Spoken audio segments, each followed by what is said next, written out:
UDA oye! Harambee! Harambee!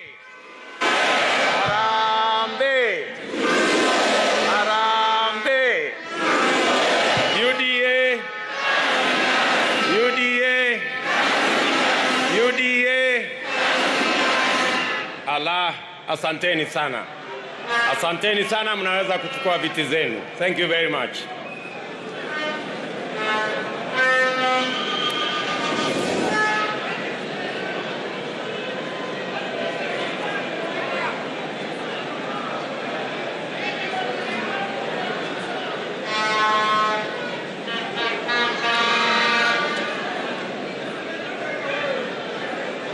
Mwenyekiti wetu Mheshimiwa Johnson Mudama, katibu wetu wa chama Mama Veronica Maina, officials wote wa chama chetu cha UDA, marafiki zetu, viongozi wa vyama mbalimbali ambao wamekuja kama marafiki kuja kushuhudia sherehe hii yetu ya leo, ndugu wa bunge, magavana, maseneta, MCAs na wajumbe wote wa chama cha UDA. Hamjambo? Hamjambo? Bwana Yesu asifiwe. Assalamu alaikum. Hebu mnipungie hivi mkono jameni, nione kwa mbali. Asanteni sana. Asanteni sana.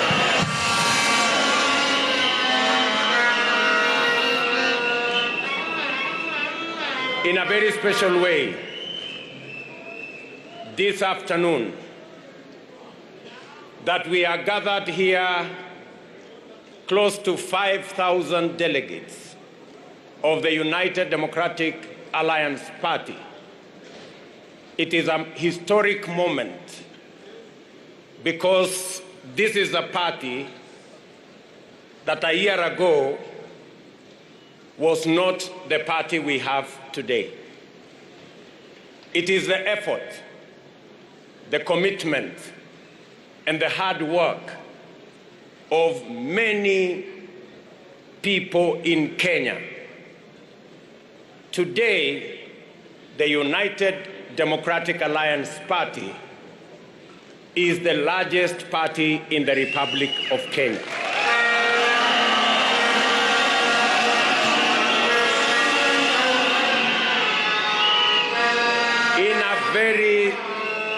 In a very special way, I want to thank many leaders, senators, governors, and members of parliament who worked with me tirelessly and with a lot of courage and commitment to put together this party that today has over 7 million members.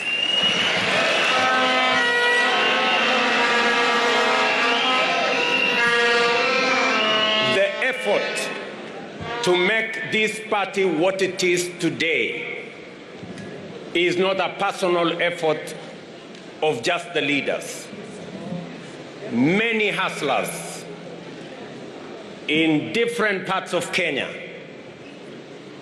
people who are engaged in all businesses, have registered, have supported the registration, they have financed the registration, they have facilitated the registration, and I want to tell each and every one of them today a very big thank you for making UDA what it is today.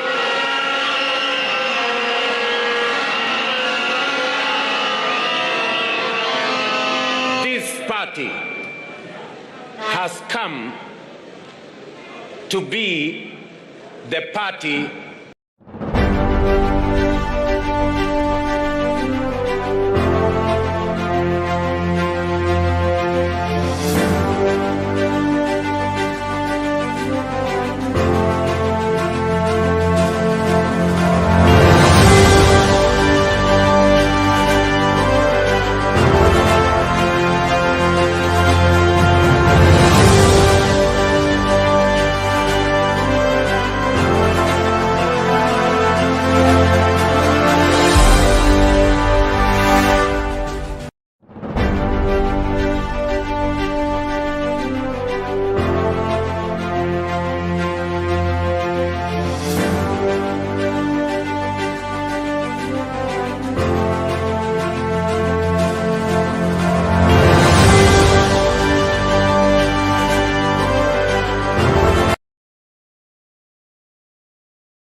women back in Kenya need, that the government that will be formed next will be able to commit and deliver to the promises that they make today at Nyayo Stadium. My name is Samuel Ireri, and I'm privileged to have Engineer Charles Ndonga, the chairman for UDA Atlanta chapter, with me today. Welcome, Mheshimiwa. Thank you, Bwana Chair. Hi, everyone in the United States, around the world, and in Kenya. We are privileged to be here. This is another day. It's a great day that our UDA Women chapter will be signing like a memorandum of understanding. So it's a good step for gender equality in our country. Exactly. And the gender main issue since the appointment, or rather the choosing of Martha Karua as a running mate for Raila Odinga on the Azimio side, and gender has come to the center play right now. And one key thing that you'll bear me witness is Kenya Kwanza, we are carrying all women together. It's not just a few women to the top. And we're seeing that today. We'll be seeing that live once the event starts here. The event is slated to start any minute from now. So once that event starts, we'll actually go live. We have our journalist over there carrying the event. So one of the things I know our women in Kenya Kwanza have stated is Kenya Kwanza is giving all women an equal opportunity to ensure that every woman in Kenya is empowered. Every woman comes to the table and they're able to speak, articulate their issues, and their issues are taken into effect actually in the next government. What can you say, Mr. Ndonga, as we continue waiting for this live feed to come through? What can you say differentiates Azimio, how they've taken women issues versus Kenya Kwanza? Yes, I think in Kenya Kwanza, it's well visible because we have more candidates, especially governor. So, and then during the nomination, we had a lot of women participating in that nomination practice. And we end up having more candidates, women. Namely, we have Krivi, we have a governor candidate. We have Lamu, actually we have a governor candidate, and also the senator, if I'm not wrong. Yeah. Then we have Kirinyaga, we have Embu, we have Nakuru. Yep. That tells you that's the party that value women. If you compare with the other side, they only have I think it's 2 governor, Ngilu and Wanga. Yep. Those are their candidates for governor seats. And then the running mate, which is not something that came from a coalition. They just pick somebody who bring votes to them, and they try to play agenda card, which Kenyans are smarter than that. They know better. They are able to evaluate and see which side have more women, because in a Kenya Kwanza, everybody is on board on a decision making. Yes, and actually this is very true. If we look at when we went for nomination, how many women are actually running in nominations on UDA and Kenya Kwanza coalition in general versus the other side. You did mention about we have 7 nominees or 7 aspirants for governor versus 2 on the other side. That speaks volumes. And when you look at devolved government, these are people who are going to be running these counties, whereby those counties are mini government, and they're going to be running the budget for the whole county. They have CECs for the counties and all that. So that tells a lot about a balance. Not only that, we also have over 24 women who are running for member of parliament. And then we even have two senators. Well, the other side doesn't even have a senator running, Yeah. a woman senator running, and then the other key thing too is we've seen the deputy president has committed saying that, half of his government cabinet will be run by women. So women will be running this country versus how it's been ever since inception, going back to 1960 when we gained our independence up to today. We've never seen whereby half of the cabinet has been slated for women. And that raises a lot of issues when you see some prominent women, especially like somebody like Charity Ngilu, who has been there, who understands what women have gone through in our country, come up and say, hey, we didn't choose a deputy president who's a woman, then we don't care about women issues. But when you look at, in general, the government, how it's going to be run, and the positions the women are being given, it's a lot. So I don't know, Mr. Donga, do you think this is just politics?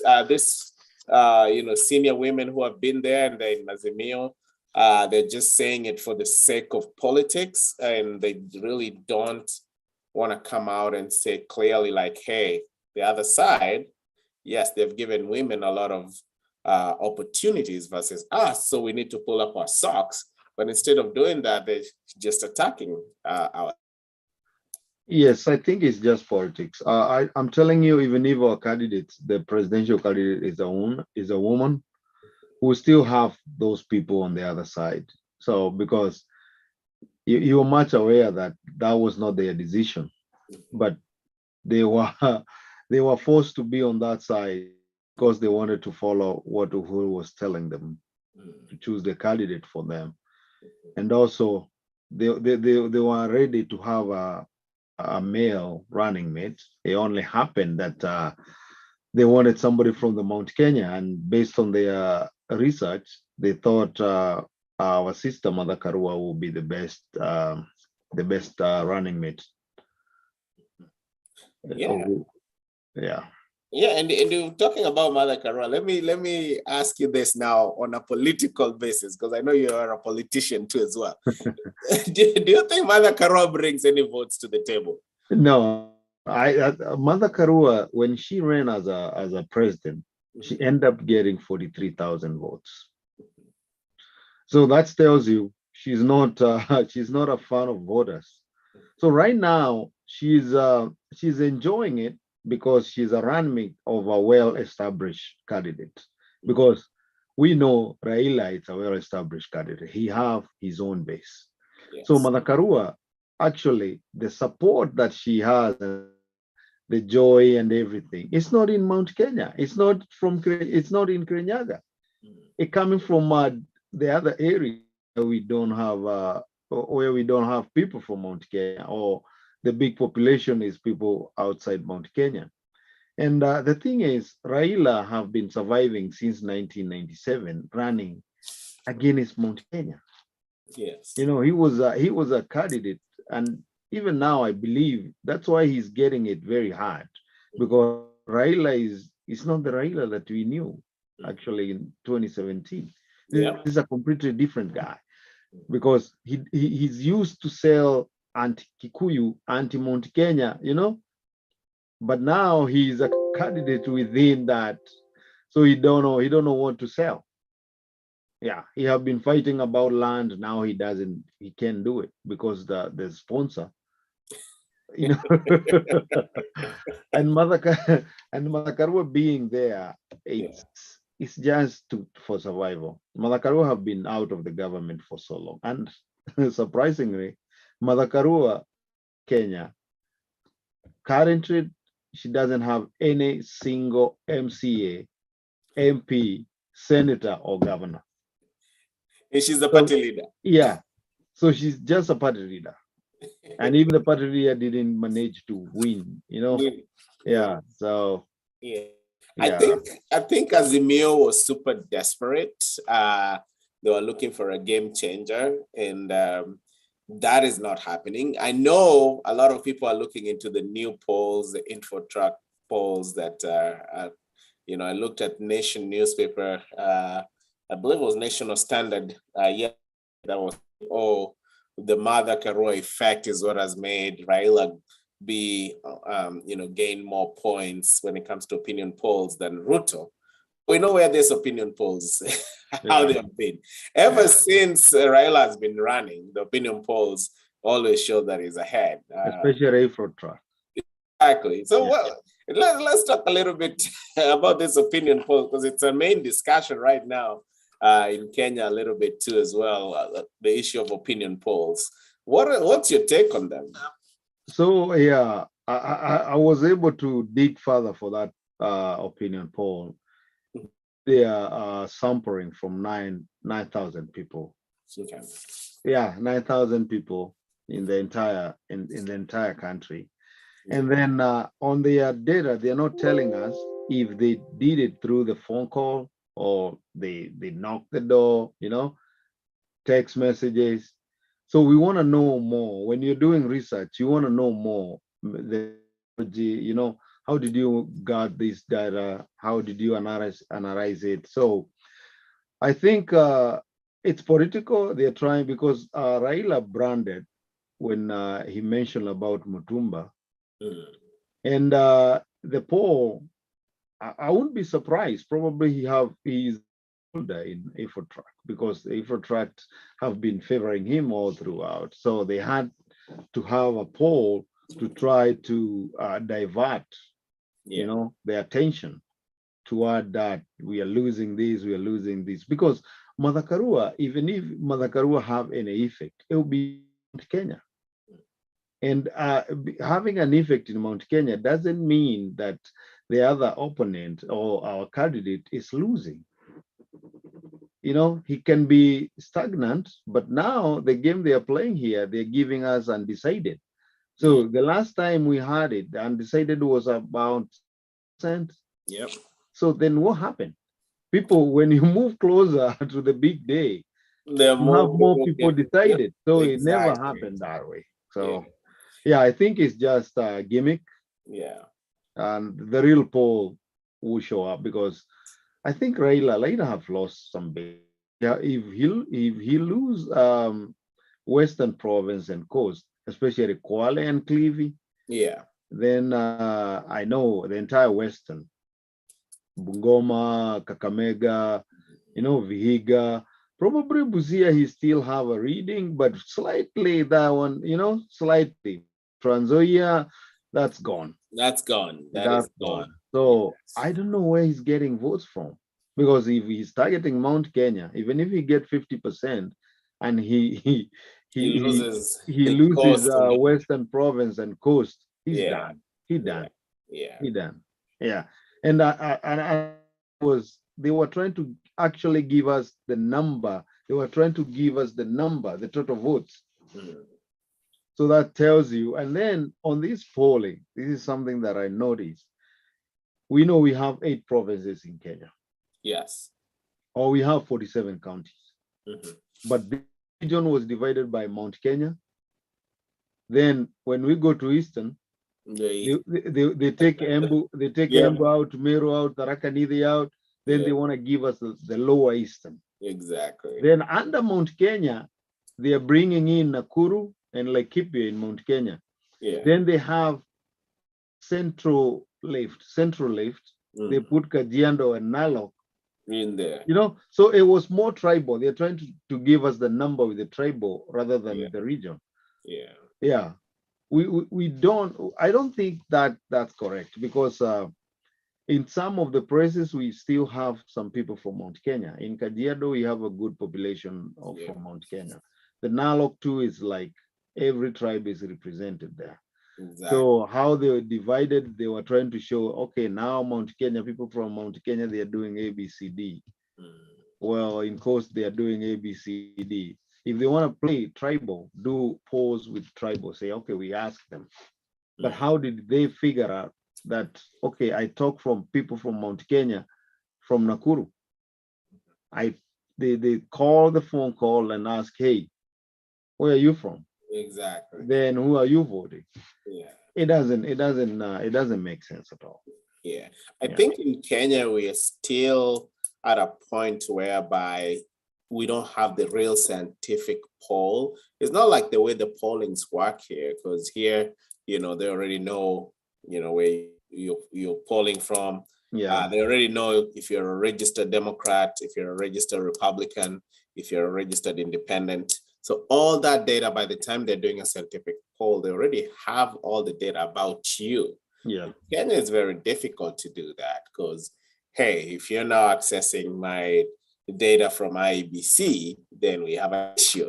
We have not gotten to that whereby, checks and balances are there for that information to be even given out. Which party are you affiliated and all that. So that's one. And then actually something even, I was listening to an interview for Professor Jacoya on JKL, on JKL Live. And he's even stated very well there that, guess what? This polling was only done for 2 people. We have more presidential candidates, right? Yeah. So if we had to put all the other candidates on the poll, and even if they didn't get anything, then write 0 on there. That's how scientific polls are supposed to be done. It's everybody who's on there needs to appear on a poll. And that, wasn't even done either. So it's something I think it's, they want to play those politics of perception, whereby some people will give up and say, oh, guess what? He's already winning, so there's no need of me going to vote.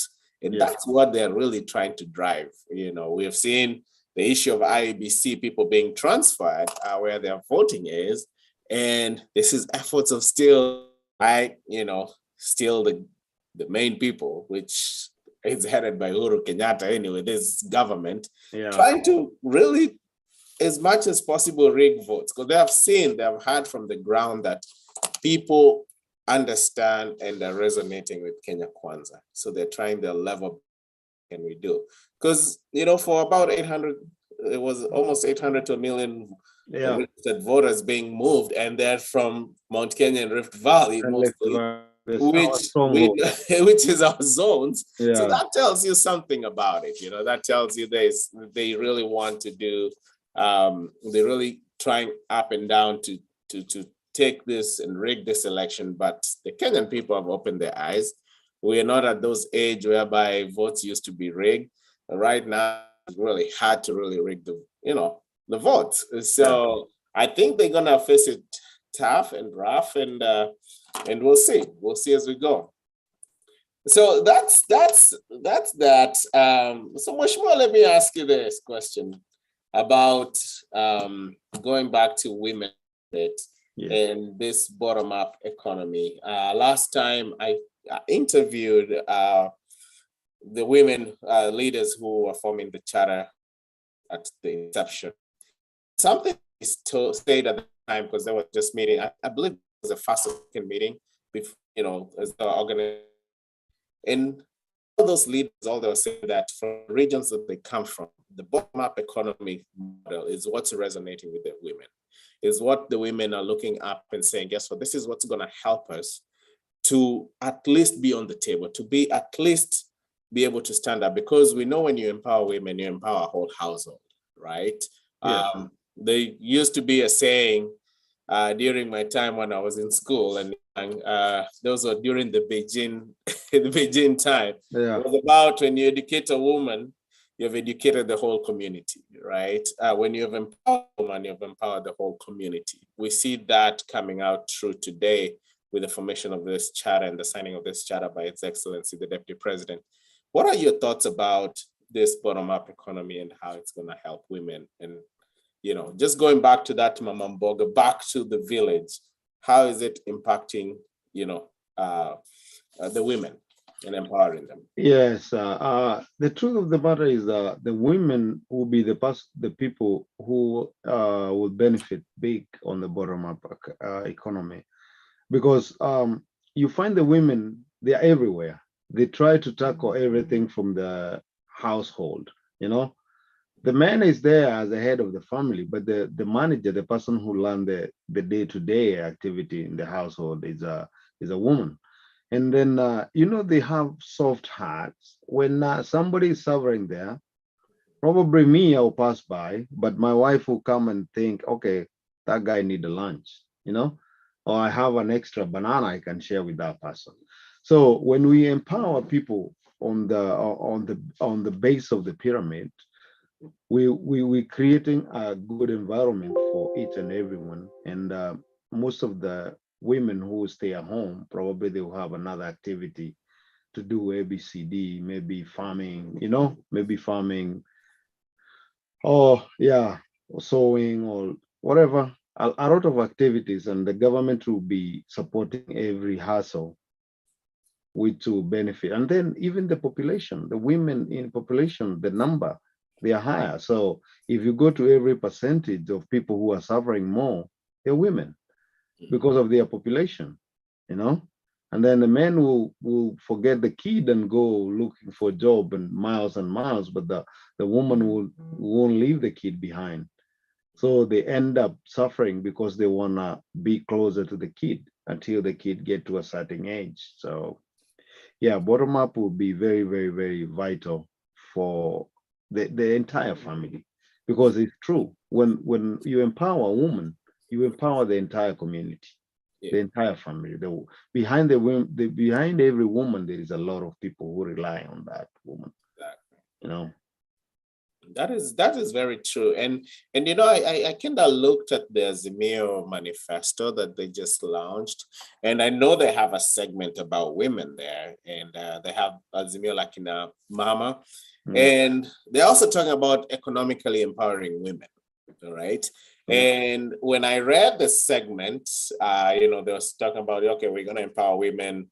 We're going to unlock financing for women, the plight of the widows and single mothers, financial literacy.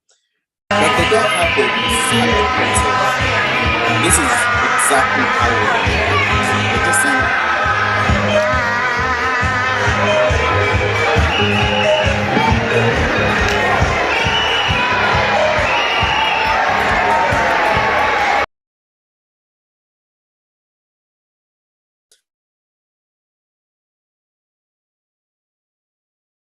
and that's lacking on that manifesto. I don't know if you caught that and what your thoughts are on that, because I read that segment and it's a very small segment, and that was it. There was no explanation of how we are helping you or anything of the sort.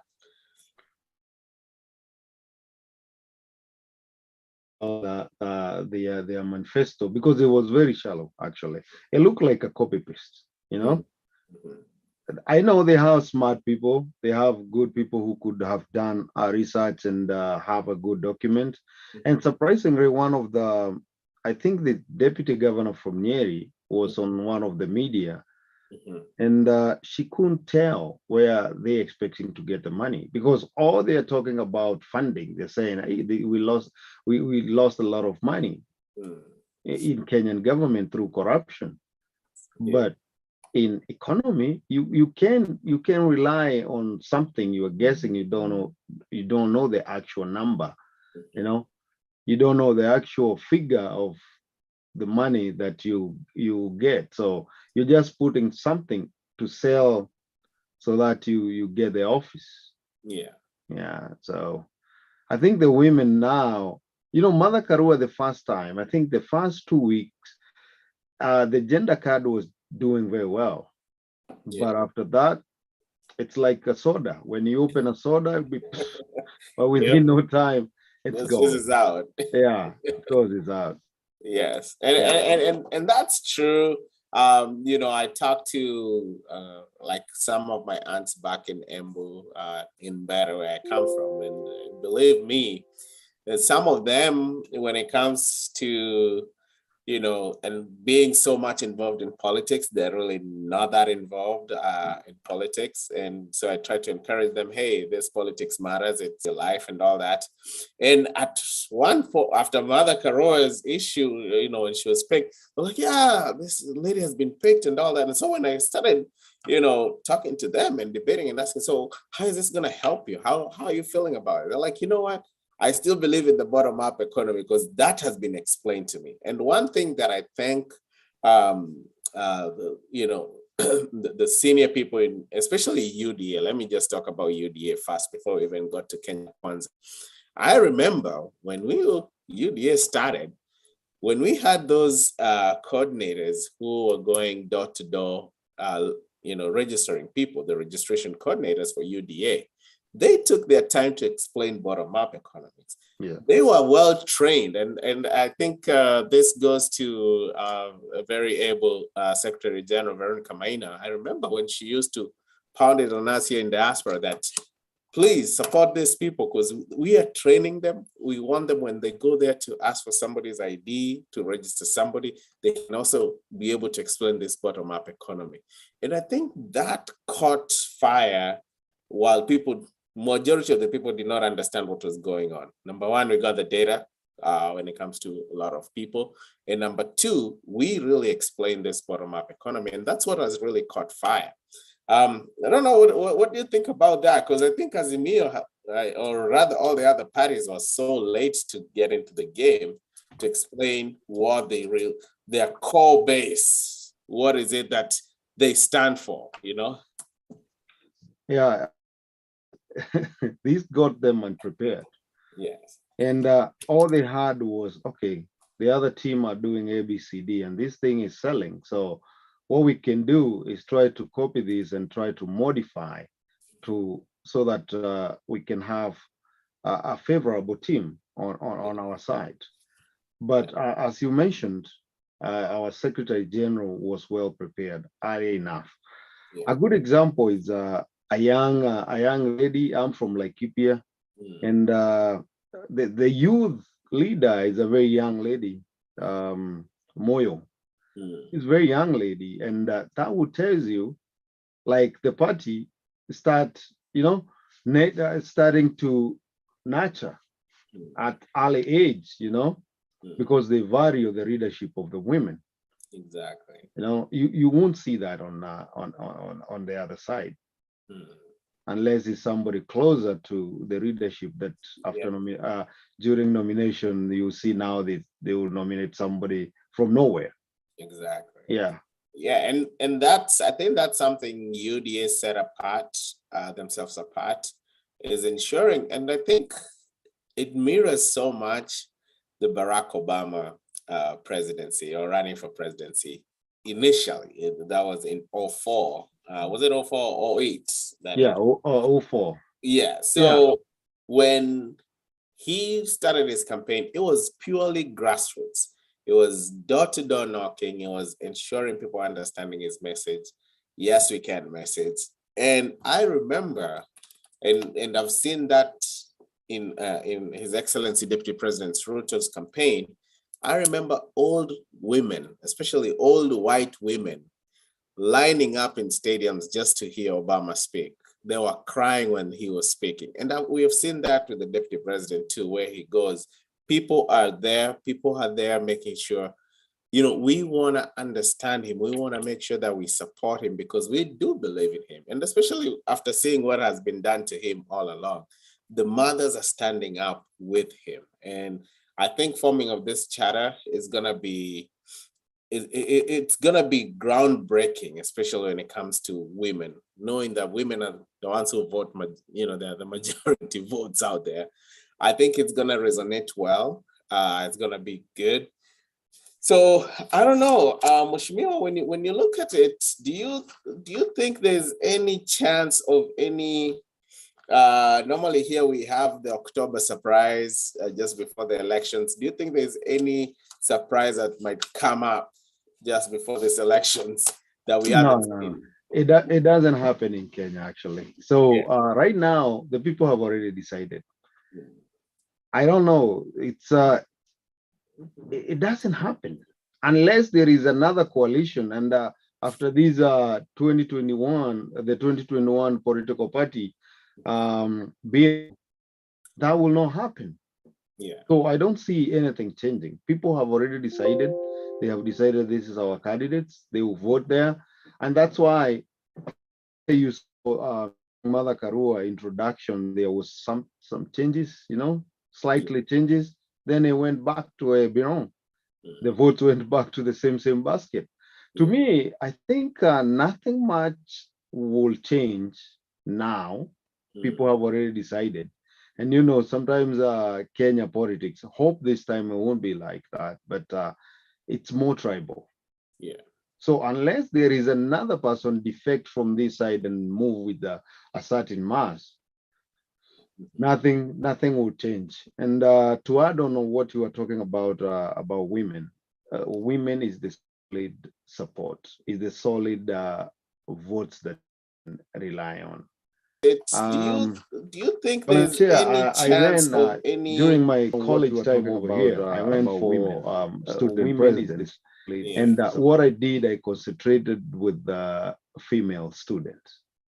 I did my campaign. I think 80% I did with the female student, and during all those polls, I was behind. But the women, for some reason, they like my name. I don't know. They fall laugh with my name, and I was not expecting to win, but I end up winning. I end up winning.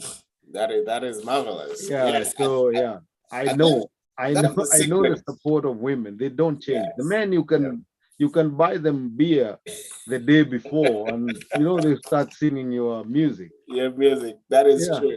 That is true. Yeah. I just want to remind our viewers here. We know the thing has started. We're waiting to carry that live. We just saw a little bit on our those who are listening to us at Nyayo Stadium there. The women are getting settled. Once the deputy president arrives and once we have the program started there, we will carry that live. During that time, we'll continue with a few analyses here and there. We're also expecting to see some guests. Today, we might get some of the women leaders that at Nyayo Stadium talk to us, give us their opinions, their analysis of the day and what they expect, what was signed. What does this document mean to the women of Kenya and all that? And what does this charter really mean to the women of Kenya? So as we continue, we'll be getting that live in Nairobi. So we'll continue with our discussion here and we'll carry that once again live once we get to that. So yeah, so much more. Let's talk a little bit about, this debt that has been in Kenya. I know we've been talking about economy a lot. That's one thing that I don't think Azimio, as you mentioned, are explaining where they're going to get the money. We have seen from Kenya Kwanza side say, hey, guess what? When we start this bottom economy, we're empowering people. We have money that's already set aside, to do a lot of programs, right? Money that we have already borrowed. We want to channel this money instead of continuing to do all these big infrastructures that down the road, it's a lot of debt. Let's first help people to have pesa mfukoni. Let's go ahead and help them to be able, if they have their own businesses, how can we expand this business? Because the more we expand the business, now we're able to tax them and they're able to pay more taxes to the government. Paying that more taxes to the government, then we can take this money and continue with the projects that we have. So we don't have to borrow this money from outside.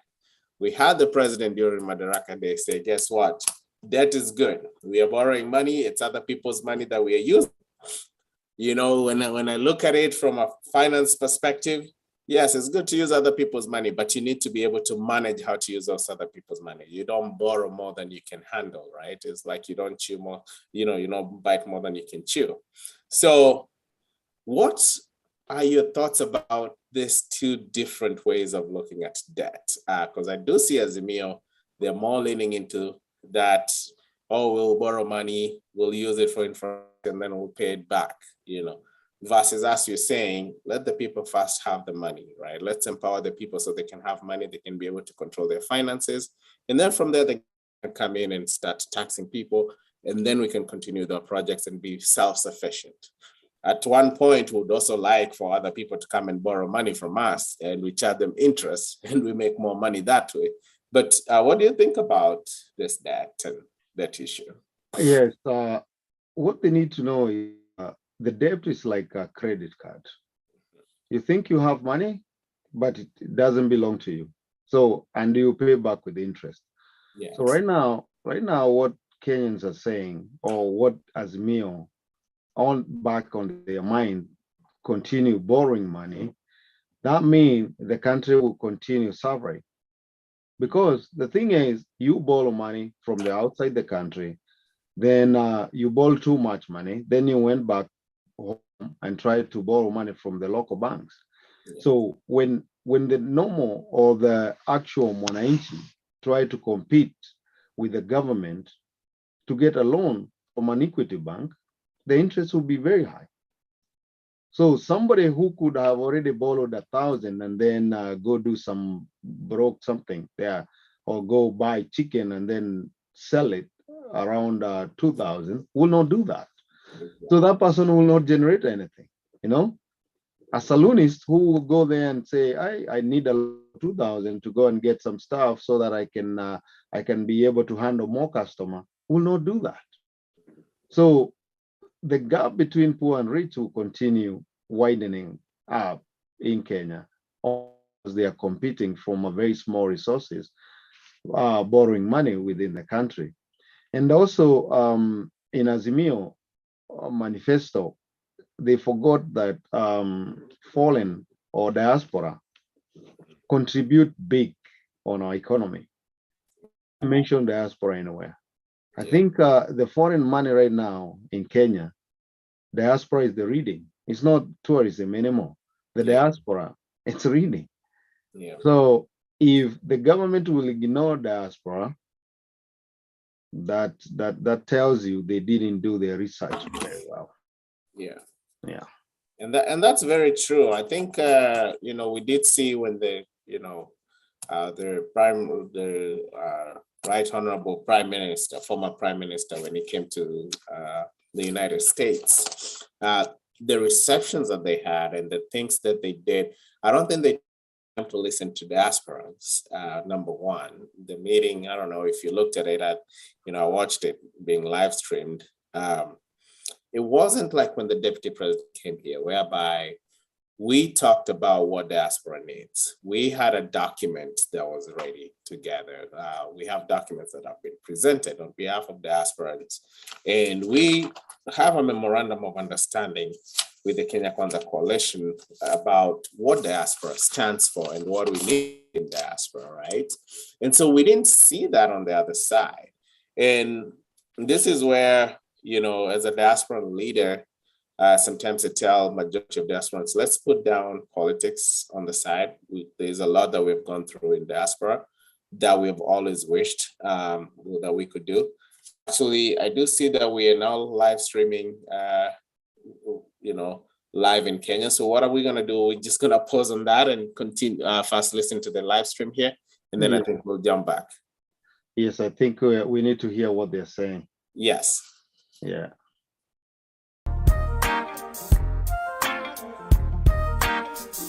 The gift of life astounds me to this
And I'm not saying this because I am in this meeting.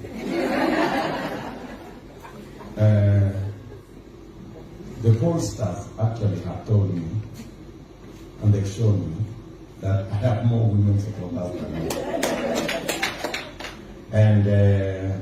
And so I have a duty and a responsibility to the women of this country to make sure that space, rightful space, is available for them to be able to be the best that they can be in leadership.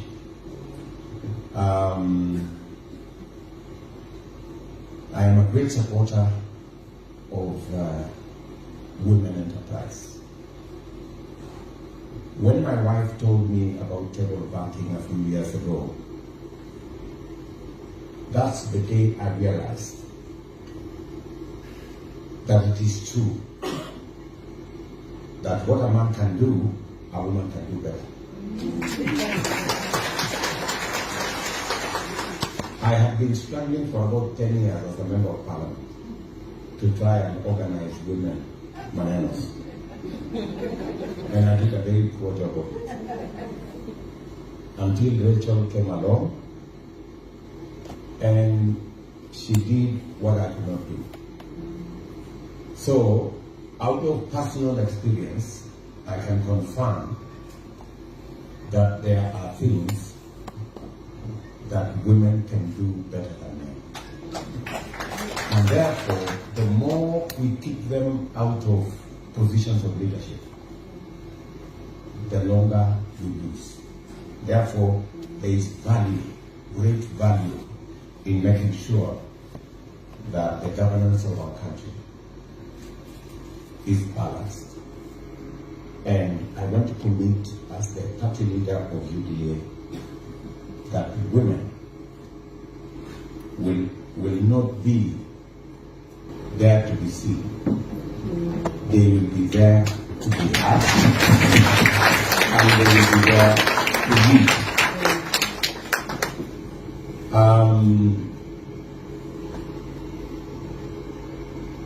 Let me say the following as we launch this great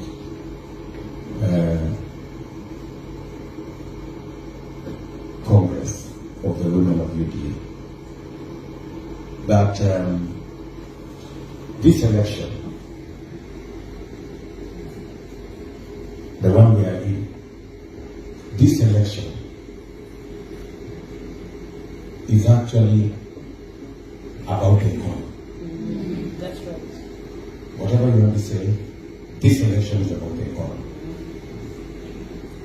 And the face of the economy in this election is Mama Boga. I don't know whether you get what I'm saying. This election is about the economy, and the face of that economic conversation is that great woman called Mama Boga. In fact, somebody was telling me, maybe our competitors confused Mama Boga for Mama Mota.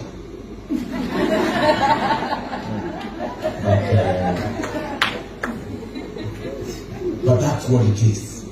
This election is about the economy, and the face of our economy is the hard-working, early rising, sleeping late Mama Boga who tries to make ends meet. And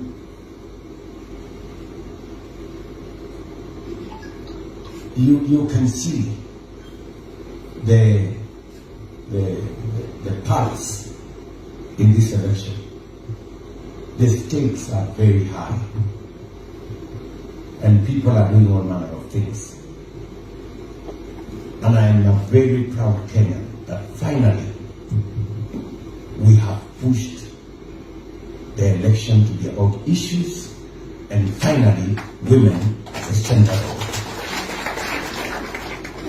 So, to the great women who are here this evening, you have a huge responsibility to the party and to the women of Kenya and to the nation of Kenya. As you step out to build the structures of UDA Women Congress, I just want you to keep it in your mind that number one, you are working with the most popular party in Kenya. That's right. You are working with a woman's party. And I dare say, in this election, we have presented as UDA the largest number of women candidates. And I want to make a prediction.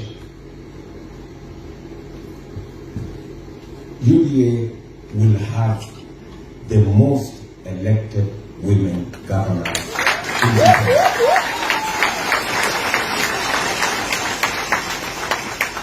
I want to repeat that for the record.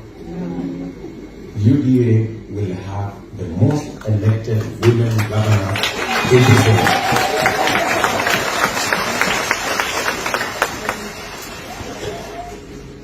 We will work with our women candidates across the country.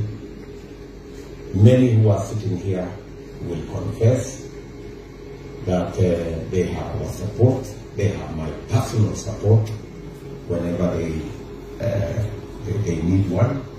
And even when they don't need it, I am always available.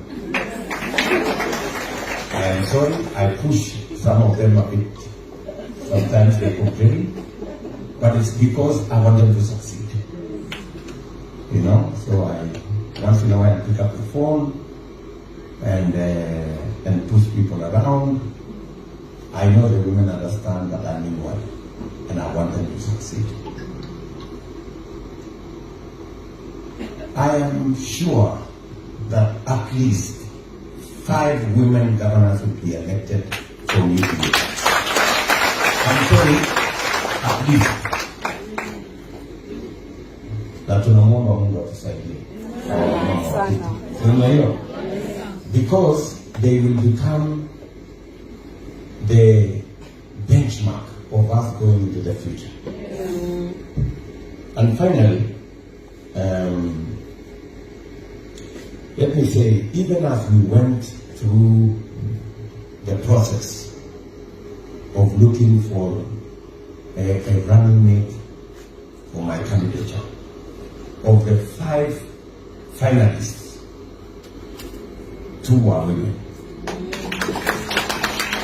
And I want to tell you, the women of Kenya and the women in UDA, that I am so confident about women leadership, and I want to say that UDA will produce the first woman president.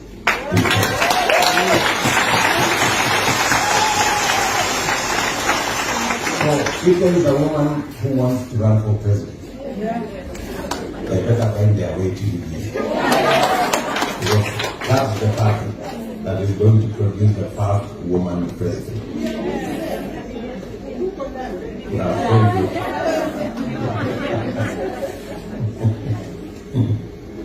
So, and we are saying this because I will be deliberate about making sure that women find their space in this party as equal as men and as everybody. And affirmative action will not be about tokenism. It will be about doing the real stuff that will make women enjoy, value, and prosecute their space in leadership. So to all of you who are here this evening, I know that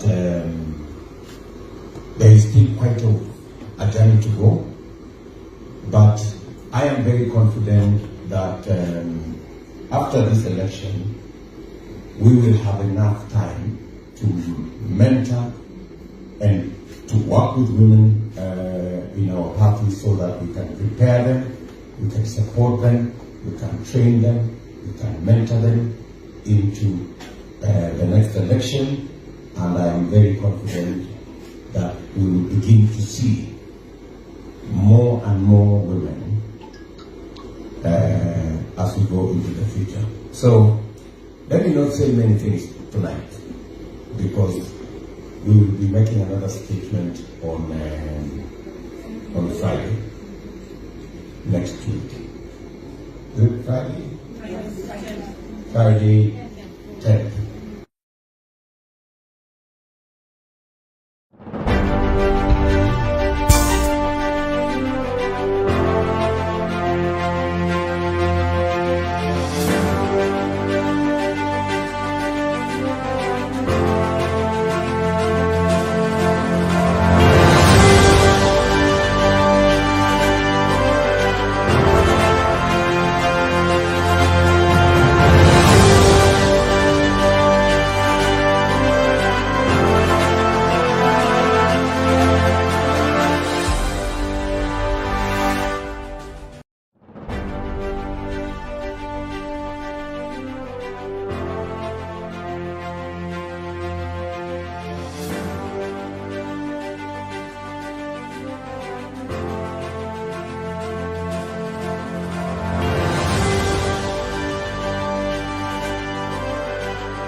Sunday, I believe this is when the league was formed and all the women voted for it. And then today is when I believe he is signing the documents to officially make it a charter.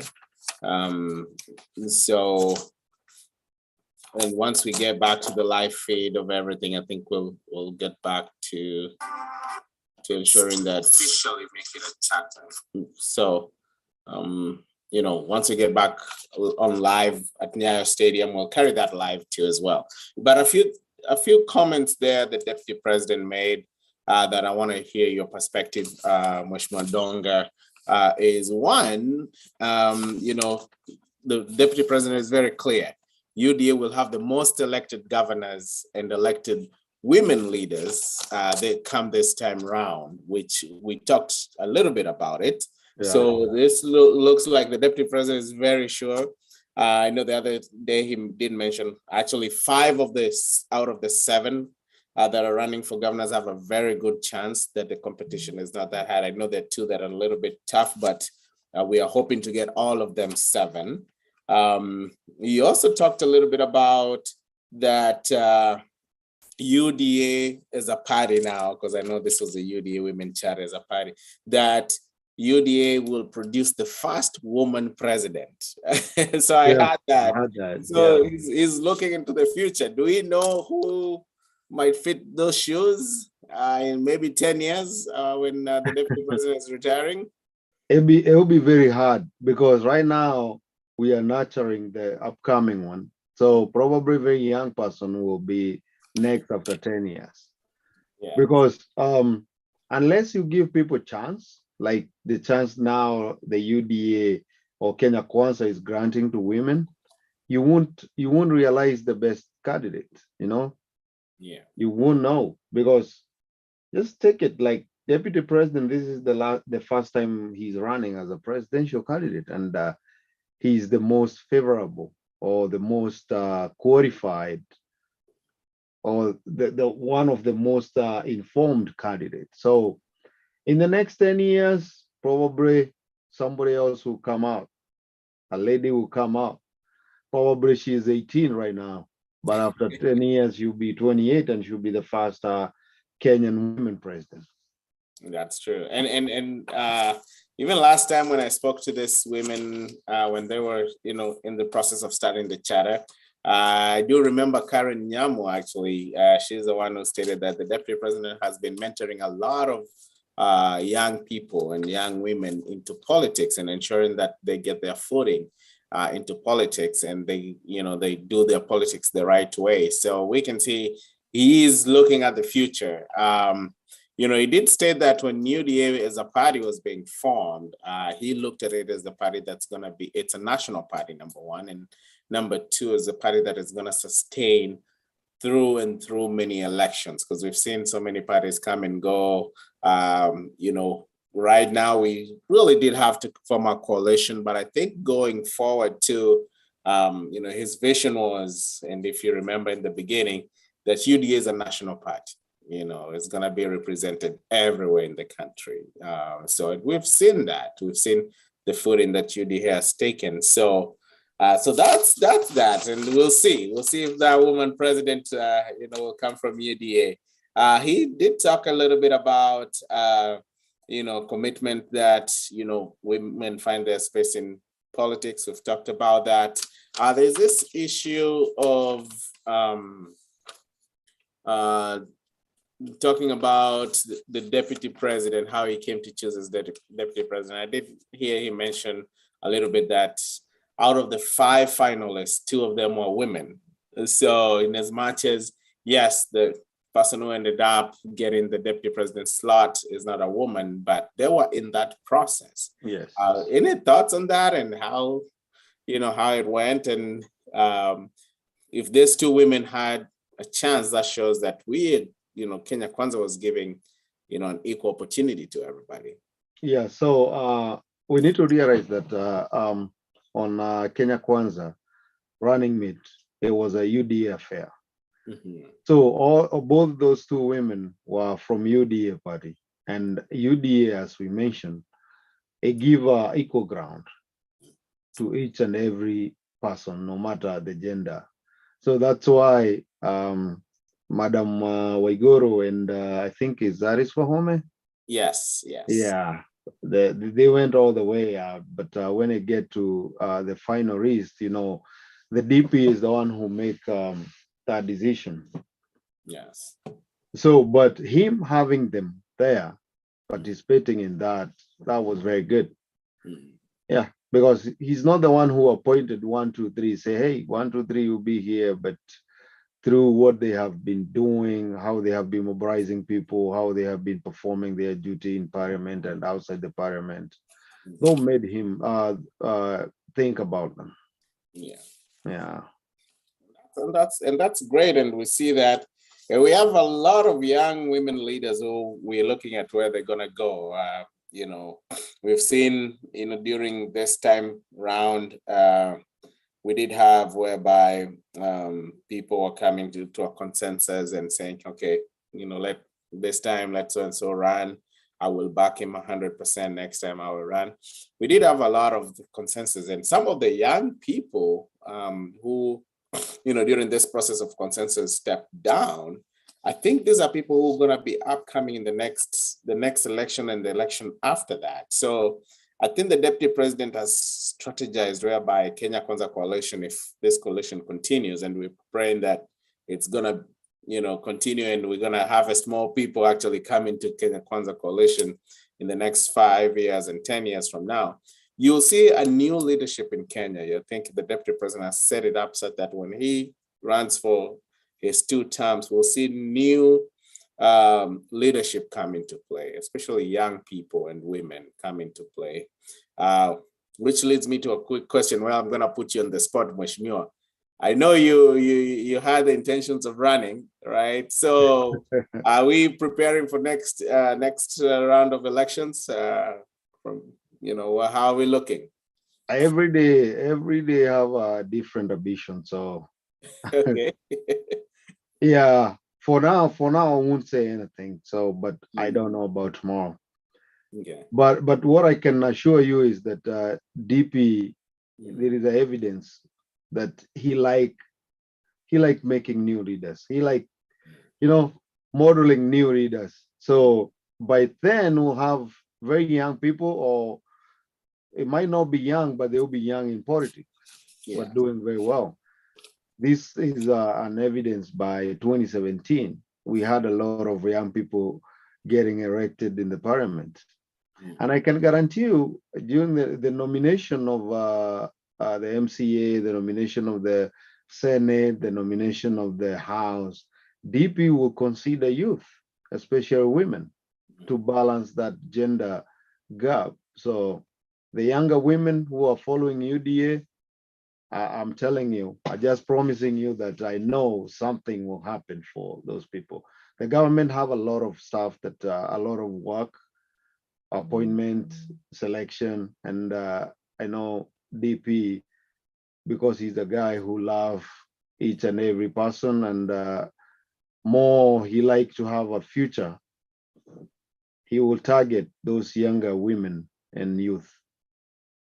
Do you think, Mheshimiwa, do you think this is where President Uhuru Kenyatta went wrong, whereby he did not look at the future of Jubilee, the future of the nation, and the leadership? Because when they were coming in power in 2013, we did see a lot of support from the youth when they were together with Mheshimiwa Ruto.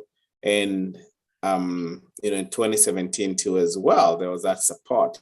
But did the president get blinded, whereby he just focused on other issues and forgot that, because as a leader, you need to set it up so that your legacy still continues, but at the same time, the young people who are coming up can continue that leadership going further. Right now, we see where His Excellency President Uhuru Kenyatta did not set it up for other young people to be groomed. Even in Jubilee itself, we have not seen young leaders being groomed from there, apart from Kanini Kega, and that's pretty much it that I can say. And it's just the name. He's not young. Yes. Yeah, it's just the name. Yeah. That's the main difference between DP Ruto and Uhuru. Ruto tried to target people who will be there after he leaves. But Uhuru only think about today. So Ruto always think about the future, and that's why he got a lot of support from Mount Kenya, because Mount Kenya, they don't care of retiring king. Yeah, their mind are targeted to the new incoming king, and the Ruto have the same mindset. Yeah, so that's why he nurtured those youth and those young people. I think that was one of the main difference with the Uhuru, because President Uhuru appointment, actually he appointed some people who are retired, recalled. yeah. I heard he's planning to recall one of the retired guy again for the appointment. Yeah. And is it just to protect his wealth and all that the people who have been in the system understand where he's coming from, or what is it? Because that's in politics, is being selfish. Yeah, You're just protecting yourself. You want the guy that you know. You don't want to risk bringing somebody new who probably will have a different ideology, or who will be so current, like you run the different way with the way you learn your stuff. Yeah, it's being insecure. But DP is completely different. He'll bring somebody new, and he'll be like, okay, just perform your job. Exactly. I just want a results, Yeah. And that has been shown even to the discipline of how Kenya Kwanza coalition campaign has been run versus the other side. In Kenya Kwanza, it's very well disciplined. You can tell there's organization. When we get to organization, I think the deputy president is very keen on that, making sure that everybody is in sync, that there's nobody who's off cuff here and there, that everybody is working together as one unit, like one family, one machine. On Azimio's side, we haven't seen that a lot. Every time they're trying to scatter things from here, there, Marek Alonso is out, is in. They're trying to bring everybody together. Things fall apart.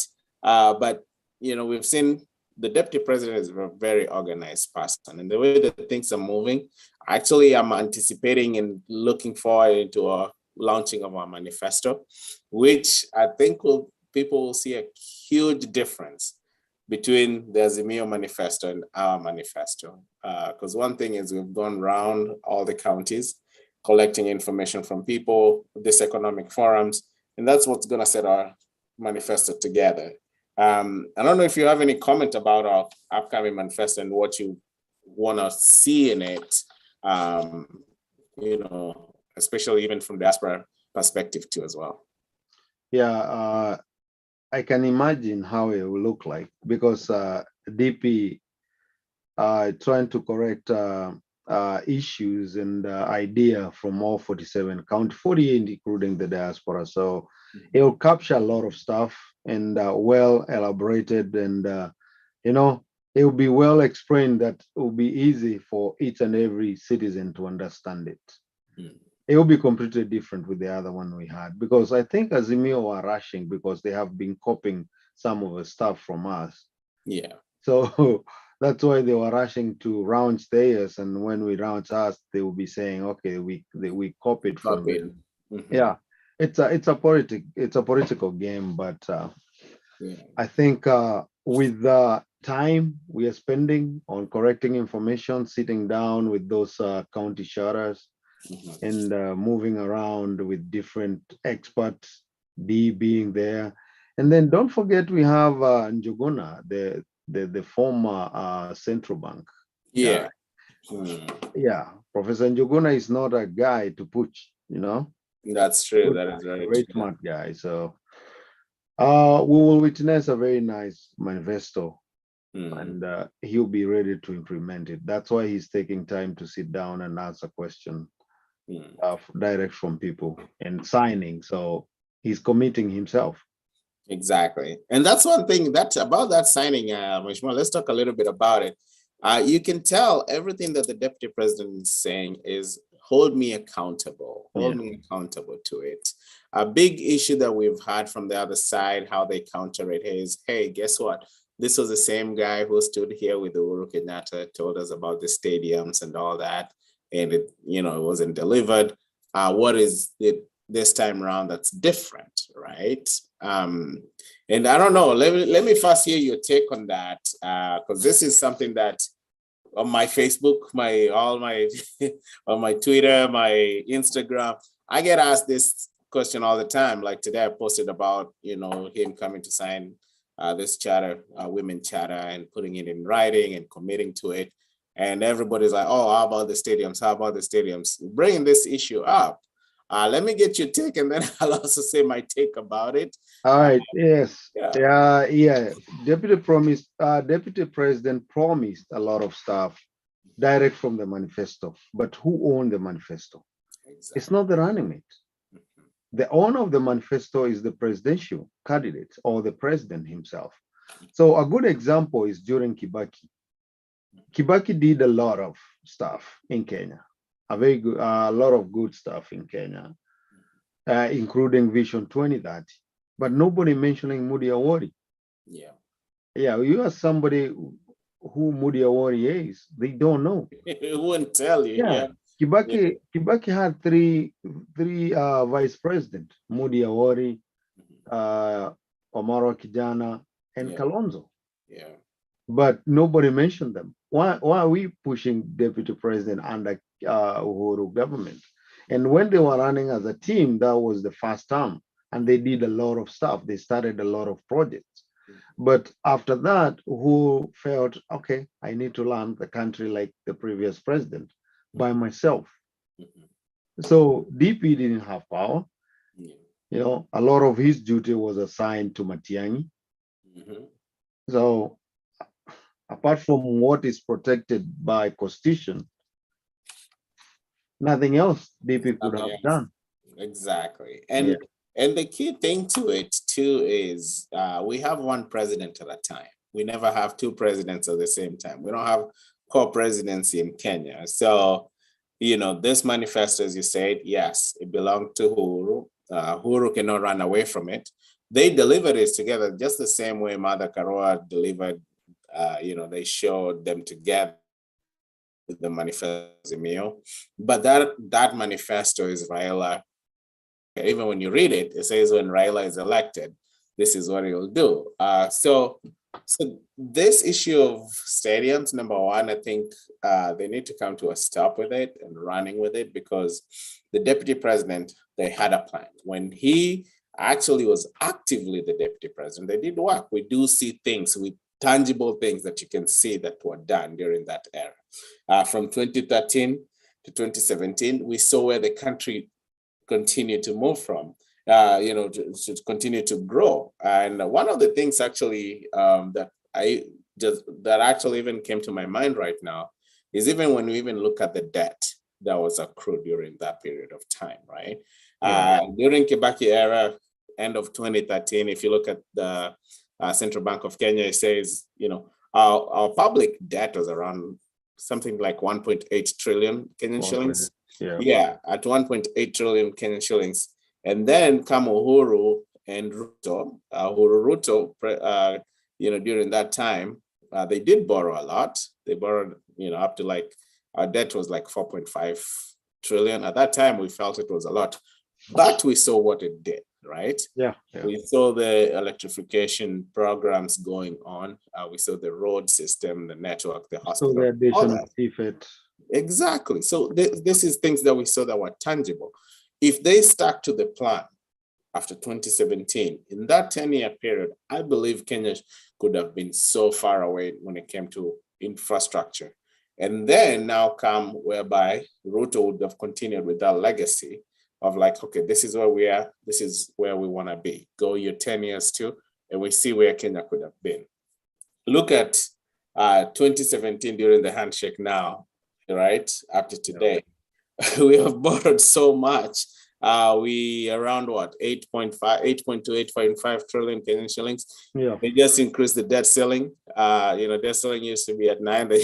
They're still increasing it. But in real sense, when you see how much money has been borrowed, even how much money with all these guarantees and stuff that's out there, we're standing around maybe 12 trillion Kenyan shillings. That's a lot of money that is out there in debt. Even if the president wants to come and tell us it's other people's money that we are using to enrich ourselves, no, it doesn't work that way. That's a lot of money. So that's what I tell people when they come, stating that, he was a deputy president, or he also promised this and this. And this time around, we're doing it very different. If you see, he's putting it in writing, right? He's saying, I'll be coming back again to ask for a job in 5 years. Right? And this is my scorecard. Exactly. That's my scorecard. This is what is my scorecard. This is what I promised to do. I put it down in writing. Did I deliver? Right? And so to me, I feel, it's going to be a good run once he's elected as president. But at the same time, those who are going to be working for the government are really going to have to work hard, because, man, I tell you, the deputy president doesn't relent. He's just like, I have put these things in writing, they have to be delivered. What do you feel about that? Because everything he is committing, and then he's committing in writing. It's not like he's gonna run away from it and come and say, hey, whatever. These things are in writing. Yes, with a good reader, with somebody who have committed himself, the people under him will perform. Because anytime you meet that person, he'll be asking you, how far are we? How far are we with this? We are a team, it's not by yourself. If you're stuck, let me know. So I think it will be done, because there is a reason why he's signing it. He have done his research. He know where the money is. He know how to get to that. And don't forget, during Kibaki, when Raila was trying to fire him, somebody said Kibaki wasn't happy, because he said this was the best performing minister. So that tells you who deputy president is. And before I forget about the running mate, Mother Karua, the Azimio running mate. There is something, I don't know if people are catching it, and Raila Raila is not a guy who can keep secret. Yeah. You know, for some reason, you can read Raila mind. So during his when he was naming the running mate, he mentioned that Mother Karua will be Minister of I think Justice. Yes. Yeah. Yeah, Vice President and Deputy President, and also act as be the Minister for Justice. Yes. That tells you that's a red flag. Mm. So the thing is to isolate the running mate, to isolate the Deputy President, Mm. keep the Deputy President busy running ministry with a lot of work, and then run the government by yourself, or get somebody, someone who will never challenge you, someone you can trust, and just pick somebody from the ministry. Exactly. The same way Uhuru did with Matiang'i, and assign the responsibility to that person. Mm. So that's something that people from Kirinyaga especially, maybe Gishogo, not the entire Kirinyaga, because maybe a few people from Gishogo, they need to know that. They need to know that. Yeah. No, and based on their manifesto, this is people you cannot trust to run the government. If they cannot bring a good manifesto, well investigated, well well researched, with the numbers and everything, I don't think this is the people you can trust to run the government. No. Actually, not only even looking at their manifesto, even looking at their own organization as a coalition, because this is what's going to form government. Let's say, for example, if they get elected, then how do you even run that coalition itself, right? Versus how we're running our coalition. So you can tell, early signs do tell you that these people cannot run government. Whereas on our end, we're very well organized. We see how government is run. We see how the coalition is run. Right now, even look at how wherever we are, when they choose leaders to go to different parts of the country, all the principles of the coalition, they're going to different parts of the country. Everybody's somewhere different at a particular time, but the message is still one. The message is in sync with everybody. Versus when Azimio does that, right? When they send, and the other thing too, I was also going to mention is they have gotten to a point whereby it's as if Mother Karua is the one who's running for presidency, right? Yeah. We've seen so many posters out there, so many advertising with just Mother Karua herself. So it's like, okay, if you wanted her to run for president, then you could have elected her to be, your flag bearer. But it's not that. That's what they're trying to drive, because Raila Odinga right now, there's no agenda. When he was in opposition, I would say, right, if he could have stayed out of government, he had a good following of people who believed in his policies at that time. But he got into the government and it got swallowed. So we can see that. Any comment on any of that, Mother Karua? I know we're still waiting for the live feed here for them to start the meeting, and we'll carry that live. And then during that time, I think we'll just step aside and let it play. And then after that, we might have some guests come in. Any comments on that? Yeah, it's it'll be something else for Raila. It'll be hard for Azimio right now, because they have a lot of confrontation with the party, and I think they rushed to form their coalition party. And ODM, I think, is dead right now. I think the biggest political party is UDA, because on our side, Kenya Kwanza is not a political party, it's a coalition of political parties. But Raila is not an ODM candidate right now. It's Azimio party. It's Azimio coalition party. So I don't know. I don't know how much ODM will be there, because they have lost a lot of membership on the ground. And they never even published their membership. It's not like the way UDA, we had our numbers right out there on our website. You can see how many people belong to UDA. We didn't see that. And I think this is one way whereby after this election, I think Kenyan politics are going to change. We're going to get to a point whereby now political party should mean something. You know, before it was, we have so many these small briefcase parties, and you know, we don't want to talk bad about any briefcase party because we are a coalition. We do have some parties that are also on our end. But we're gonna, I think after this election, people are gonna sit down and say, how does my party benefit me? You know, like here, it's very definitive if you are a Republican or are you a Democrat or are you a Libertarian, right? Yeah. Are you independent? So there are key core issues with each political party. So, and you align yourself to what you believe and your beliefs and what you know, your principles and stuff, right? I think at one point in Kenya, we're gonna get to that because UDA is gonna be a very big party. And once we get to that point, people are gonna start aligning themselves to what do they want their government to look like.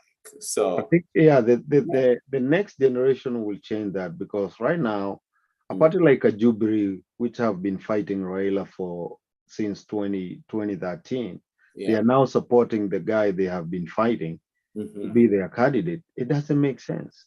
It never happened in the world, actually. Oh yeah, it even make you stupid, because exactly. you are telling me this is color yellow. Now you are telling me this is blue.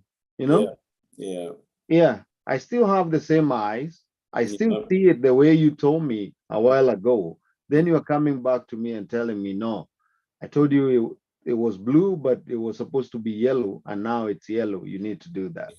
But one thing that I captured today, it's the Secretary General for Jubilee. Is it Kioni? Yes, Kioni. Yeah, Kioni, I think he was in Nyayo or somewhere, because I saw the noisemaker, the noisemaker who just make a noise and doesn't have any move. Ombogo Ngujiri. Yeah. Yeah, they had a press conference, and they were telling their people that Jubilee Party, they are not campaigning, they are not putting anything like Raila on their poster. Yeah. Because they want to be responsible. They don't want to be voted because of their presidential candidates. Thinking Kenyans are very stupid, that they know it's like it's not easy to sell Raila. You can't sell it. Yeah, in their region. That's why they're doing that. And you could see a lot of anger with their Secretary General Kioni. You know, anytime he opened his mouth, you could tell the guy is very angry. Yeah. And people are not stupid. I'm so much interested with his constituency in Daragwa. I want to see how people vote over there. You know, Kioni, actually, there is a guy there called Gashagua. I think he's a UDA guy, Gashagua. I think he's gonna win that. Yeah, Kioni of late has been very bitter. You can even tell, you can see the anger when he's addressing media and all that. You can see it's just right out. He just wants to spew this anger out. And it's like, you know, it just reminds me of Mandago. Tells people, weka hii siasa kwa mapafu. Anaweka kwa roho. You know, so, yes. Wow, that is something. So let me ask you about a little bit, while you're waiting this, you know, this live feed to come through here once they start this meeting. Let me ask you, I know we talked in previous shows, we've talked about Nairobi a little bit. It's turning to be a hot contested, you know, gubernatorial seat, but we do see Sakaja on top. This thing is for Sakaja to lose. What's your thought on this? I see Igade doing all these things, and now there are new memes coming up. If you want something done, call Igade. If you want your house cleaned. It's too late for Igade to do that. Right now, the only people who can follow him is Oda group, but the youth, no. So the Oda group will say the guy is good, he can do any work and all that stuff, but the youth already have made their mind. It's Sakaja. Sakaja relate very well with the youth. You know, he's also a musician. I think he's a rapper, so he connect very well with the youth. And in Nairobi right now, you know, Nairobi is not the retiring city. So most of the people who settle in Nairobi are very active guys. They are productive guys. that tells you after 55, most of the people after they retire, they don't live in Nairobi. And if they're living in Nairobi, they have something doing outside the Nairobi city. So probably they won't vote in the city. And Sakaja is reading with the young people. And then going back to arithmetic for the tribal, the Luya is the second largest community in Nairobi. They don't have another governor. You know, they wanted Wanyonyi to be their candidate. So all the Luya will go with Sakaja. Maybe Igade will not even get 50% of a Kikuyu. So if we do that, probably Igade will get all the Luo in Nairobi. Luo number 3 or number 4. He might get Luo and half of Kamba. But majority, all Luya, I can guarantee you, Sakaja will get a good chunk of Luya votes. Then you add Kikuyu votes, maybe 60, 70%. And then Kamba, 30%. So Sakaja will get this. I think he'll win this seat very early in the morning. There's also one thing about Sakaja that people don't talk about most, but is one guy who actually is able to walk across the aisle. And what that means is able to work with anybody for the progress of the common Mwananchi, for the progress of the common person of Nairobi. We have seen that happen when actually even members of parliament of the opposition, have something to bring to the table. He partners with them as long as it's benefiting the people of Nairobi. We've seen that. So we've seen him work with all Nairobi members of parliament, Nairobi MCAs very well, Nairobi governors. We've seen him work across the aisle, and that's the nature of a good leader. Somebody who, he was on Inoro TV, and he said when he started politics, I think he was driving for one of the Kibaki team. Yes, the politician back in Nyayo something, and people saw his skills and his leadership skills, and that's how he's gone up the ranks. Remember, he's being called a super senator. There's a reason for that. So, he's a young guy. I think he's very ambitious, and I think he's gonna go far in politics, not just at the governor level. I think we're looking at somebody who one day might actually even run for the presidency. So that's what I think. That's my opinion. But I see the way he runs things, the way he works with people, and Nairobians love him. So that's good on that. How about Kiambu? Kiambu is tough. I'm telling you, Kiambu is tough. Kiambu will depend on where you come from. So if we try to analyze Kiambu here, we start with Kafogo. Yes. Kafogo is from Juja. It's a big basket in Juja. Yes. So he's from Juja. That's a big basket in Juja. And he's well loved in Juja. Yes. Yeah. Then the other guy, it's Django, independent. He was he was in the UDA, but he decided to go to. He's from Gatondo North. That's Monyo area, Thika. So, and he was an MP for Thika. So. And then Moses Kuria is from Gatondo South. Gatondo South, yeah. So those three guys will try to compete. Those two guys will try to compete between Kiambu, between Gatondo North, Gatondo South, and Githongori being their neighbors there. Probably Githongori will go with Kafogo. But the remaining guy is Wamatangi. Wamatangi is from Kabete. Yeah. He's the only guy from Kabete. So Remuru, Lari, Kabete, Kiambu Town, Kiamba. This is the guy who might get the vote because the other one. I know Moses Kuria is loved right now. You can see how he's campaigning. He has changed his strategy of campaigning.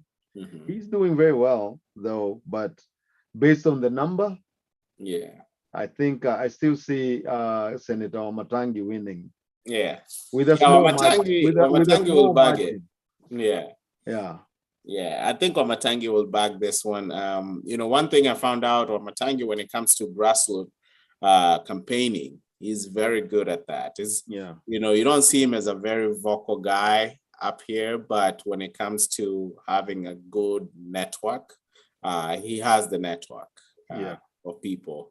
I've gotten a chance to speak to a few people who are, helping him with campaigns and stuff, and you can tell those people don't work. They work night and day.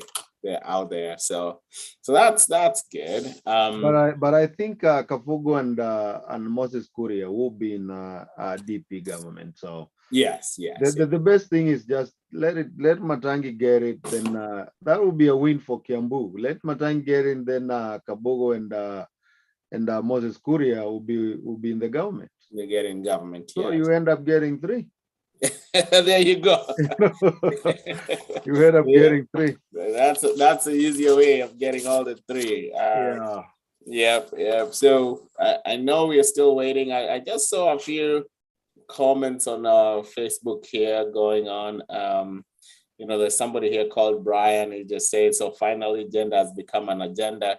And we're not saying gender has become an agenda. I believe in Kenya Kwanza, we talked about gender a long time ago, when even the deputy president was figuring out his presidential campaign. And there is a guy called Paul Nganga. I think he's listening to us, and okay, he's telling us Wamatangi is a grassroots guy. Yes. Yeah. So yeah, that is grassroots, man. It's tight. I won't lie to you. When I talk to people and ask them about it, you can tell like those people go door to door every day, every night. There are meetings and all that. So he knows how to work, how to politic in the grassroots. Yeah. Yeah. So yeah, that. Yeah, so if on our viewers, if they have any questions, anything of the sort, they can post on our Facebook on. But I was on Kiambu. I was thinking it was a UDA strategy or a DP strategy, so that we can have a lot of turnout. Yeah, having all those strong candidates. Yeah, but back in his mind, he know I'll absorb those guys. And Kiambu is not a small basket. They have a lot of votes. That's true. That is true. They have a lot of votes. And thoughts on Nyeri, Muranga? On those Nyeri is gone. Nyeri is us. So Kahiga is not a guy to push. He's another grassroots guy. He's a former teacher. Okay. He understands Nyeri. I think he was teaching in Nyeri still. He was born in Kieni. And then the senator is a guy from Mathera. Yeah. I think this guy was CDF. Okay. Chairman for our DP Rigathi Gachagua. Yeah. And he understands Nyeri very well because I think in Nyeri County they were working together. All CDF team, they were working together the entire Nyeri County. So the guy have a well connection. And anytime you had the name, somebody given a name in Mount Kenya, that person have the grassroots. Because he's not the one who named himself. This guy Wamatinga, probably he was telling Wamatinga. No, he was training those guys. After he returned, he was a diasporian, and after he returned to Kenya, he started training them excavator, tractor, all those stuff. That's why he got his name Wamatinga. So I think we got that. We got senator and we got governor in Nyeri. Yeah. So. And your take on Muranga? Muranga is another tough one.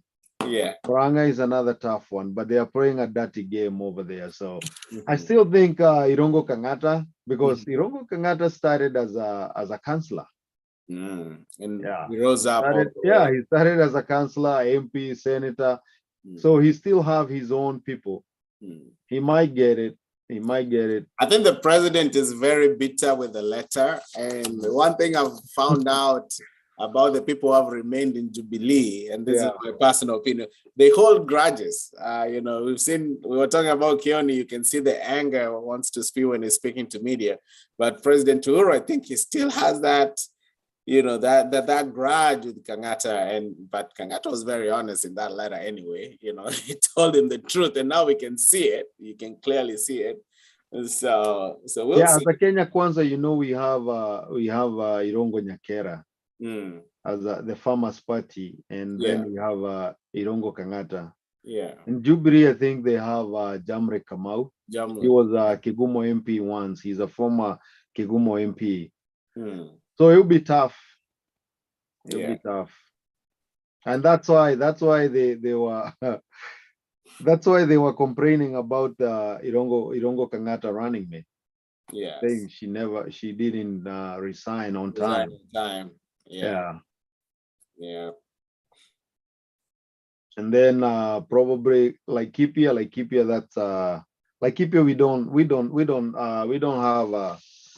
we don't have that much opposition. I think we got that. That will be gone with the UDA, because it's only the other side. They have a lot. They have independent guy, you know, they have a Jubilee guy. Yeah, the chairman of Azimio. He was a chairman. I think he's no longer chairman for Raila campaign. Yeah. Derito Mureithi.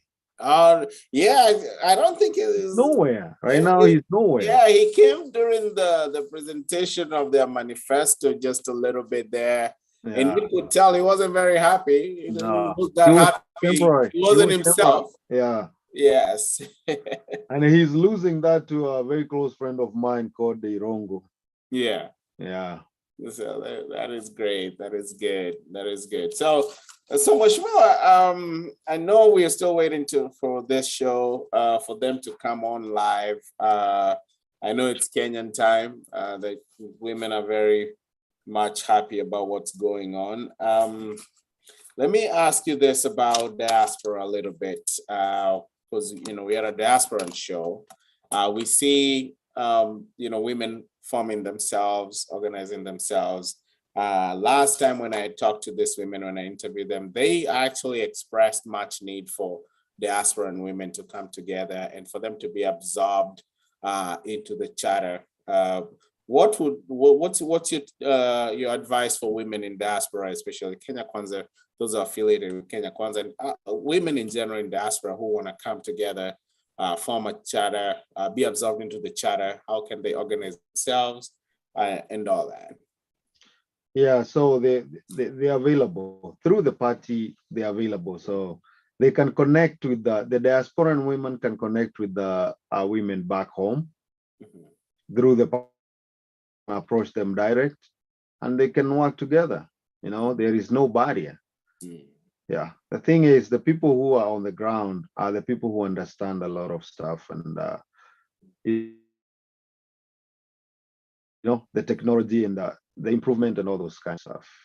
That's great. And do you think diasporan women have a chance? Because I've seen a lot of diasporan men go back home to run and all that. I haven't seen a lot of women do that. Is there a reason? I think 2017 we had Mwenda Mwinzi. Yes. She was from New York, I think. I think she's from New York, right? Yeah, I think so. Yeah. She tried to run, she tried it in Mwingi, I think. Yes. Mwingi Okitui. Yeah, and still we have them. We need to encourage women from diaspora to go and run for the office. But you're forgetting we had Soipan. Soipan was yeah, we have a lot of them actually. We have a lot. We had the Gadesha. Susan Kihika. We had Gadesha, the Okabi. Yeah. Okabi Gadesha from Canada. So I think they're doing. Yeah. The only thing with they calculate, they count their move. They're not like us, you know. And when they get in there, they get it. Oh yeah, they count their move. They will go there when they're 100% sure they're gonna get it. It's not like us. Like sometimes men don't have the second thought. They say, okay, it's time for me to go and run. You don't know how the ground is, and you go start it. So that's why you find men trying 1, 2, 3 times. Yeah, you know, before he got it. Yeah. Okay. And I think we'll get. They are fully involved. They are fully involved. Yeah. That's good. That's good. I think we'll get more women into it. And now with this chatter, I think it's gonna help a lot of women get encouraged into politics.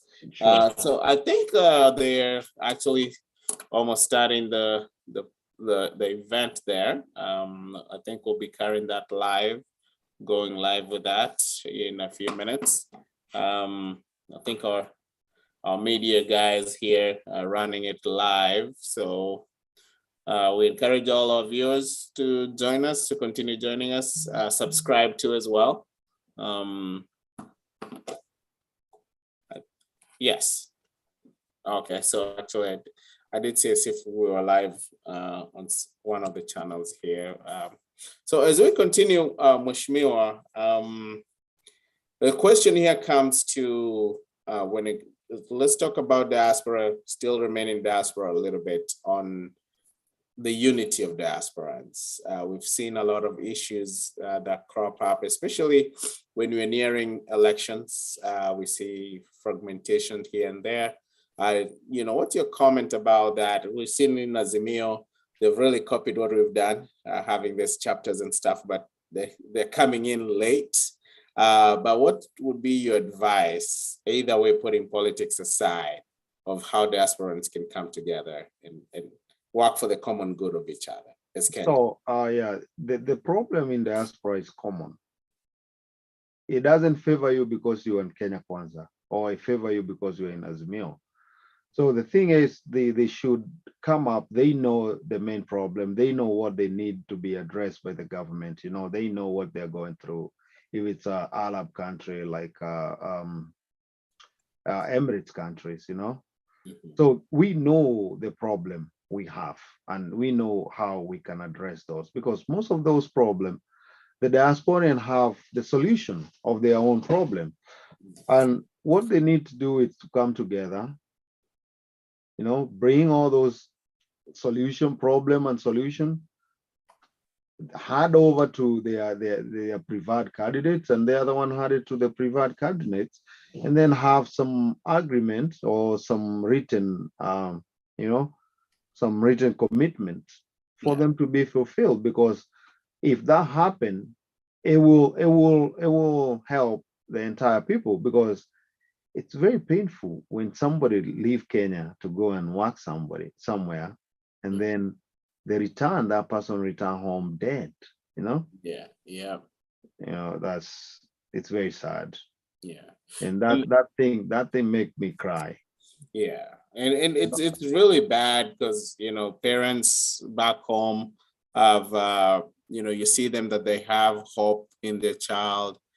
This is a person they've educated. They've tried to send this person to a foreign country with the hope of this person is gonna help the family, and then that person goes back in a casket. Yeah. I think the government, I do feel, has also kind of failed us a little bit in that way, especially when it comes to issues in Saudi Arabia and stuff, whereby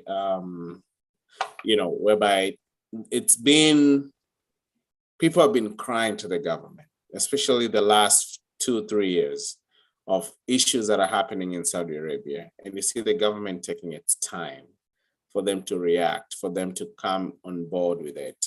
So I'm praying that diasporans will still come together. As you've stated, it's very well, let them, people who are affiliated with Azimio, have something in writing, have a commitment. We've had our own commitment, have a commitment. So at the end of the day, diasporans win, that would be my prayer too, because we go through a lot in diaspora that most people don't understand back at home. When I came here, we had this notion of we pluck money and leaves, on trees. Yeah. As you walk by, there's dollars all over. But people don't know what we go through in diaspora. So, and this is the reason I think I'm encouraging all diasporans to get involved in politics, so we can be able to shape back home, and we can be able to, have the pride of, hey, I'm from diaspora, I can pack my bags now, I'm going back home, and I know I'm still okay. Because most people fear going back home just because I'm not where I really want to be. And Yeah. that point never comes, And so, that would be my advice is get involved. People from the other side, get involved. Let's engage so that whichever government wins, diasporans win. And that's why the diaspora need to have a forum or have somewhere that they can come together, because the problem that we experience in United States is not the same problem that people go through in UK, or people go through in Russia. It's completely different. But if we have a common group like what the Kenya Kwanza are proposing to have the diaspora ministry, those problems will be addressed. And then the people coming in, because the problem is in diaspora, when that person leave Kenya, the first person he or she will meet will determine his future. Exactly. Because I have seen a lot of people who came through to school, but they never completed school. Because when they got here, they found somebody like me and say, hey, you don't need that. You came here to get money. So why are you wasting jump in the workforce? Why are you wasting time in school? And that's not good. That's not good at all. Not good at all. Not good at all. So if we have something like diaspora ministry, people will be advised, tell them what it is, council, let people be aware, you might be getting good money right now, but if anything happened, you break your leg or, or your hand, you won't be able to get it. But if you go to school, you complete school, everything is in your brain. You can still work with one hand, because what they need is your brain, all those kind of stuff. Because when you get here, especially youth, you say, I still have a couple of years to complete the school. So I can start doing ABCD, working in the stores, doing ABCD, getting money, start getting what I never got back home. And then the time you realize you are settling, you have kids, you have wife, you don't have time to go back to school. Exactly. Yeah. And something else that I do think this diaspora ministry would help is I think it will come to fill that void that the embassies have not done, whereby initially the embassies are supposed to make sure that they know their citizens where they are. You get here, they make sure that you register with the embassy can help you figure things out. That never happens. Nowadays, actually calling the embassies, you're on hold for like 2 hours. Majority of the time, there's nobody to pick up the phones, right? When you need your passports, your IDs, you go through a process. We did see about the voting and all that, how it was made so difficult that, people from Minnesota, for example, we had to go all the way to DC for that. So the same thing with Atlanta. And I remember I was telling the ambassador when I went there, I was telling him the only time that they are useful is when somebody died in the United States. When people are trying to get the body back home, that's when you see the embassy, because they have some paper to clear. Or when you are getting deported out here to Kenya, that's when they ship in, because they have to sign the deportation papers. Any other time you don't see them. You're not important at all to them. And I think that's where that ministry will come into play, whereby now we have a resource where we can go there and say, hey, guess what? This is how this is going to be run. People who understand what diaspora issues are, we can report our diaspora issues there. Because when we go to the embassy, it's the other way around. It's like the embassy is our boss. And we face that many, many times. And that will actually help people with that diaspora part to, even when somebody is coming here, they're able to even figure out how to settle. Because I'll tell you, we've had here in Minnesota, we've had a lot of issues with, young Kenyans being homeless, going to school and everything. And things have just fallen apart. They don't have family or relatives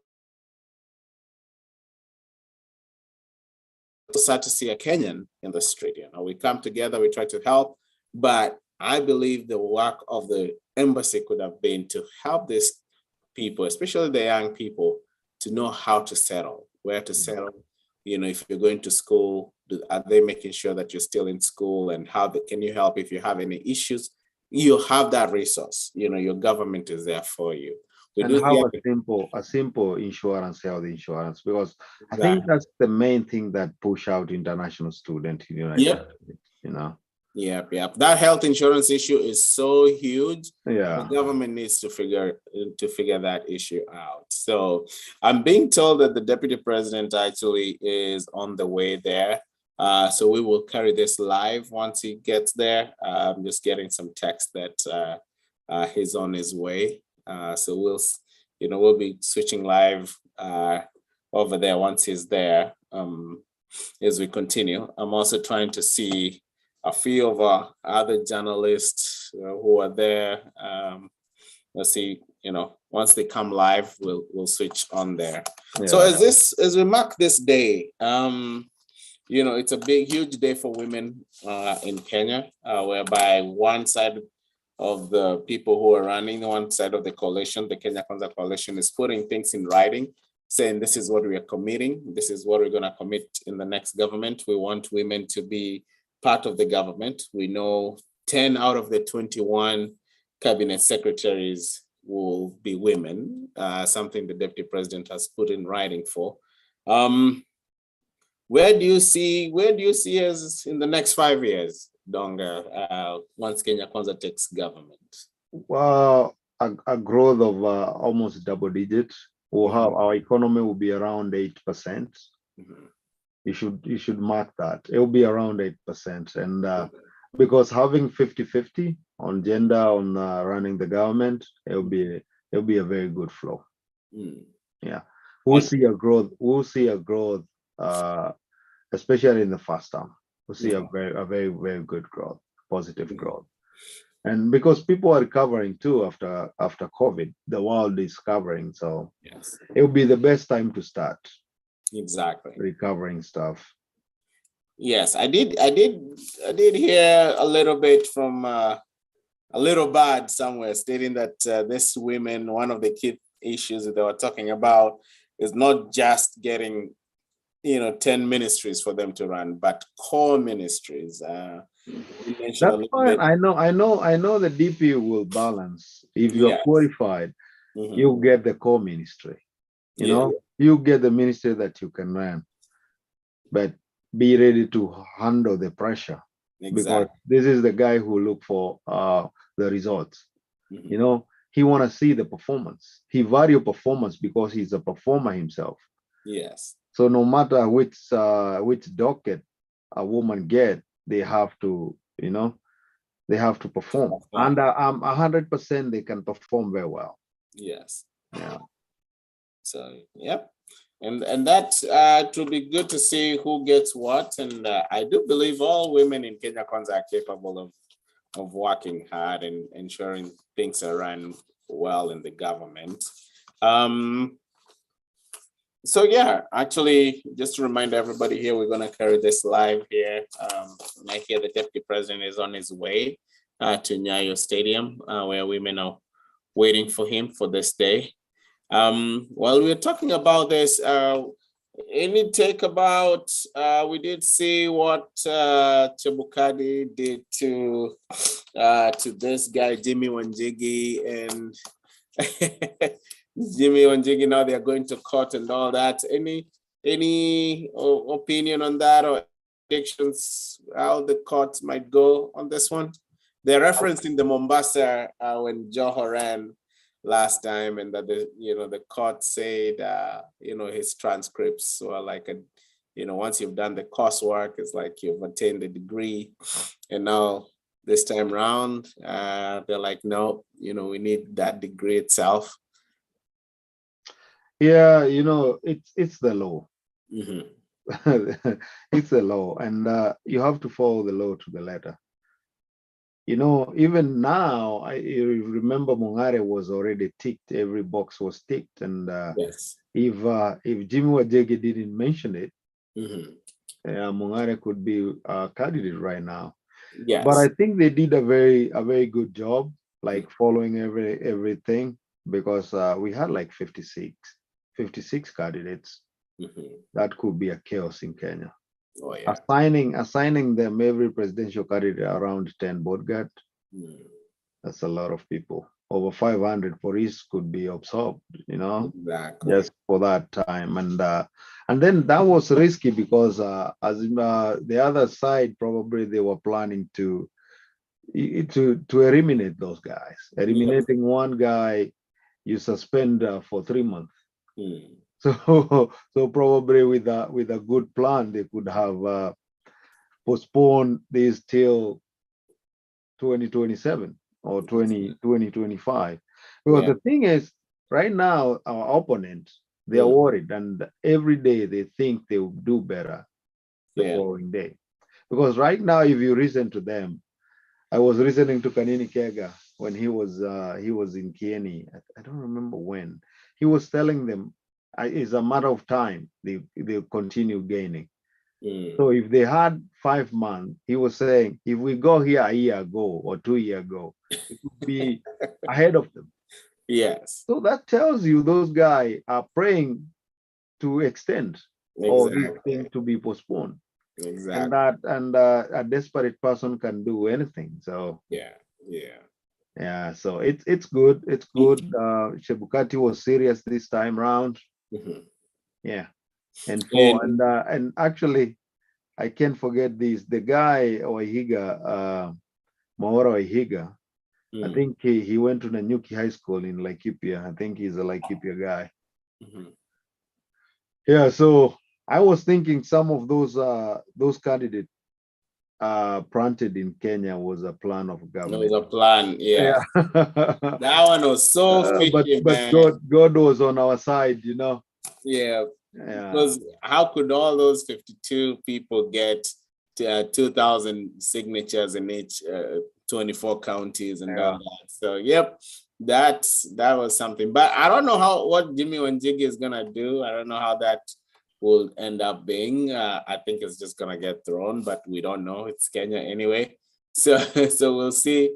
We'll see where we are with that. Jimmy decided, and he made that comment, say he'll be a spoiler. He'll be doing that so that we can have a runoff. Yeah. So I think he's done. Yeah. He should decide to work with us for now. Yes. Yeah. Yeah. So I think that should be it. We'll see how that turns out to be. And what's your thoughts on Professor Wajakoya, his policies, his vision? Wajakoya is trying to copy what they have been saying here. Some of the governor on the other state saying legalize marijuana. You cannot base your campaign on marijuana or a substance. He's the most educated guy right now. Very educated. Among the four candidates, but yes, I don't know. He's trying to bring something different. Yeah. He's trying to champion. But he's a joker. I never took him serious. Yeah. Yeah. Yeah. I listened to him the other day. I didn't know much about him, so I kind of went and researched a little bit about him. The guy is very learned. I see his point on weed, on marijuana. But I don't think we're there in Kenya yet. I think even in Africa, I think we're so far away, because even in the United States. The thing is, as a president, you cannot do that. He will have to go through the parliament. And if he want to do that, he can rob it. Yes. Even as an ordinary person, he can rob it through the MP. If it's something that makes sense, it will go through. Exactly. So if that's the purpose of running for that seat, he better decide and do something else. And then I don't think he's serious, because his family is still here. Yeah. His wife and kid are still here.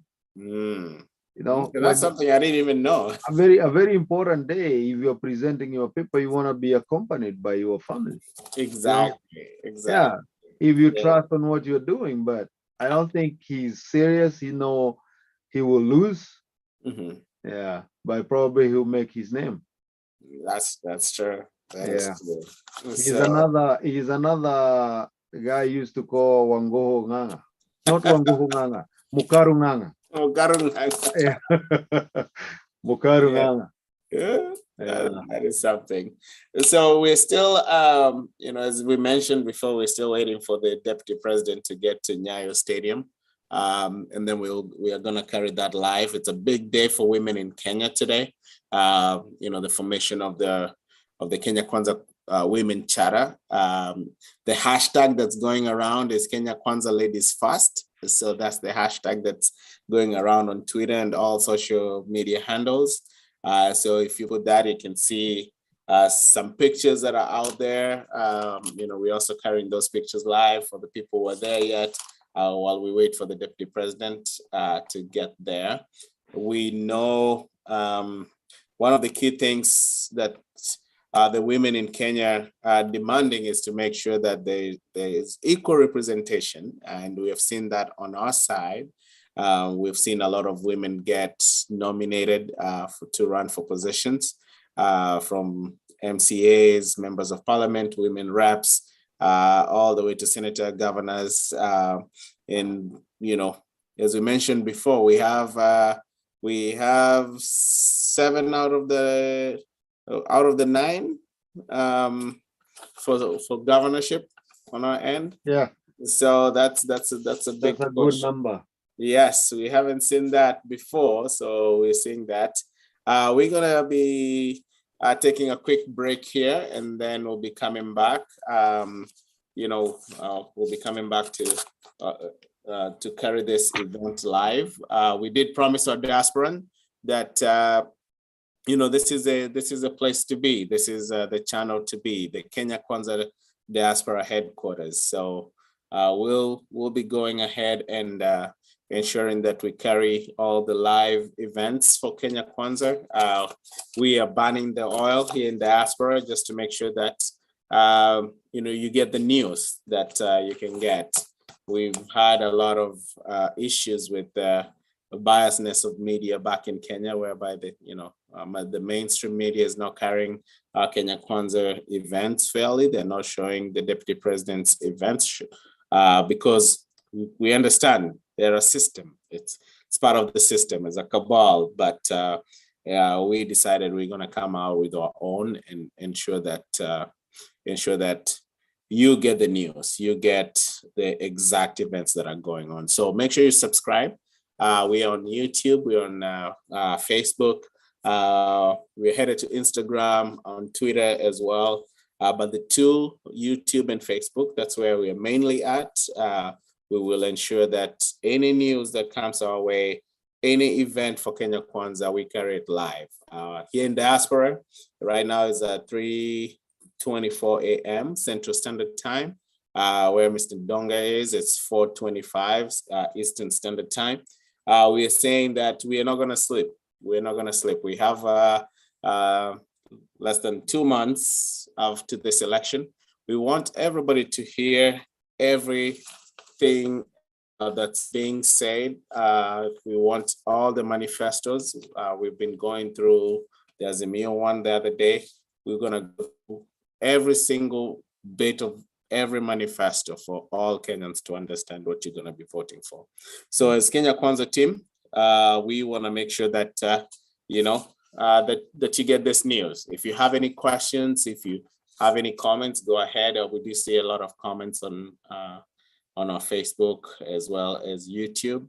Somebody say that they're super happy to know there's this channel that we started. We just have, I believe, like almost a week old now, but we'll be here. We're going to carry every news to you live. We want to also interact with you. If you know of an event that's happening in your area, an event happening in, starting with different wards, different constituencies, different counties, we want to carry all this live. We'll also be carrying different events when it comes to debates as well. We're going to try and carry those as well. So Mr. Ndonga, I was just saying here, we're gonna try all events that are happening in Kenya Kwanza. We're gonna try and carry them live. I know it's later outside. We like where I am, we have an 8-hour difference between Kenya and Minneapolis. And for you, I think it's 7-hour difference, but we'll burn the midnight oil to make sure that we carry all the Kenya Kwanza events live because of this media bias. That was a driving point of starting this channel, is we want to ensure that they cannot silence us. We'll be out there, we'll be heard, we'll carry this live to our people, ensure that everything is shown out there. Any quick comment on this media biasness that has been there? I know the Deputy President addressed it, brought it up to the IEBC, actually to the chairman himself, and we said, hey, guess what? This is what has been going on. We want to make sure we report it to them. What are your comments on this media biasness? Do you think there'll be a change, or is it going to still be status quo? They're starting changing right now. So I think at the beginning they thought they will drive it. They will determine who will be the next president. But as time goes, they have realized that the people have already decided. So they don't want to lose that people. They don't want to lose that following. Yes. So right now, I think I'm seeing a change, especially on Royal Media, the Citizen. I'm seeing some changes. Yes. Now, remember that day when DP were presenting papers, they actually brought that live. Yeah. Yeah.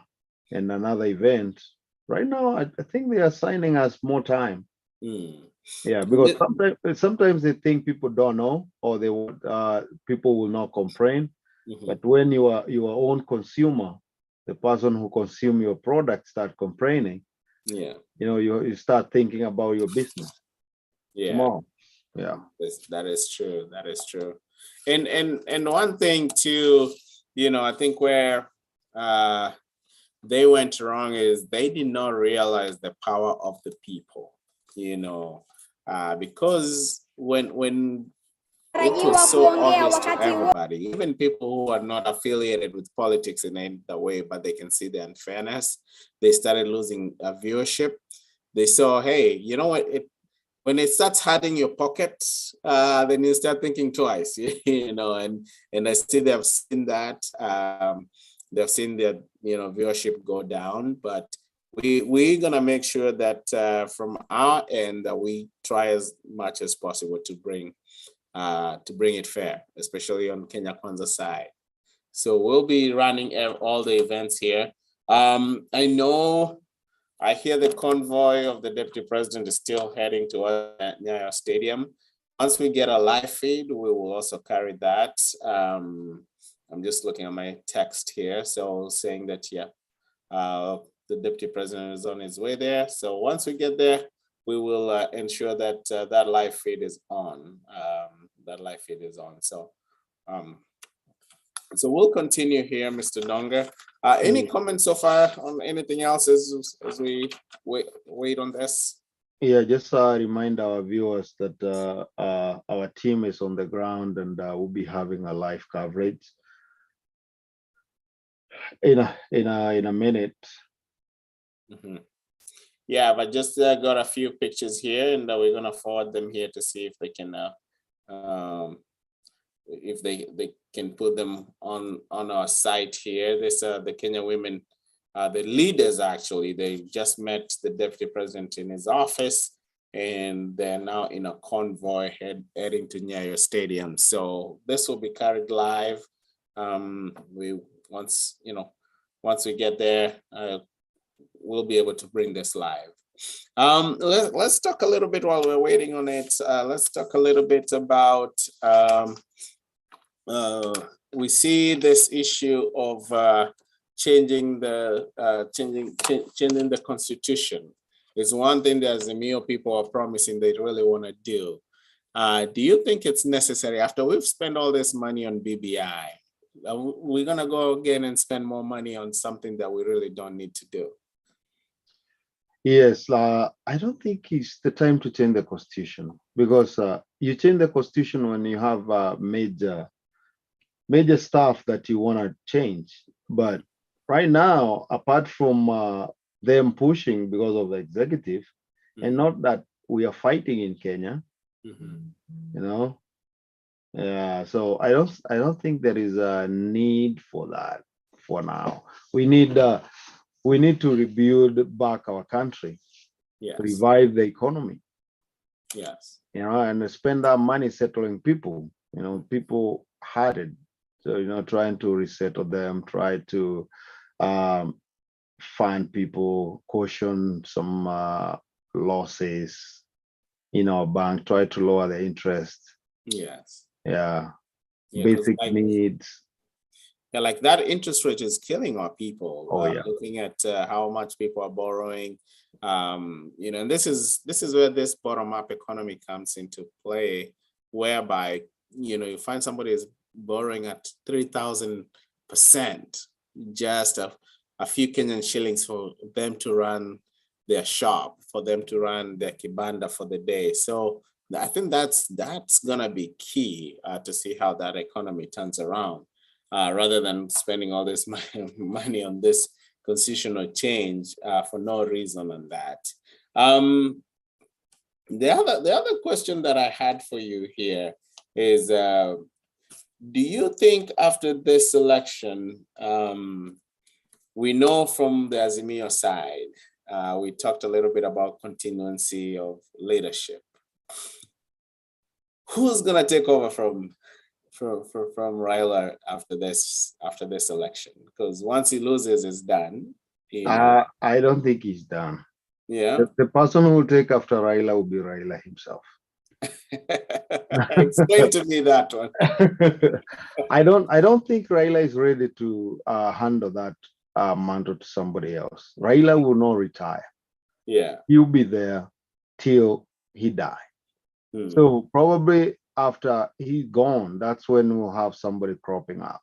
And probably will come up from the same blood. Probably Jaoko will take over. Yeah. Jaoko is a very good friend of mine. He's son of Oburu Odinga. Okay. And he's good.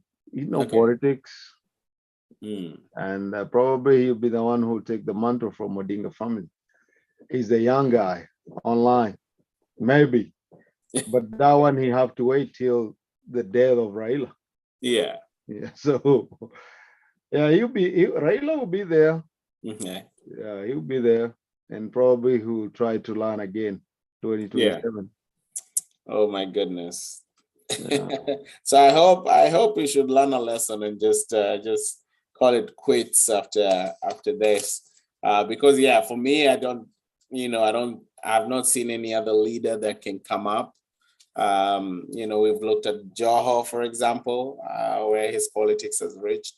You know, we've looked at if we look at Junet, you know, I see all these people who surrounding Raila this time, and I don't see one prominent person who will take over. Especially, let's even go to, you know, party itself, even ODM, who will take over, you know. Maybe Bandi, but the problem with Bandi, I think he's from South Nyanza. Yeah. So the thing is, when Jaramogi died, Wamarwa was supposed to take over Fort Kenya, and he tried to take over Fort Kenya. But what happened?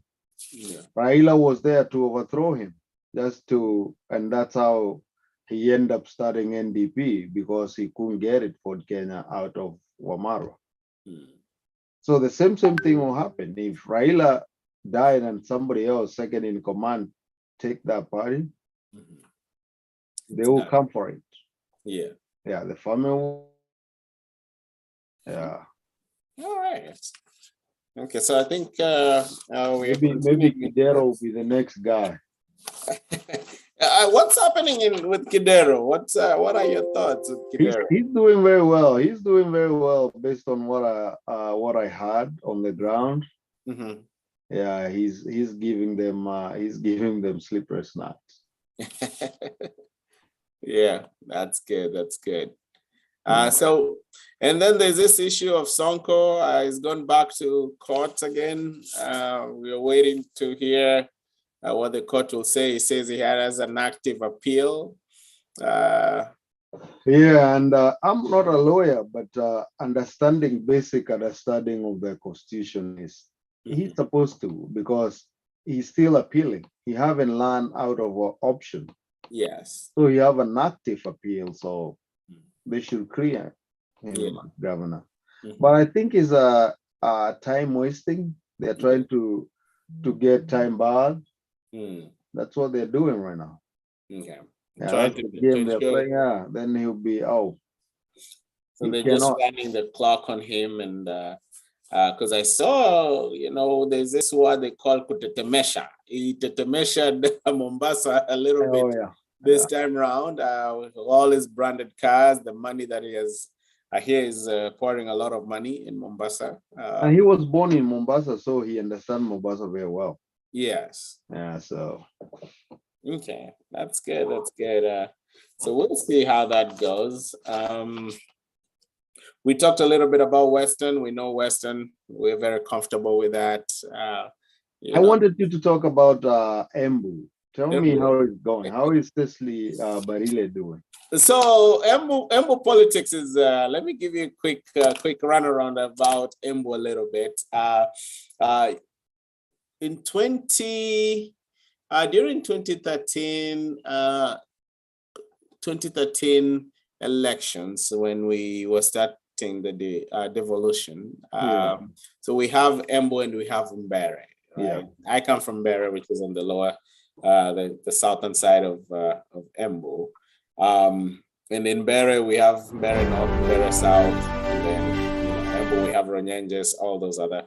So initially, because of clan issues and a lot of issues that came with leadership, the Wazés, or the Council of Elders, sat down, and initially there was an agreement.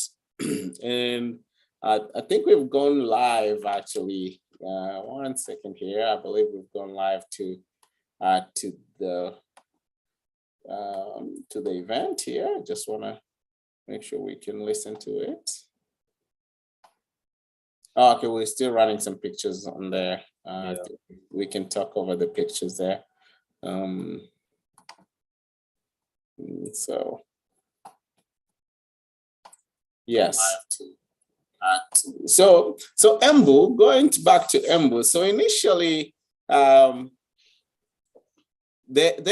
we had an agreement whereby the governor will come from Embu and the senator will come from Mbere. And the agreement was, within the 10-year factor, then it's going to rotate. Now, this time around, we were supposed to go to Mbere for the governorship, and the senator come from Embu.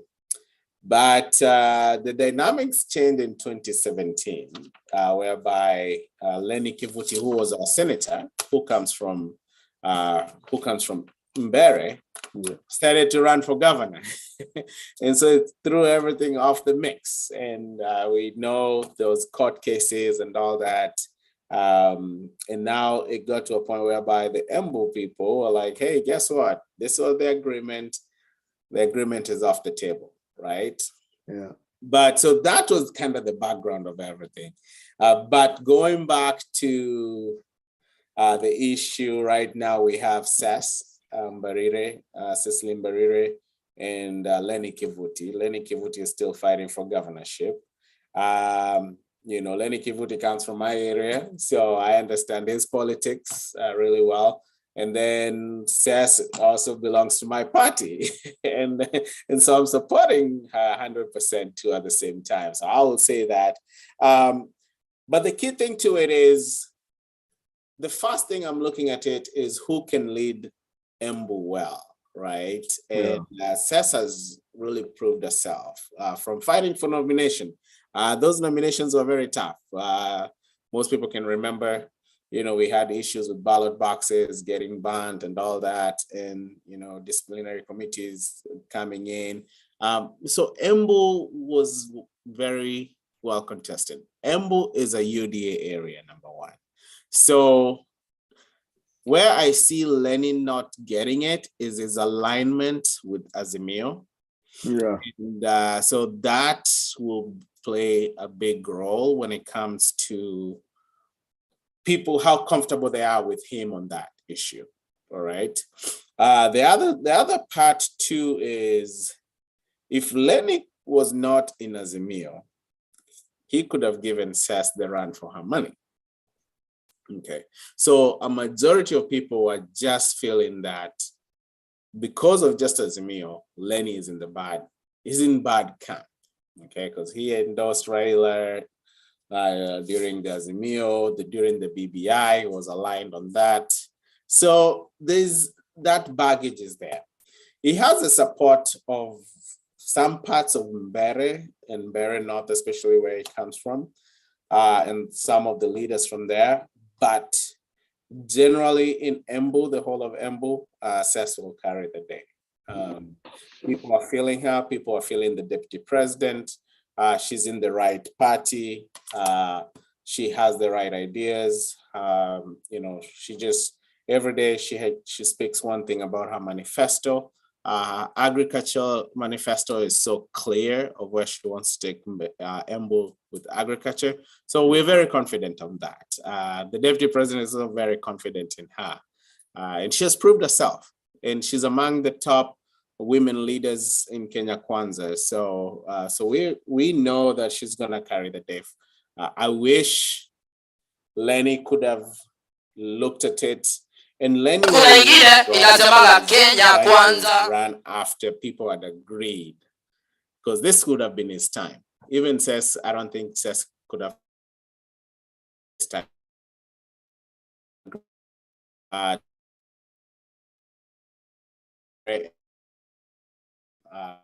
You know, if I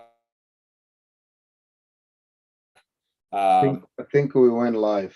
We went live. Okay, yeah, we'll catch up with this conversation. So let's go back live on there. Wakiingia tunasimama, wakiingia si tunaweka nduru, wakiingia si tunaweka shangwe.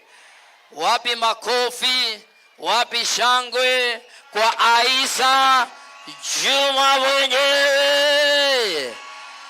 Wapi shangwe? Mike umekata. Haya, sasa wanafika, si ndio? Naomba sasa kila moja simama, kila moja simama, kila moja naomba kusimama. Naomba kila moja kusimama. Naomba kila moja kusimama. Simama.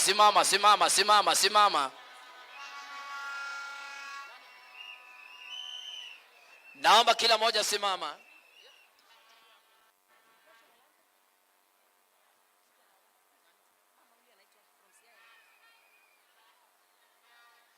Naomba kila moja simama. Kama tumesimama,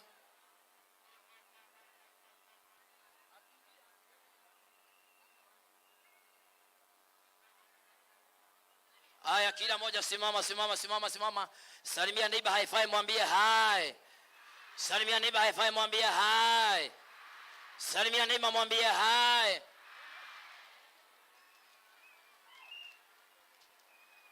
Haya, kila moja simama.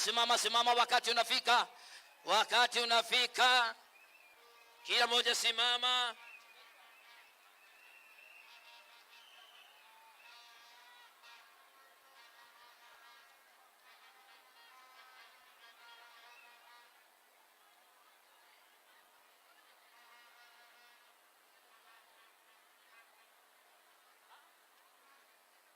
Haya, kila moja simama.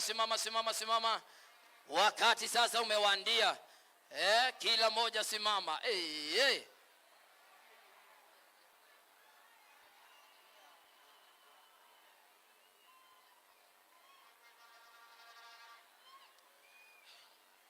Wakenya wote, wapi shango, wapi vigeregere, wapi ndulu? Bado, wapi shango, wapi vigeregere? Haya, sema hey.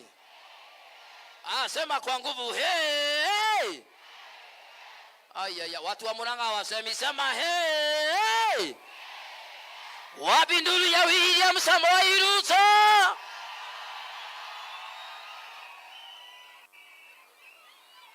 Haya, yani kuko sawa. Haya, DJ tafuta song moja ambayo ni ya kuabudu Mungu, si ndio? Sisi tunaongozwa na Mungu. Ama ni aje? Ama ni aje? Wale watu wanaongozwa na madharau. Ama ni aje?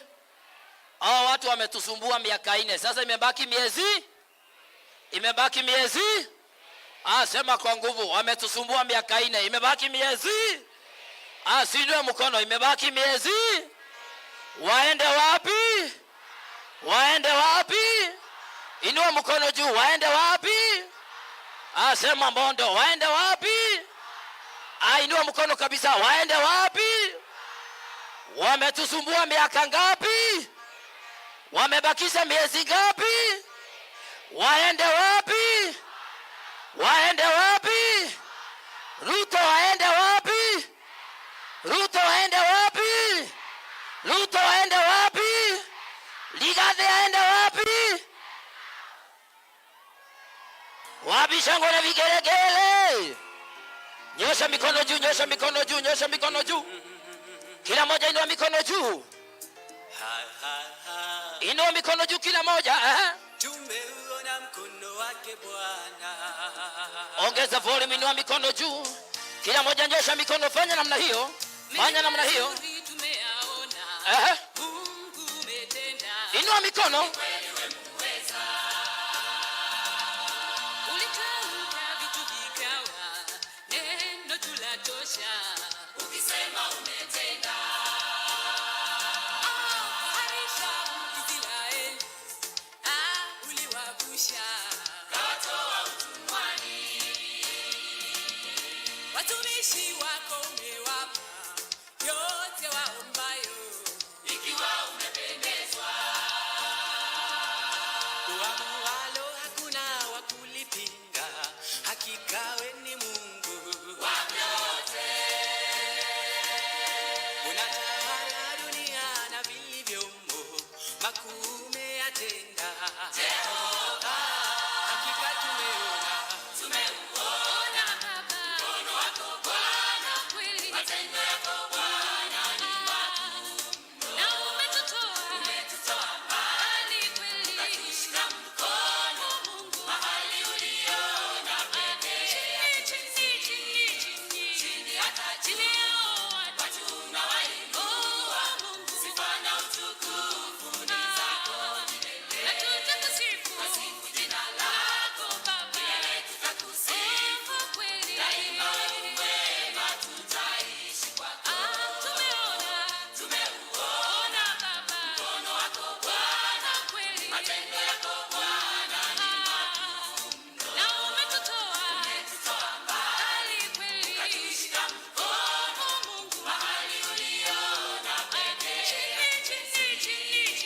Chini hata chini yao watu unawainua Mungu, sifa na utukufu ni zako milele. Na tutakusifu jina lako Baba, milele tutakusifu kweli. Daima wewe mwema, tutaishi kwako.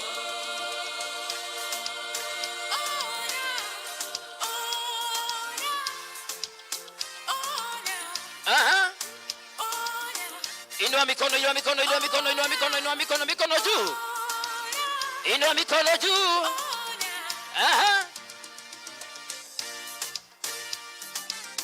Msalabani Aya. ulitupenda. Aya DJ. Aya DJ. Aya DJ. Simama hivyo tu. Yani mko walembo. Yani ni serious. Yani ni serious. Yani ni serious. Yani mnasema ni William. Yani ni William. Wapi nuru ya William Samoei Ruto? Aya, kama tumesimama, acha nikuitie mheshimiwa Bosli kutoka Wansikizu studio. Kuja hapa mama. Si yako sawa? Kuja. Ako sawa? Ako aje? Ako aje? Si ongeza volume. Ako aje? Sisikiwa mama. Ako aje? Ako sawa? Mwambie igwe. Tamba nayo. Asanteni sana. Bwana asifiwe. Wamama oye. what I would like to do now is to officially welcome all the women from all the 47 counties of Kenya to this historic event. It has never happened in history. Today is the Kenya Kwanza Women Charter Conference. Today, the next President of the Republic of Kenya will be here to listen to you and what you want him to promise the women of Kenya. So karibuni sana. And as we start, I would like us to start with the national anthem, the Kenyan one, followed by the East African one. DJ tafadhali tuongoze. Haya tusimame wote kwa heshima like patriotic Kenyans. Asante.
Asanteni.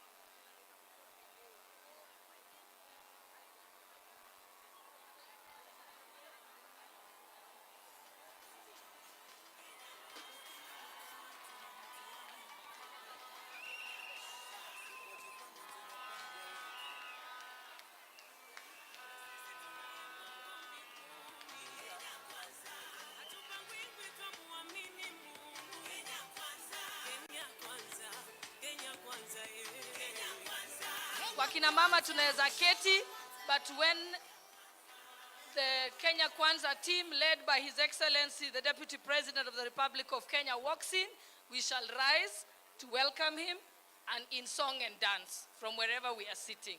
Thank you.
Akina mama oye!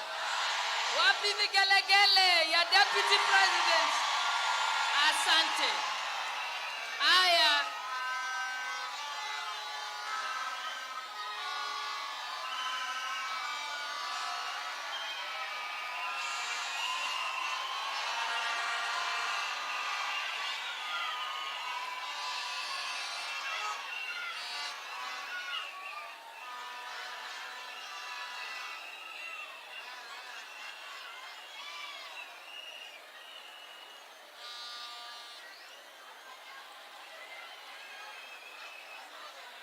Aya.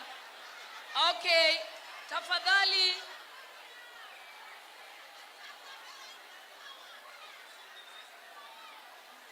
The Kenya Kwanza team, led by His Excellency the Deputy President and the presidential candidate of UDA, we would like to welcome you all to the Kenya Kwanza Women Charter Conference. And we kindly request that you be upstanding for the national anthem. The national anthem, please.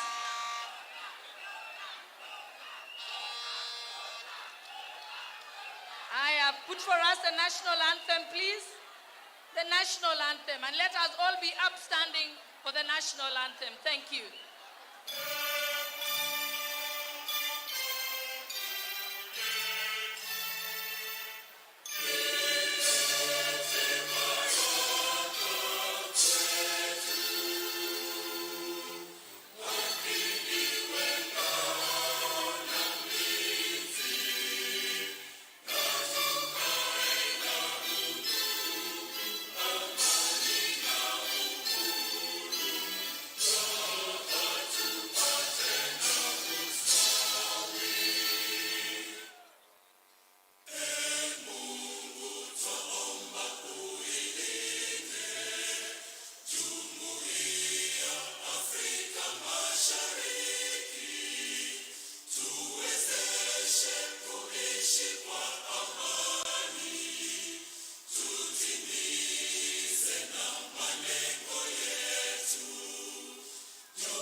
Thank you, and while we are still upstanding, we would like Sylvia Mungoma to come and pray for us. Sylvia, to come and pray for us.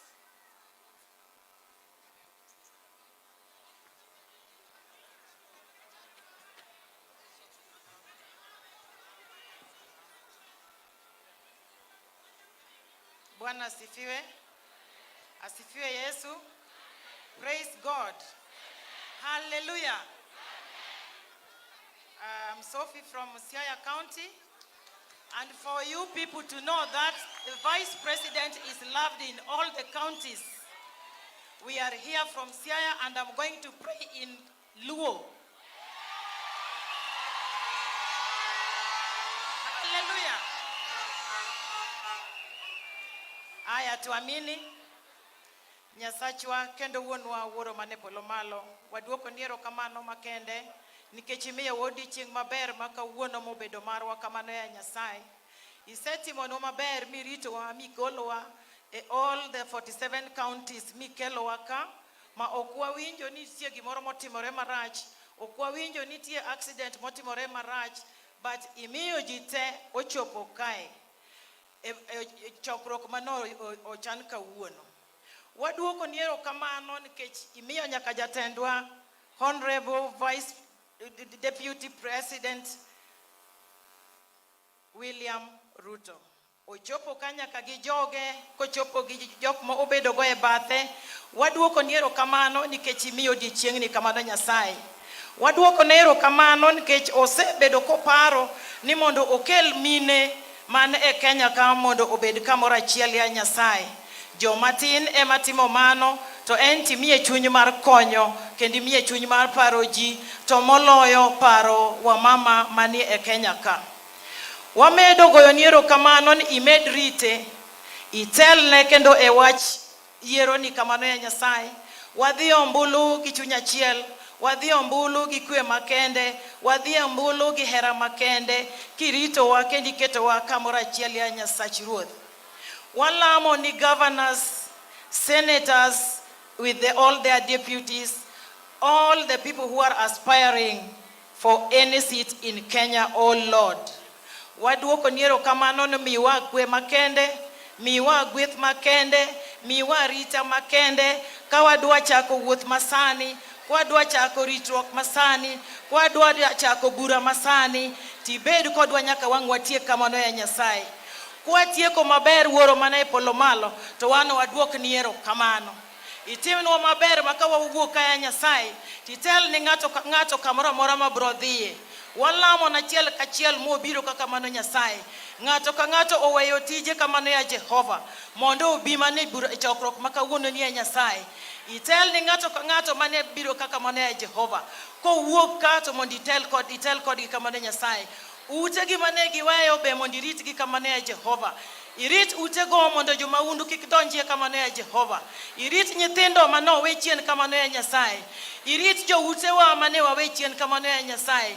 Irit tije wa mane waweyo kamano ya Jehova. Kitimo nwang'ono ni makende to wanaduok ni erokamano. Ka wachopo mwawinjo ni wachopo maber wuoro wanamed tingo nyingi malo. Akwayo kamano tilamnwa e polo malo to mana kuom happy e nyingi Yesu Kristo Ruodhwa. Amen.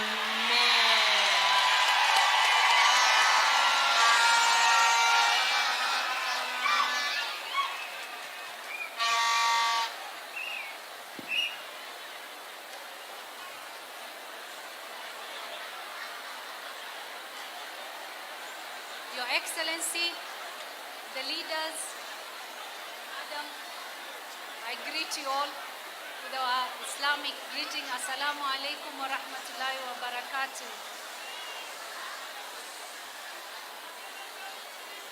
In the name of Allah, the most gracious, the most merciful, all praises is due to Allah, the Lord of the world, the most compassionate, the merciful.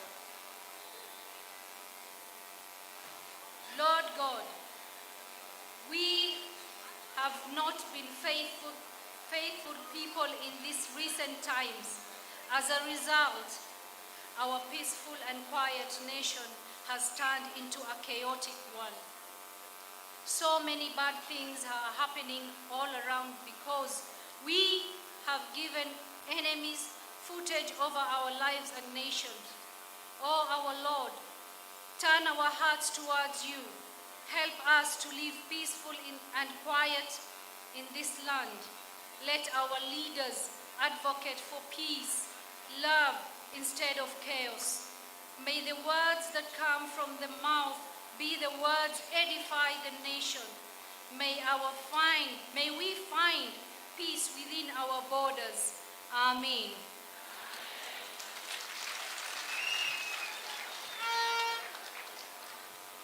Thank you. I now call upon Honorable Alice Wahome, MP for Kandara, to take over the program. Thank you.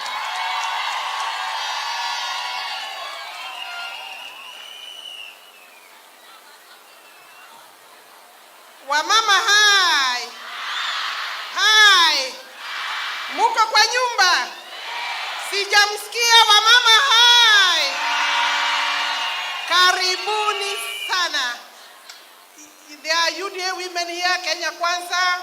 So can we just do one thing there? Harambe. And I want us now to say Kenya Kwanza.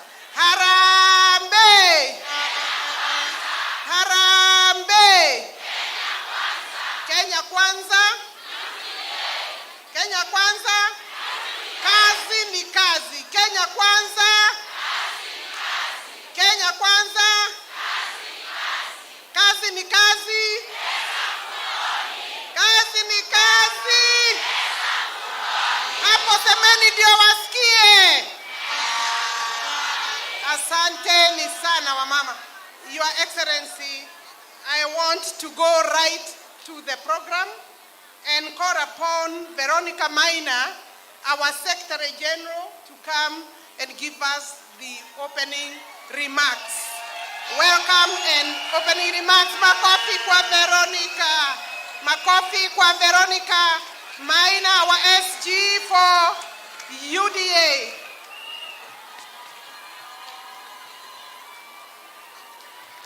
Harambe!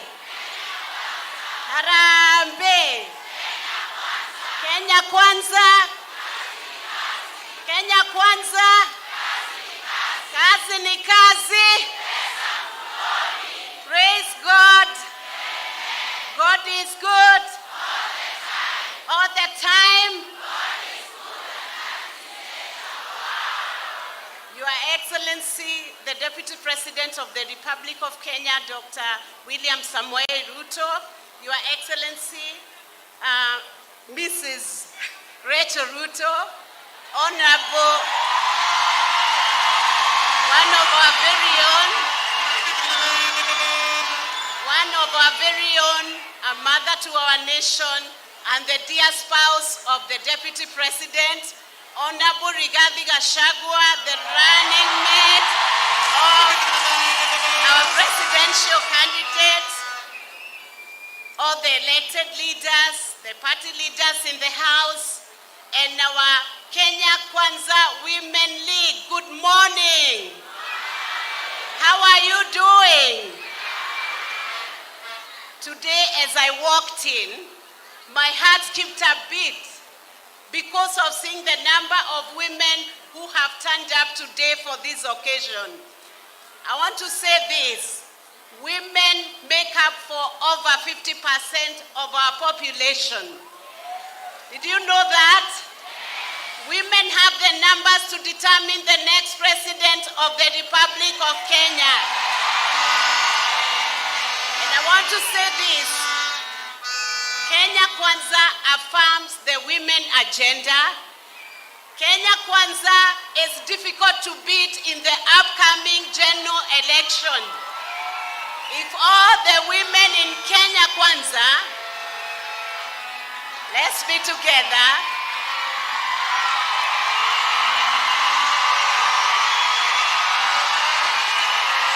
Karibu sana.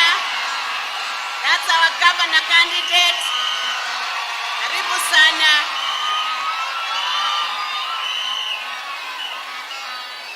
Thank you, thank you, thank you. Let's be together.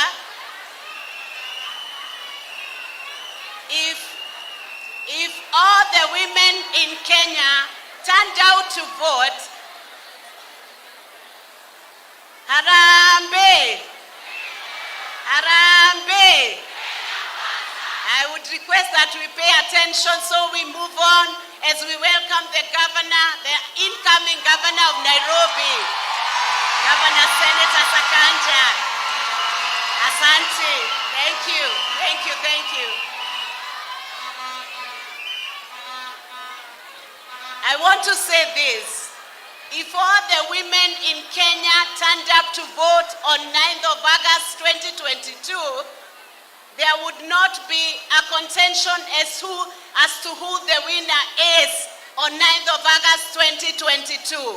Kenya Kwanza hosts the best presidential candidate in the Republic of Kenya.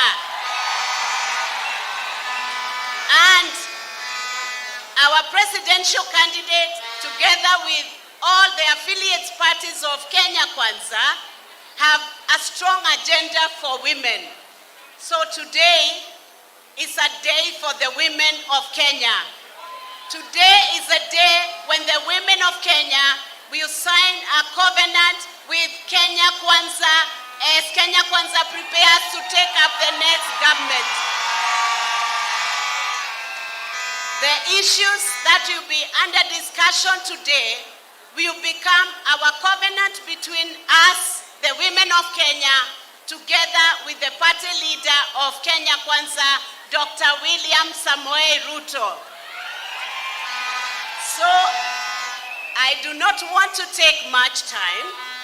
But Your Excellency, the life of a Kenyan woman is not very complicated. Some people have made it appear as though it is complicated. It is not complicated.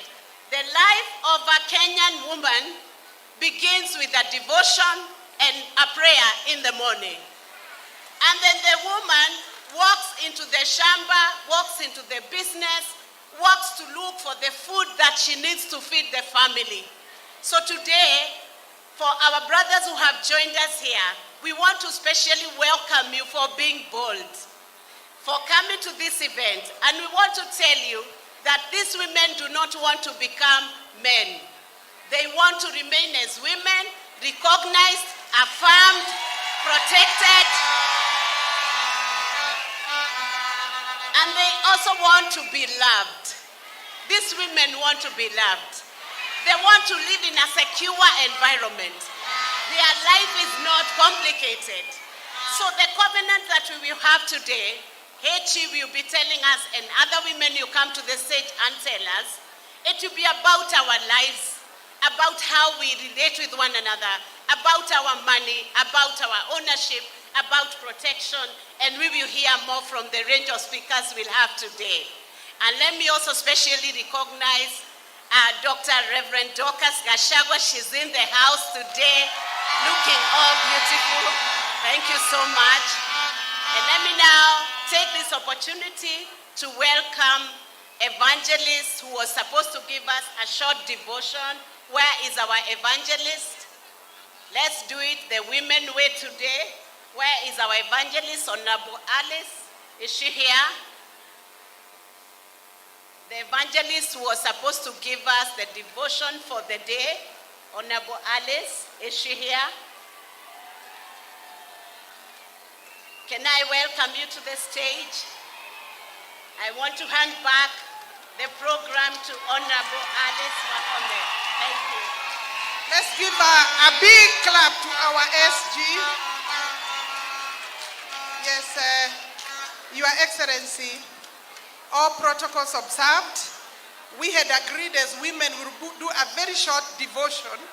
And for that devotion, because these women came from very far this morning, some of them have not slept. Jane Wairimo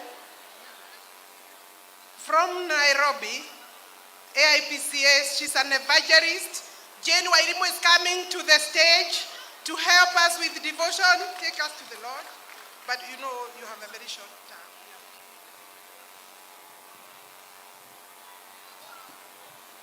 His Excellency, our fifth President of the Republic of Kenya,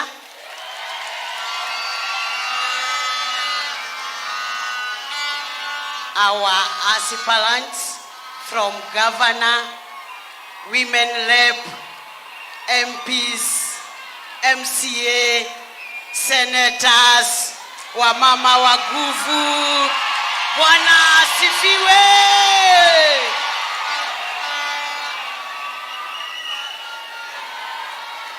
One minute.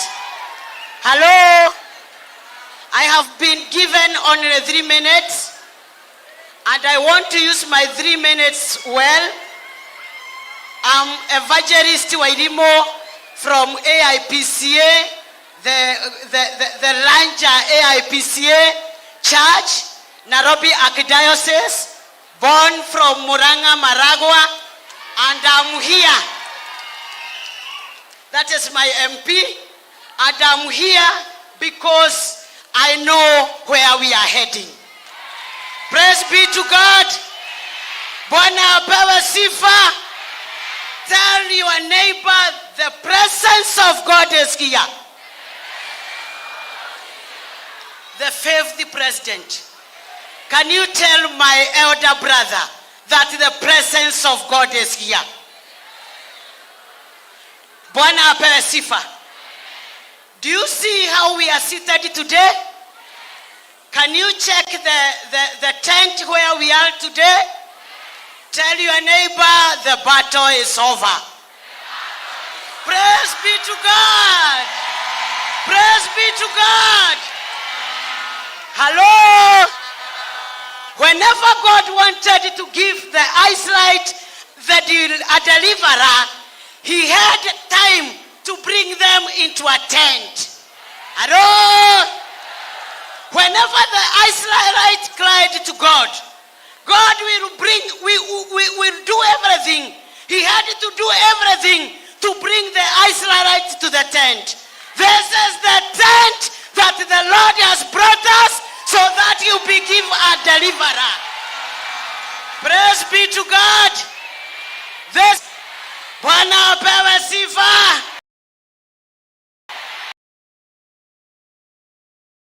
Tell your neighbor we need deliverance. Hello? We need deliverance in this country. Hello? Let my people go. Hello? We have come here to tell the devil to let our people go. Hello? Hello? He has to surrender today and let our people go.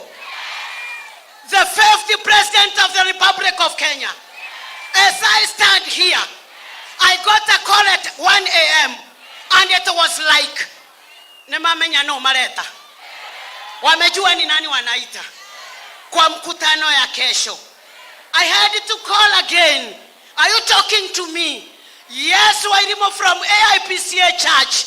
You have to go tell the people that God is really waiting for them. And the anointing I got from Muranga Maragwa, I have come here to stand firmly to tell the devil that he must let our people go. Pharaoh told Moses, if you are to go and serve your God, just go with your children. Hello? Wamama wakasema, our children will not go and they will not leave their mothers behind. Bwana apewe sifa. Wamama tuko hapa kuwakilisha this man,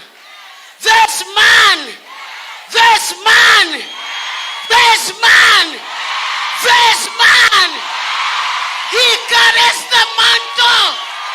He has our mantle. He has the Hasra mantle. And this mantle will not leave the same house with the house of Dagon. This mantle will walk with the covenant box. This mantle will be passed to generation. It doesn't matter the altars they have put on. We are silencing them today.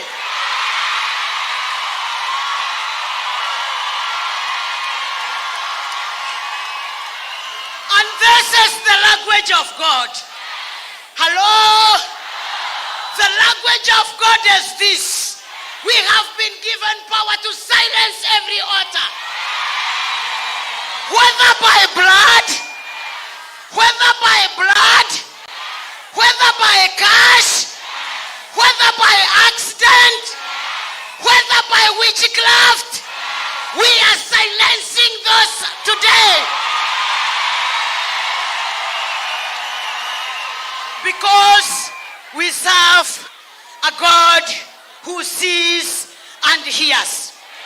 Praise be to God. Praise be to God. And before I sit, because I'm happy to see all these people you see here, I've been monitoring them. Our governor, Kabogo, Tano, Tena. My little brother from Muranga, I'm from Kaharo. I'm here to tell you, there is God who sees. There is God who hears. There is God who has seen you through. How many times umeepukana na vifo, wakakuwekea usiku Mungu akategua? Because there is a God who sees and there is God who hears. Now I want us to say this. Before I go back there, I want you to open your mouth. Because they have been brought here by the precious heart of God. I want you to say after me. We refute every demonic words that have been spoken to our people. We erase every handwriting that has been written against their destiny. We erase it today through the blood of Jesus Christ. We bring down all the evil altars that has been elected to bring these people down. We refuse, we cancel their assignment, their mandate, in the name of the Father, the Son, and the Holy Spirit.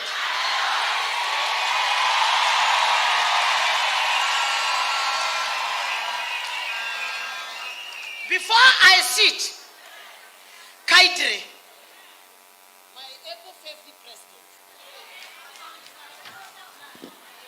just come here before I sit. Kindly come. Come. Kindly come.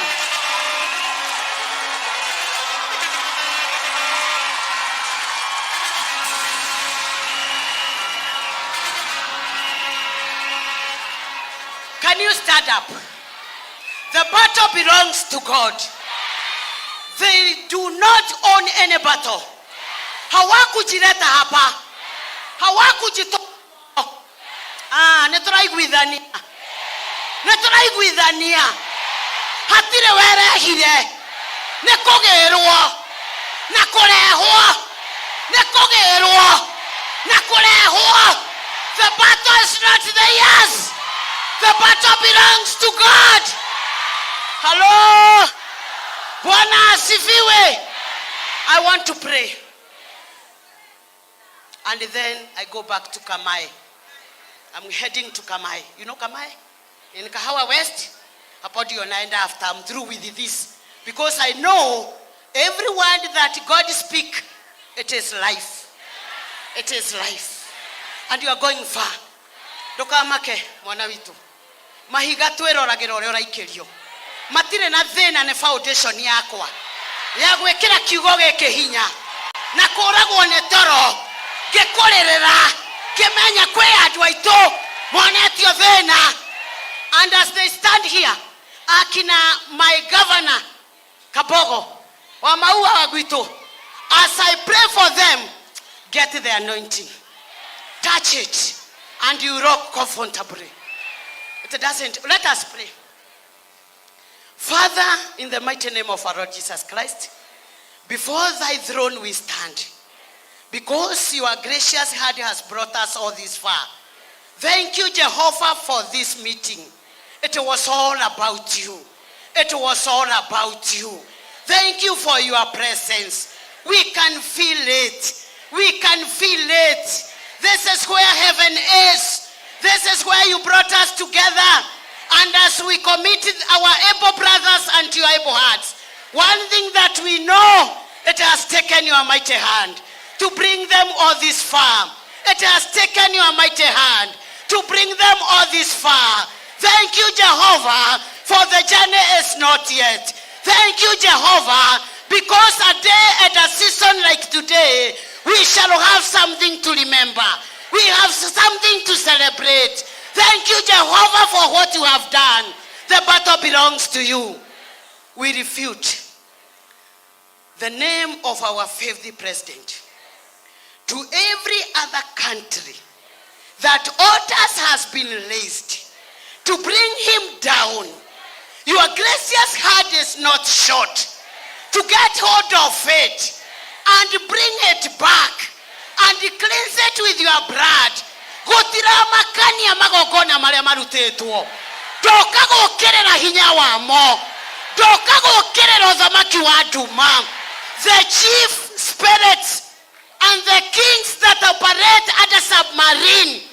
Kuria kungikoro guthietwo na hitho igoro rio ndwa ya Ngai nitukwenda gugutia ukimagira kuo ukimaruta kuo ukimarehe gwaku. Thank you, because where we are heading, our next president is your friend. He has taught us about humility.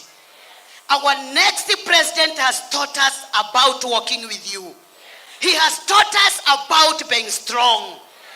Korotiwe mwathani ukoretwo iguru riake agere kuhoteka. Tiga ni wamutulite umunyitiriirie agianathira. And on to this date, we want to come into agreement with the Kenya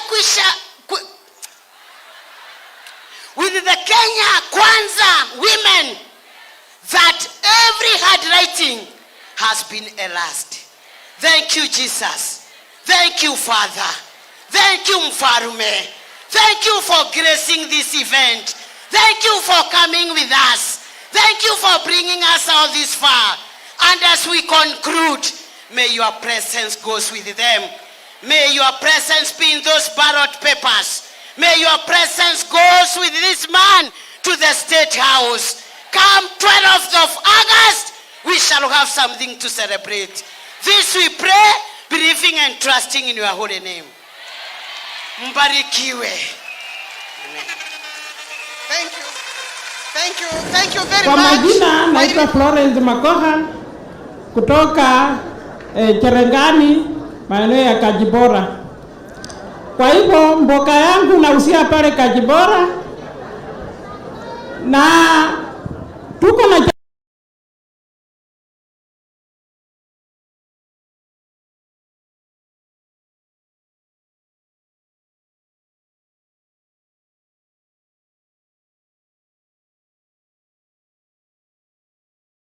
tumalizane na wewe leo, tutakuwa tumebeba serikali yetu 50%. Our aim today, women, is to ensure that we are part and parcel of the formation of the government, and that we shall be 50% owners and beneficiaries of this government. Hapo nimenena juu yenu mama. Wakina mama, hi.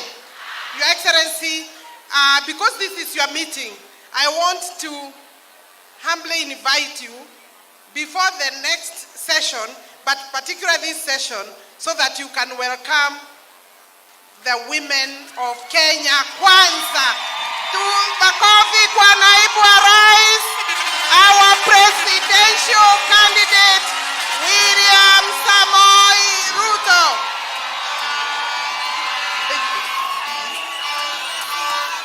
Haya, asanteni sana, tunaweza keti chini. Viongozi wote wenzangu mlio hapa, wamama wa taifa letu la Kenya, hamjambo? Wamama hai, wamama mambo, wamama Bwana Yesu asifiwe. Wamama, God is good. And all the time. Asanteni sana.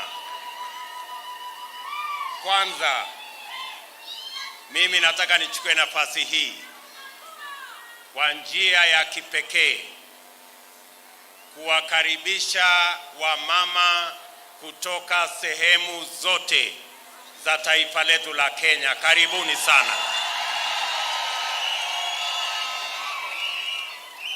Najua ya kwamba wamama walio hapa ni sehemu kidogo ya jeshi kubwa ya wamama wa taifa letu la Kenya, wa Kenya Kwanza. Nachukua nafasi hii kuwaomba msamaha wamama wale wengine wote. Najua kwa simu yangu kuna wamama wengi ambao wangetaka kuwa hapa siku ya leo, lakini kwa sababu haiwezekani kila mmoja wetu afike hapa, nataka niwaombe wale ambao hawajafika mkutano huu wakubali ya kwamba wale wamama wako hapa leo ni representation ama ni waakilishi wa wale mamilioni wa kina mama wa taifa letu la Kenya ambao hawajafika hapa leo. Mimi nataka niwaombe wamama mlio hapa, mkubali ya kwamba nyinyi ni waakilishi sehemu kidogo ya wamama mamilioni ambao wako taifa letu la Kenya, wa Kenya Kwanza. Ni kweli? Mumekubali? Jambo la pili, mkutano huu ni mkutano wa muhimu sana kwa sababu uchaguzi wa tarehe 9 mwezi wa 8 2022 ni uchaguzi ambao tutachagua mambo ya uchumi. This election, the 2022 election, is about the economy of the Republic of Kenya and its people. Let me repeat, this election is about the economy, single subject of the economy. The face of this election, is Mama Mboga.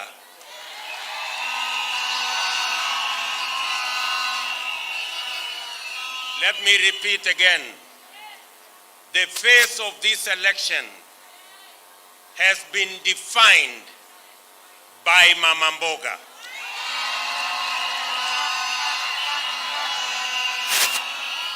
The face of this election is a woman. She is called Mama Mboga. Not Mama Moja, Mama Mboga.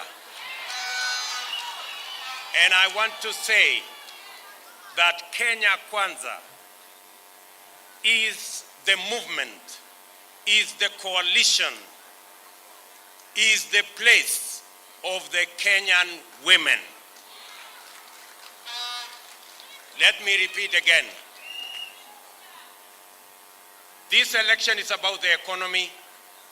The face of this election is defined by Mama Mboga, and this election, Kenya Kwanza, is the place for the women of Kenya.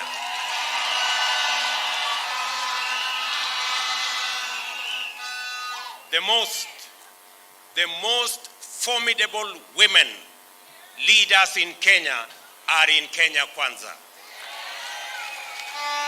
Let me repeat it again. The most formidable women leaders in the Republic of Kenya are in Kenya Kwanza.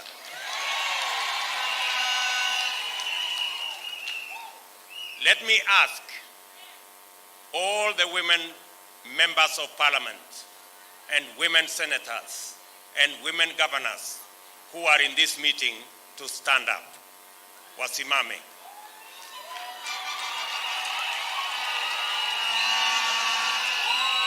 Wale wa mama ambao ni wabunge, ambao ni masenators, ambao ni women rep, na wale wengine wote wasimame. Asanteni sana. That is the big team of women leaders of the Republic of Kenya who are representing other women in this meeting. Tafadhali ketini. In our midst, we have MCAs who are women leaders. Can they wasimame wale MCAs wote? Wasimame. Wow. Hawa wote ni wamama. Asanteni sana. Thank you very much. When I say the most formidable women leaders in Kenya are in Kenya Kwanza, there is already testimony kwamba katika bunge linayokuja, bunge la 13, to demonstrate that Kenya Kwanza is the place of women. Even before the election, even before the 9th of August, we already have a woman who has been elected as a woman rep from Kericho County.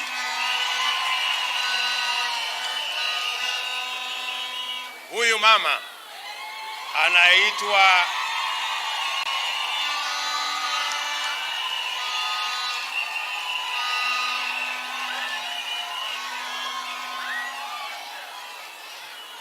mama anaitwa Beatrice Kemei. She is already the unopposed women representative of Kericho County. Wapi nduru ya Beatrice jameni? There are already very clear signs that we will have the most elected women in the next parliament coming from Kenya Kwanza. Tunaelewana? Let me also say the following. I am not a prophet, but I can predict that Kenya Kwanza will produce the most elected women governors in the next government.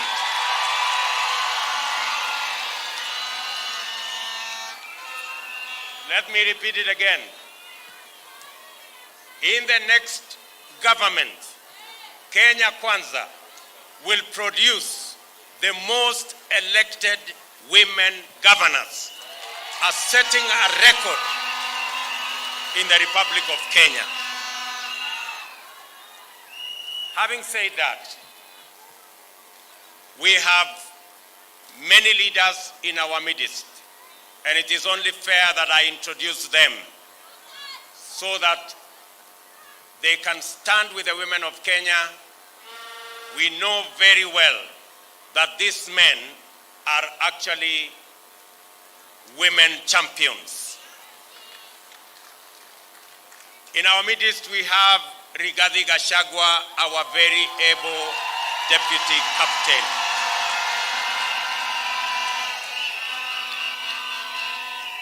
In our midst, we have the party leader of ANC, our very able leader, Musalia Mudavadi.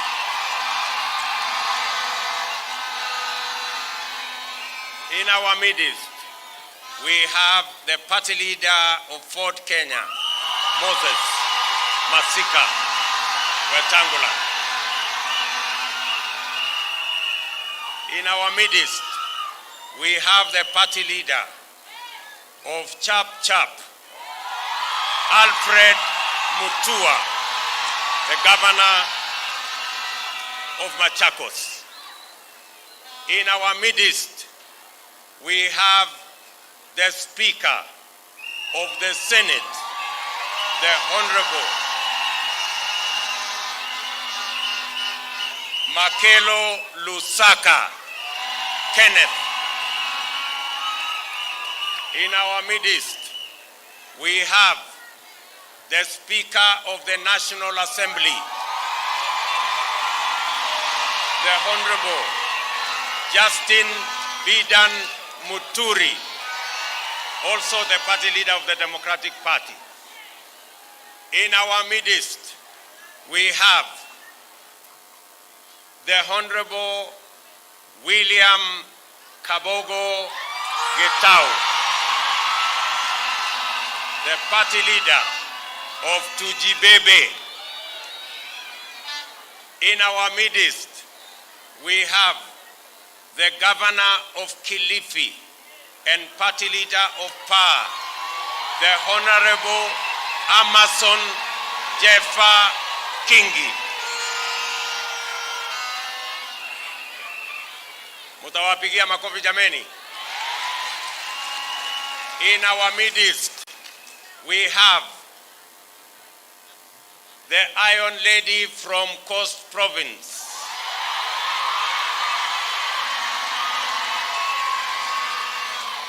the Honorable Aisha Katana Jumwa.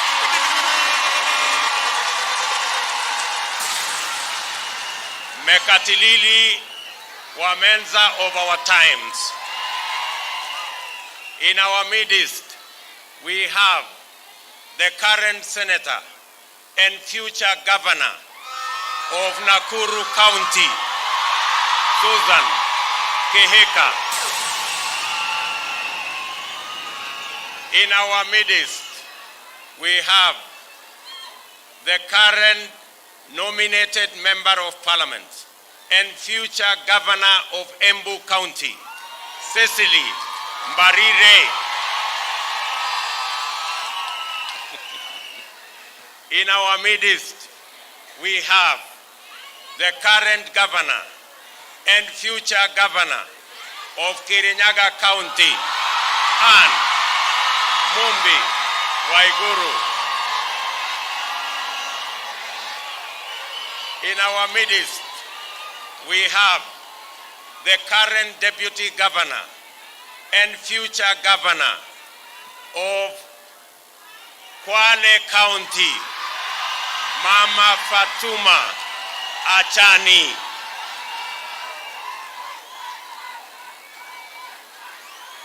In our midst, we have the current member of parliament for Kajiado East and a future leader in the Republic of Kenya, Mama Peris Tobiko.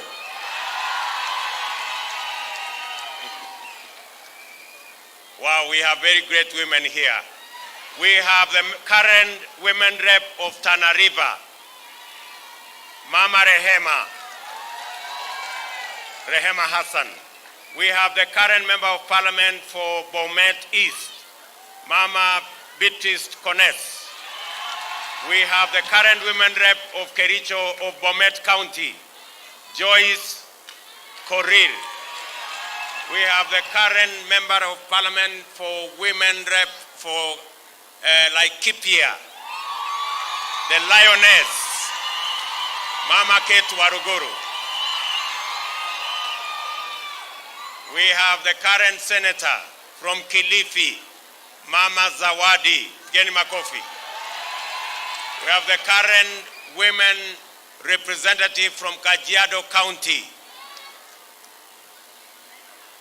You know her, she's on a wheelchair, but she's a great, great woman. Geni Makofi.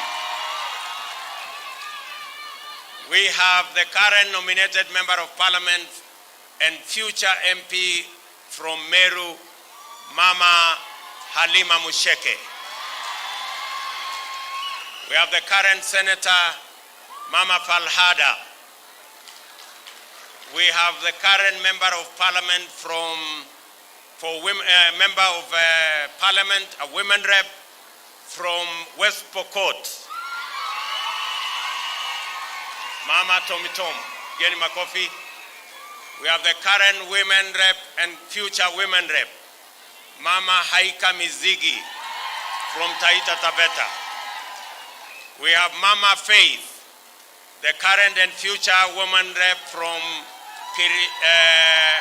Nyandarua County.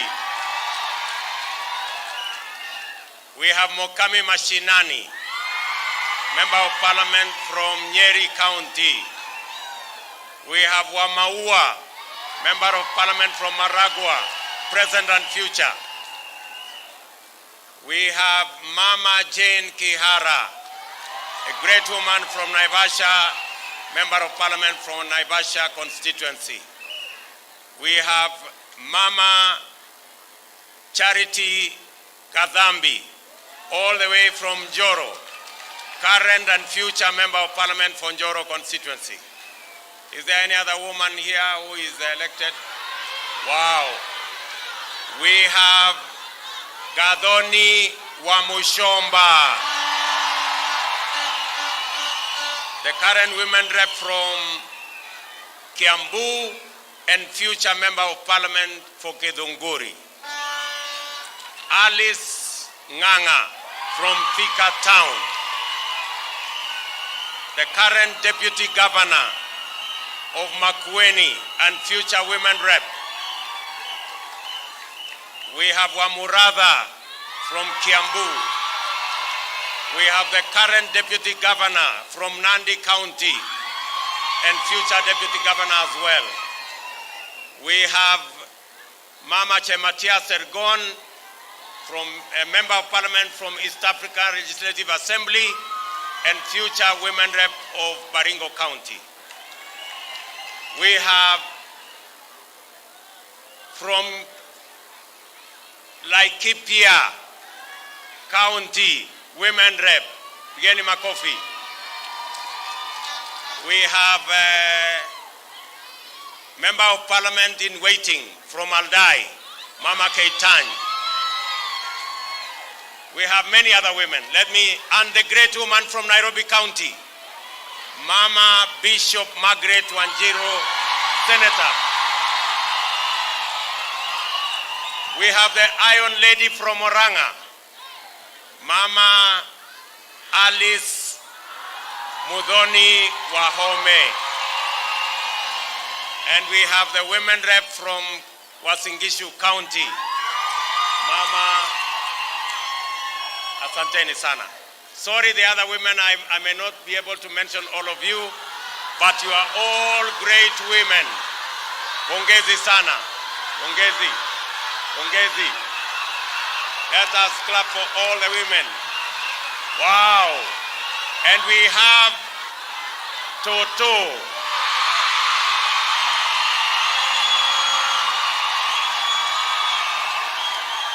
All the way from Bomet County. Now, thank you very much. Let me just say this. We have come here. This is a very special moment, not for the women of Kenya, but for us as a nation, collectively. And we have come here so that we can put pen to paper on the Women Charter.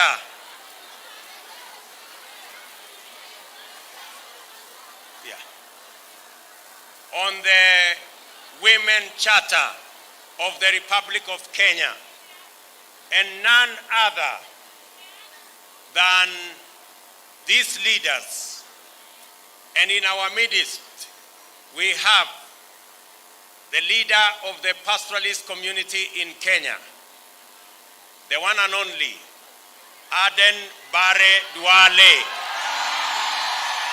from northeastern Kenya. And to also witness this occasion is Mama Dorcas Rigathi, the spouse of the deputy captain of our team, the man to be the deputy president of the Republic of Kenya. And of course, we have Mama Rachel Ruto, who is in our midst.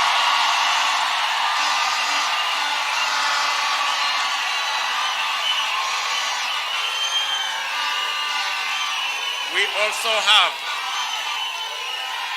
the Director General,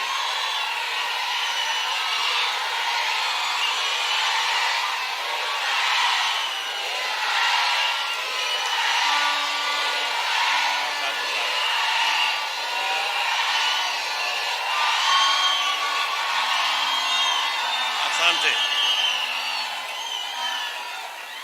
We also have in our midst the Director General of our presidential campaign, the current governor of Turkana County, the Honorable Josephat Nanok.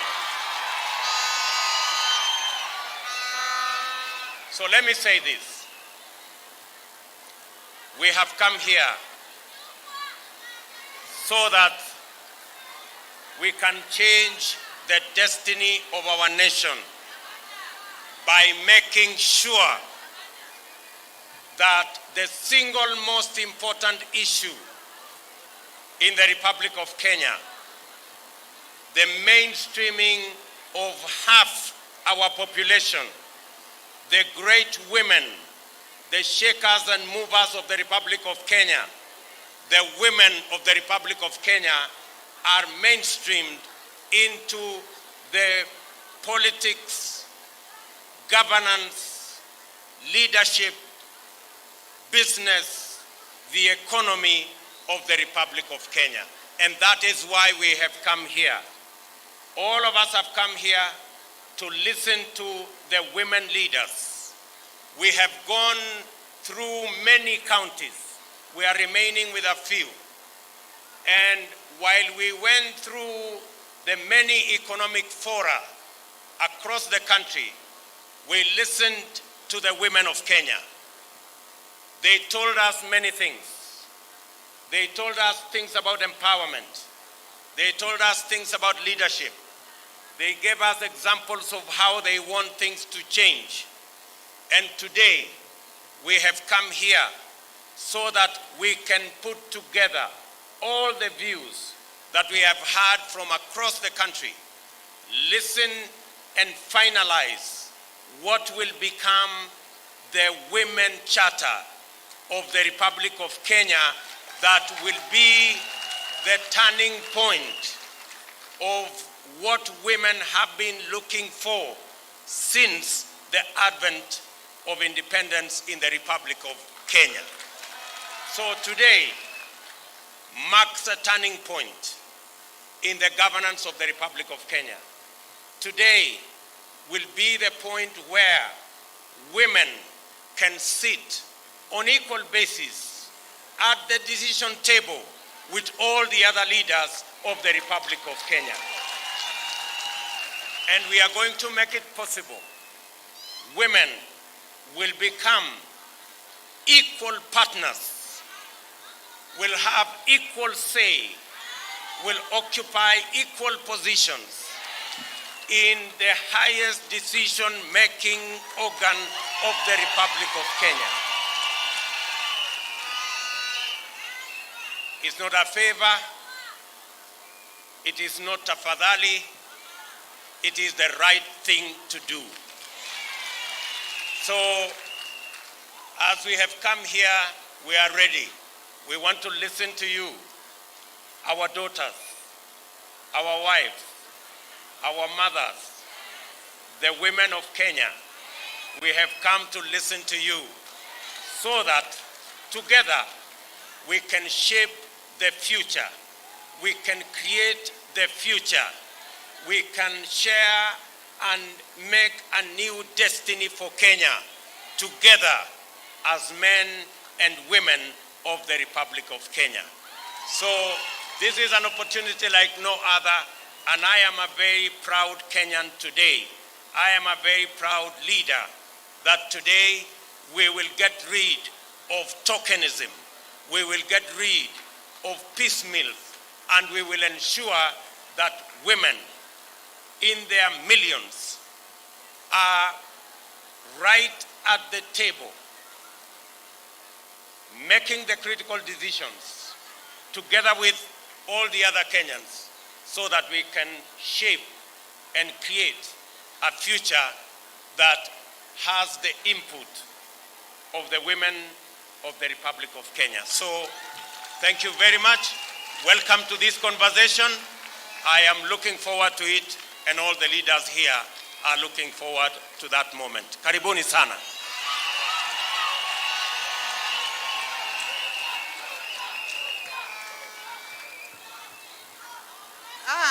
Ruto.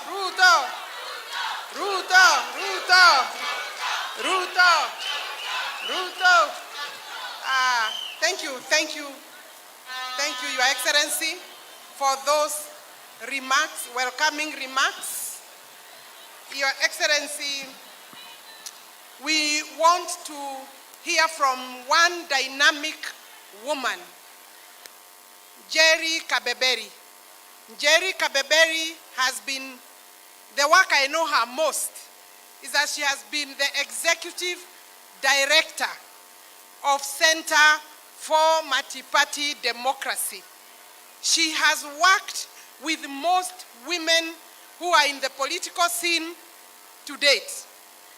And therefore, Njeri is an expert on governance and democracy, and of course, gender consultant. Karibu Njeri Kabeberi. The floor is yours. Let us give her a big clap. Round of applause. Kwa majina naitwa Florence Makoha kutoka Cherengani, maeneo ya Kajibora. Kwa hivyo mboka yangu nausia pale Kajibora, na tuko na changamoto nyingi. Mheshimiwa Naibu wa Rais, changamoto ya kwanza tunausia barabara. Leo tunaambiwa toka hapa songa pale. Soko ya Kajibora ilijengwa, lakini ilijengwa ya watu, mawe ya watu 48. Na wao wote wamama ni wengi sana sokoni, zaidi ya 2,000. Sasa sijui mmewakopesha hawa kufanya nini kutupeleka kule ndani, mbato saa hii chaisha. Changamoto la pili, tunanyeshewa na mvua. Jua ikija na tuchoma. Hiyo pia ni shida. Shida ya tatu, hatuna pesa. Tunachukua pesa, sa wale watu wa kando kando anakopesha pesa, unaweka hapo bidhaa vyako. Wakati umeuza jioni anakusimamia anataka hiyo pesa zake. Sasa wakati anataka, wewe ni kama umemuhusia unampatia, wewe unaenda nyumbani hata bila sukari kwa mkono. Hiyo ni changamoto kubwa sana ambayo tunapitia. Tunaomba serikali ya kwanza mkishika kasi, kweli mtufikirie muone ya kwamba mtufungulie mali hao wamesema hata kama ni cooperative ya mboka, ili tujue tunapewa pesa kuanzia kiasi ambayo kidogo ambayo mama wa mboka ataweza kulipa bila matatizo.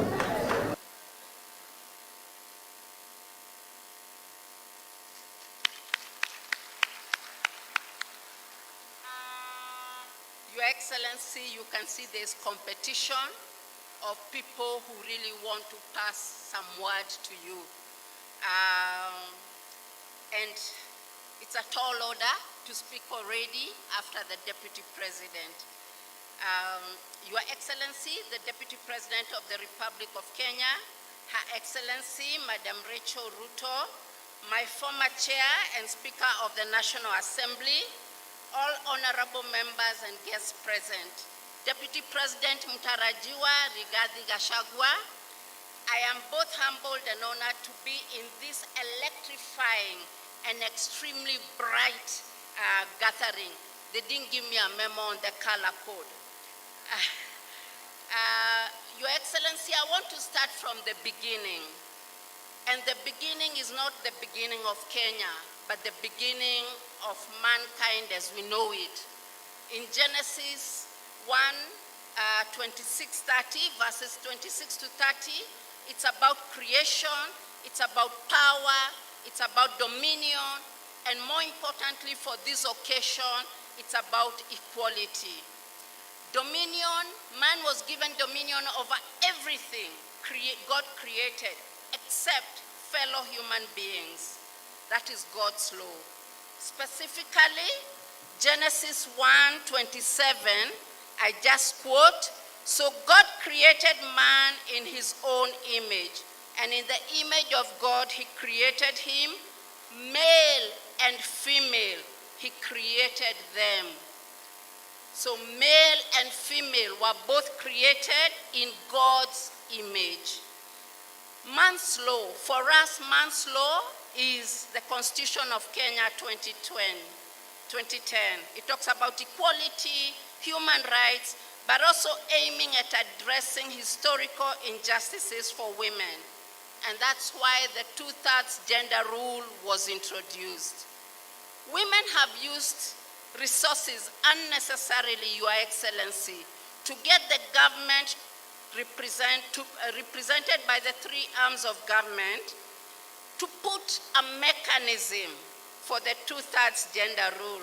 I think, Mr. Speaker, you know many times, even at our age, we have come demonstrating at your offices to demand for a mechanism for this 2/3 gender rule. However, Your Excellency, it has continued to be elusive for Kenyans since 2010. Two former Chief Justices to the level of the Supreme Court have ordered Parliament, maybe the word is not the right one, to put the implementation mechanism or close shop. The women of Kenya have even sought interpretation by the East Africa Court of Appeal, which agreed Parliament was responsible, and Your Excellency, we have a pending bill in Parliament by your very own Gladys Sholei. Your Excellency, the three arms of government are supposed to check on each other so that not only can the Constitution of Kenya be implemented and adhered to, but also that good governance, democracy, and the enjoyment of human rights can be the intentional and total experience of all Kenyans, women included. Article 21, implementation of rights and fundamental freedoms. It is the fundamental duty of the state and every state organ to observe, respect, protect, etc. And Article 27, every person is equal before the law. That's why, Your Excellency, I'm very excited to hear already your preemptive statement that you gave, how your government is not going to ignore women and how your government is going to make sure that women are represented at every sphere of our leadership. Your Excellency, I train on leadership, and I know leadership becomes hard only when people are running away from the law, from the rules, and from the truth. Otherwise, it's easy. Then it becomes an uphill task instead of a downhill task. Your Excellency, these over 10,000 plus women are gathered here on behalf of other Kenyans not represented here, as you rightly noted, to call upon your leadership, if elected, to make leadership a downhill task for yourselves, but also for the Kenya women by simply implementing the Constitution of Kenya. And where necessary, push the enforcement mechanisms. The executive should no longer turn a blind eye, Mr. Speaker, to a rebellious parliament in matters of gender or any other matters of national importance. Your Excellency, your acceptance to sign the Kenya Kwanza Alliance Women's Charter, a contract of delivery on the long-awaited promise for Kenya women, is a bold and welcome move, which we urge you to follow through and change the trajectory of our nation forever and for better. As I finish, Your Excellency, one major equalizer and contained in this charter is related to God's gift to women, the honor to carry and bring forth children. Your Excellency, this God-given gift and honor has been used as a curse for women's growth and development. These women are saying in their charter that a major equalizer is to provide work creches in all workplaces so that women are not disadvantaged as a result of the gift and honor God gave them to provide for mankind. Your Excellency, the women of Kenya are demanding that your government boldly supports mechanisms that will fast-track women leadership and women equality in Kenya. Long live Kenya, long live the women of Kenya, Long live all the citizens of this country who are all made in God's image and therefore equal in his eyes. Finally, the women of Kenya are saying, recognize me, nitambue. Thank you, Your Excellency. Thank you. Jerry has set the legal basis for us very nicely. And now, without further ado, I want to invite a lady commonly known as Shiko Waruaka.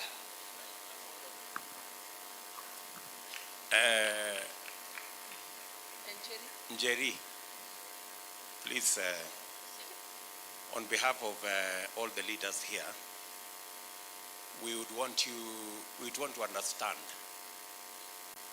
when you say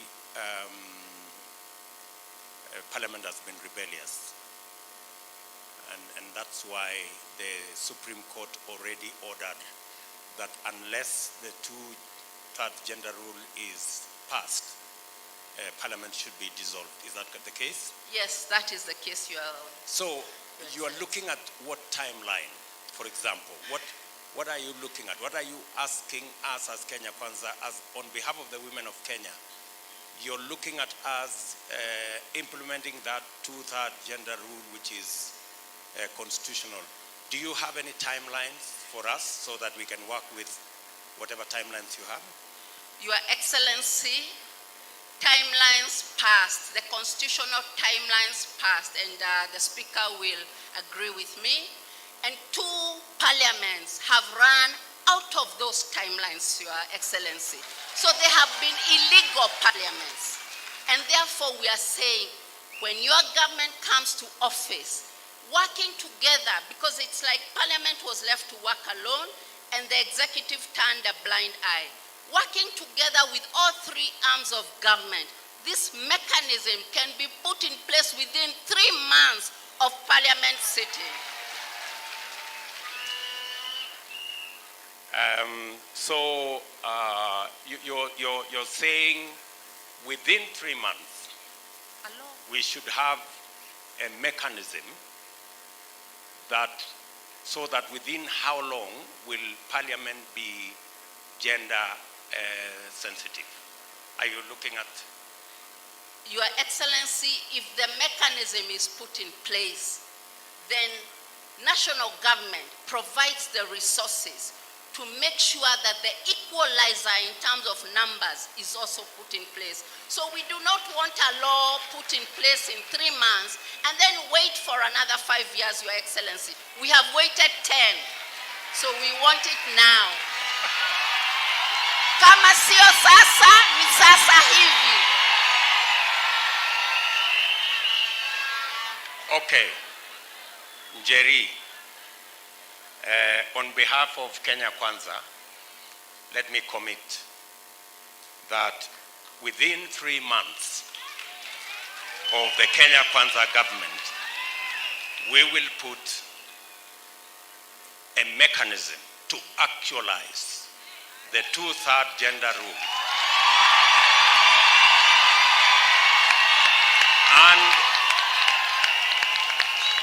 And immediately make operationalize that mechanism so that women don't have to wait longer to actualize the two-thirds gender rule. Thank you. Thank you, Your Excellency. I think it's like the meeting is over.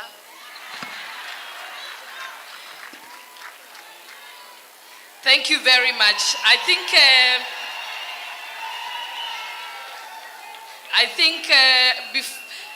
Jerif just forgot to say there is a pending bill in Parliament that I put in, the Boschole bill. So we'll resuscitate it immediately.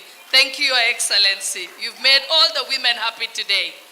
And now I would like to call Shiko Waruaka, as she's commonly known. She's a lady who has been involved in the vegetable selling business in Ruaka for the last 12 years.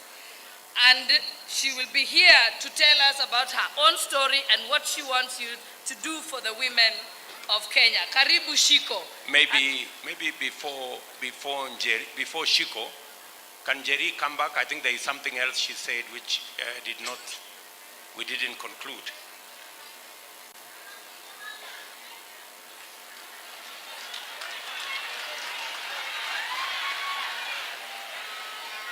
Okay, Jerry, you mentioned about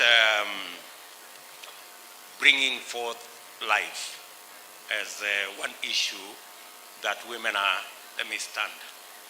struggling with, right? Of being punished. Of course, you're aware that we already have a program where women give birth and that service is paid for by the government of Kenya using NHIF. We know there are little challenges there which we will sort out.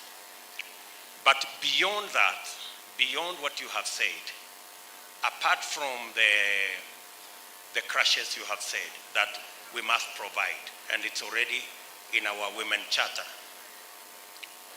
our proposal as Kenya Kwanza is that additionally to NHIF paying for the pre and postnatal care of mothers,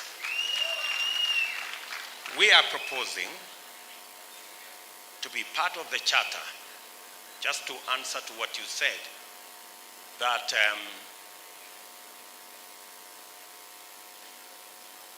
children born in those circumstances, all our children, mothers will be supplied under the same NHIF program. Mothers will be supplied with diapers for the first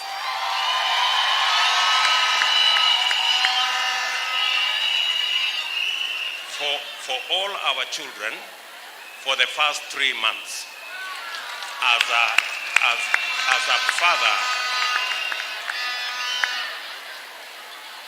a further enhancement of the NHIF program that is already taking care of costs associated with giving birth. Do you think beyond providing diapers, maybe you can suggest to us what additionally you think can be done to make sure that that whole program of bringing life is made easier for the women of Kenya? Do you think that will help to an extent? Thank you, Your Excellency. And I'm amazed at some of the offers that are being made for women.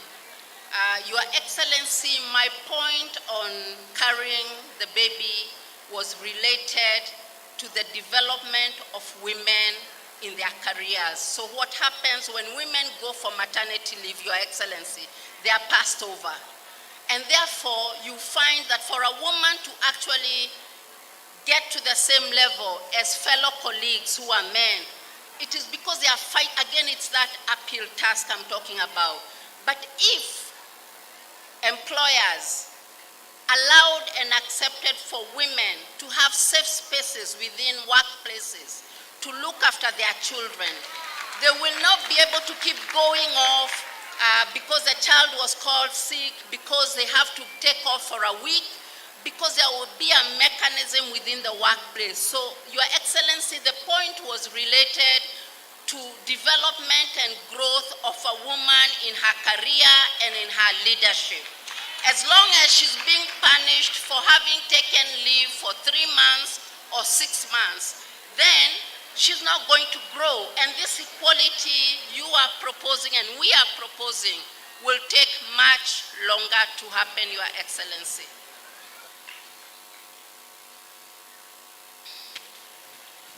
Okay, Jerry, I think we have taken on board what you've said, in terms of making sure that women are not punished for taking maternity leave and that there is space for them in their place of work to be able to discharge their responsibilities as a mother. But we have also additionally added that the NHIF program will additionally cover diapers for 3 months for all our children. Thank you.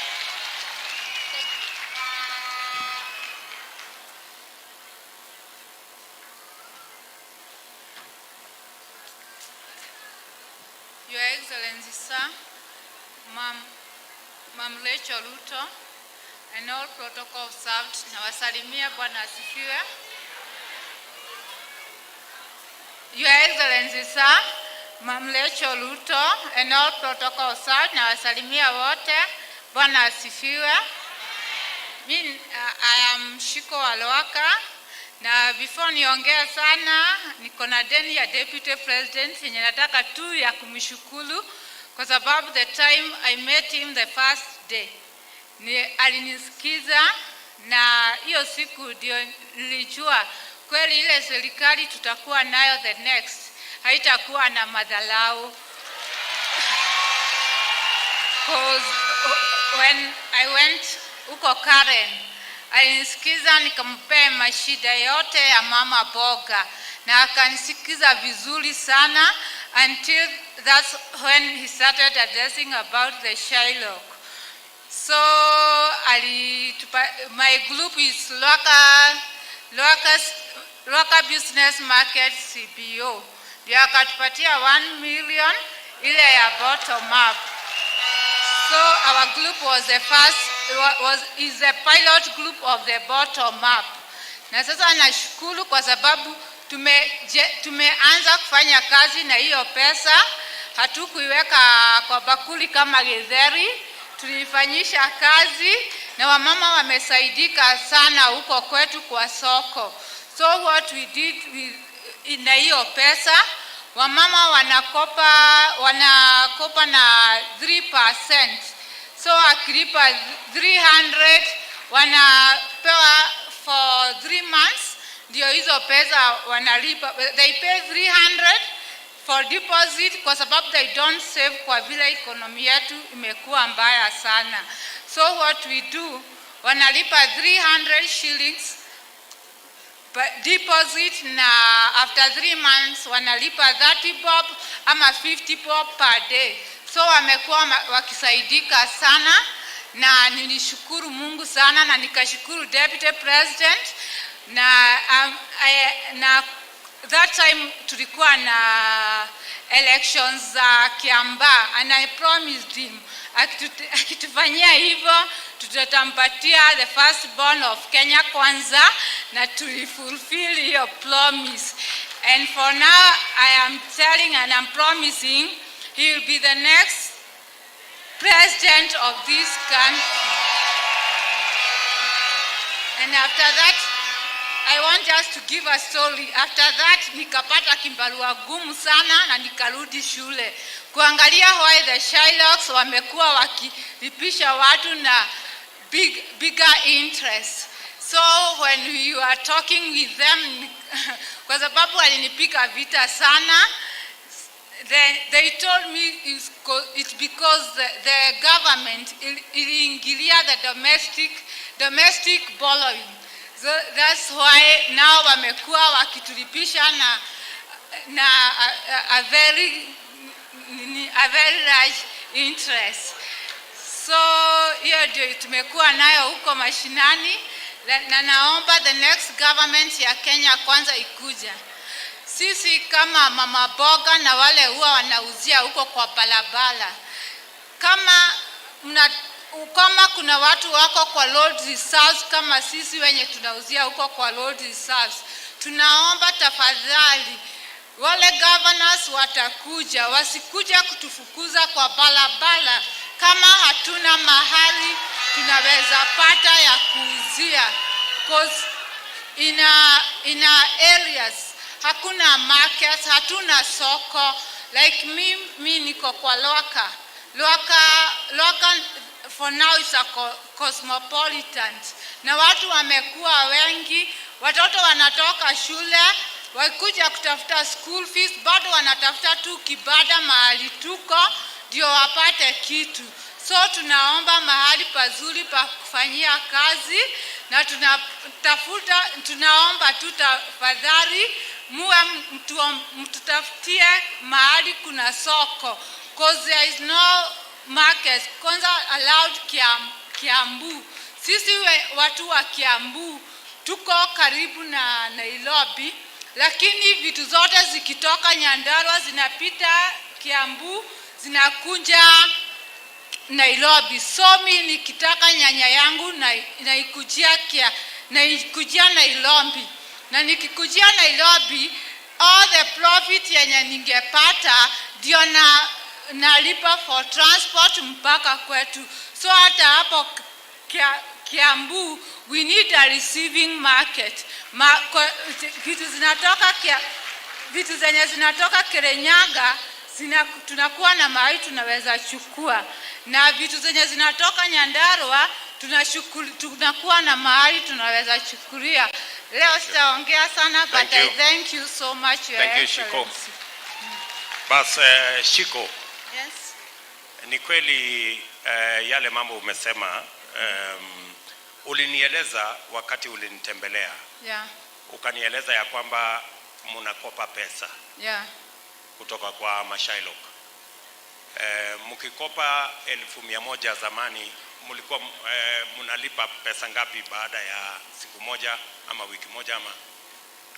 Tulikuwa tunakopa 1,000, unalipa 1,100 jioni. So ukipewa na 1 week, you will pay 1,700. After that, end of that week, umefunga kibada ama unatafuta shalok mwingine unachukua. So, in actual fact, unasema Shiko, wale mmekuwa mkikopa pesa na 10% per day. Yeah, that is true, yeah. Ambaye inakuja karibu 3,600% per year. Yes.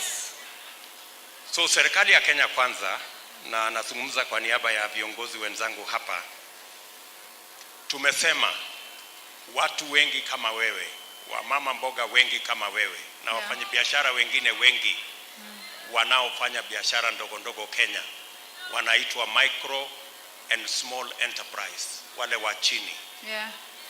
Ambao kwa sasa wanakopa pesa kwa riba ya juu sana. So tumesema establish, serikali ya Kenya itatengeneza hazina maalum inayoitwa Hustler Fund. Thank you very much. Na hiyo Hustler Fund tutaweka pesa ya serikali shilingi bilioni 50.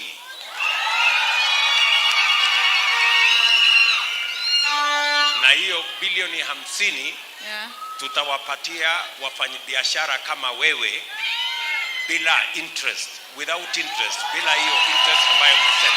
Thank you. Tunaelewana?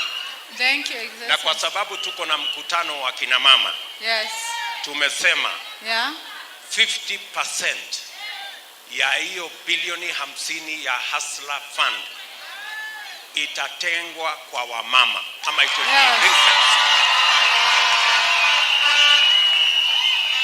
Let me repeat this. Let me repeat it ndio tuelewane vizuri. Okay. Ndio iandikwe vizuri kwa chata. Tumesema hivi.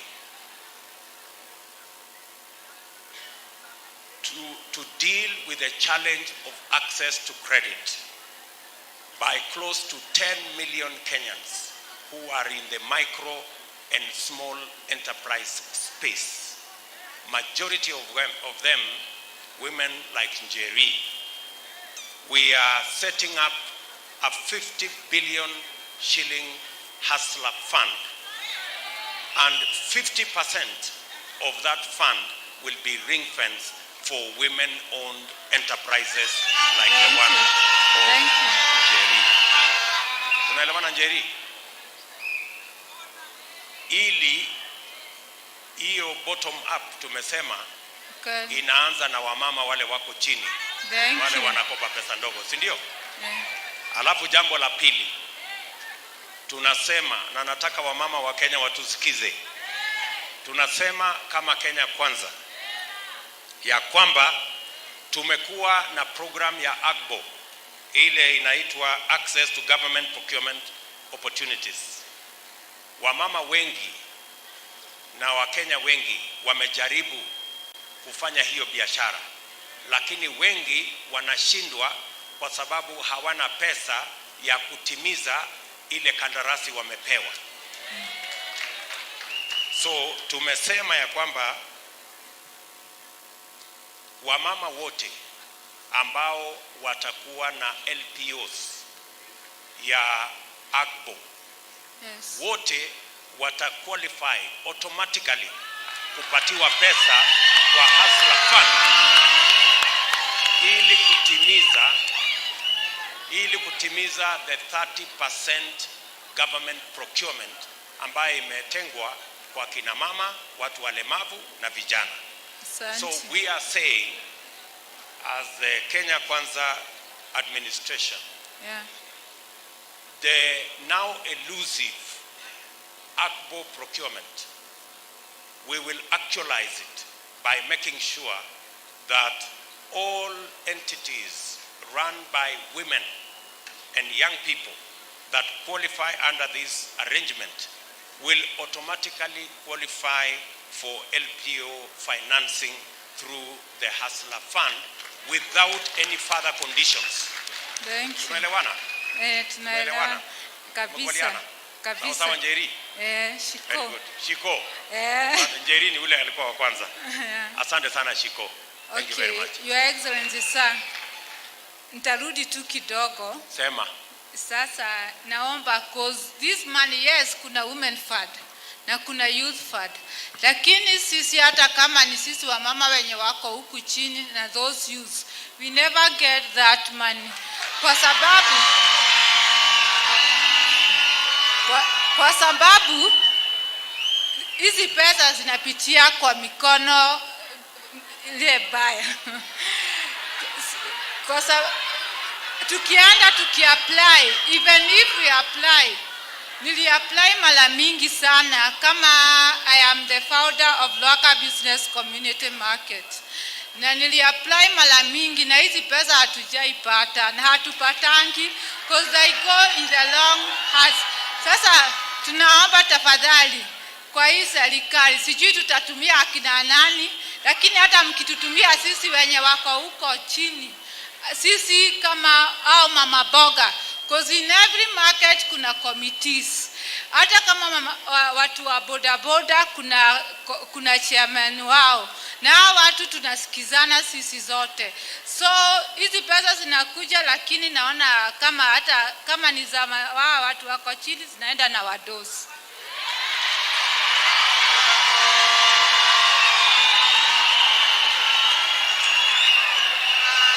Aya.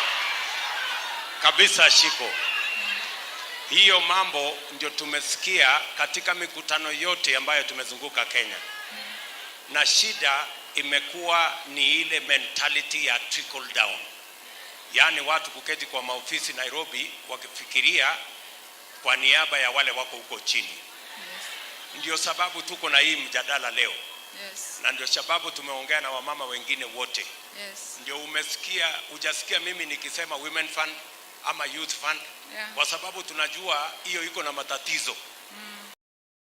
So tumesema fund ya Hustler Fund ambayo sasa haitakuwa ni masharti vile tuko na masharti kwa yale funds zingine, na tunaanza na bottom up. Tunaelewana? Hapo bottom up ndio iko solution. Na hiyo pesa itakuja kwa Ruaka market. Hamutaiendea kwa county, hamutaiendea kwa constituency, itakuja kwa market ya Ruai. Na chairman ya market ndio watakuwa wasimamizi wa hiyo pesa, kwa sababu ndio wanajua ni kina nani wako na CBO, ni kina nani wako na chama, ni kina nani wako na sako, ndio tuweze kuendesha hiyo biashara pamoja. Tunaelewana Shiko? Kweli. Sawa sawa? Yes. Thank you very much. Thank you so much.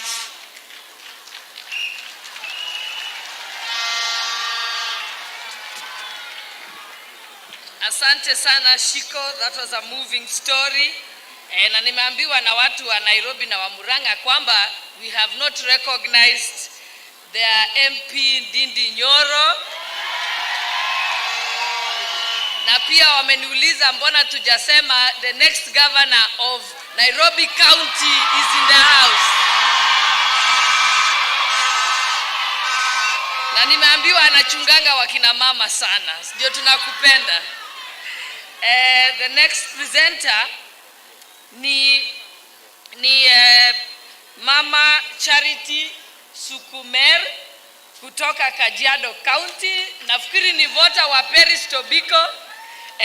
Hako hapa na atatueleza mashida ya wamama. Shiko vile amesema, what Shiko is saying, Your Excellency, is saying the women of Kenya are saying empower me, nijenge, through economic empowerment. And thank you for that affirmation. Mama kuja.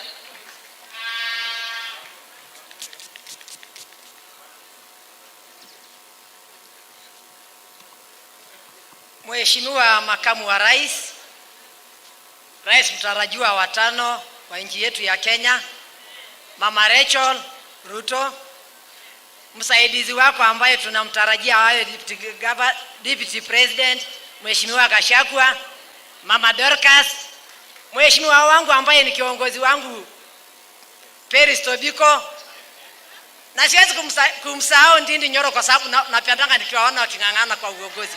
Hamjambo wote. Wamama hoye. Kwa majina naitwa Charity Sukumer, nimetoka Kitengela, sehemu za Kajiado County. Mimi ni mama wa wafugaji, kwa hivyo naongea kwa niaba ya wamama wafugaji kuhusu mambo ya ardhi.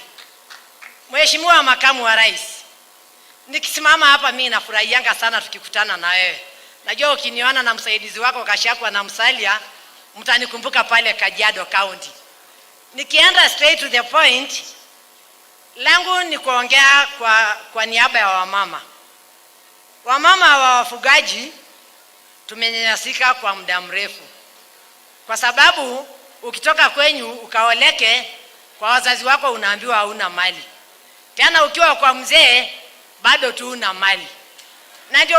Na ndio unawakuta mambo ya ardhi imewakera wamama wengi wa wafugaji. Kwa sababu gani? Mzee anaoa wamama 3 hadi 4. Hata wa kitambo ni 5. Lakini bado tu unaambiwa hauna mali kwa hiyo boma. Na ndio unakuta wakati huu mambo ya ardhi imewakera wamama.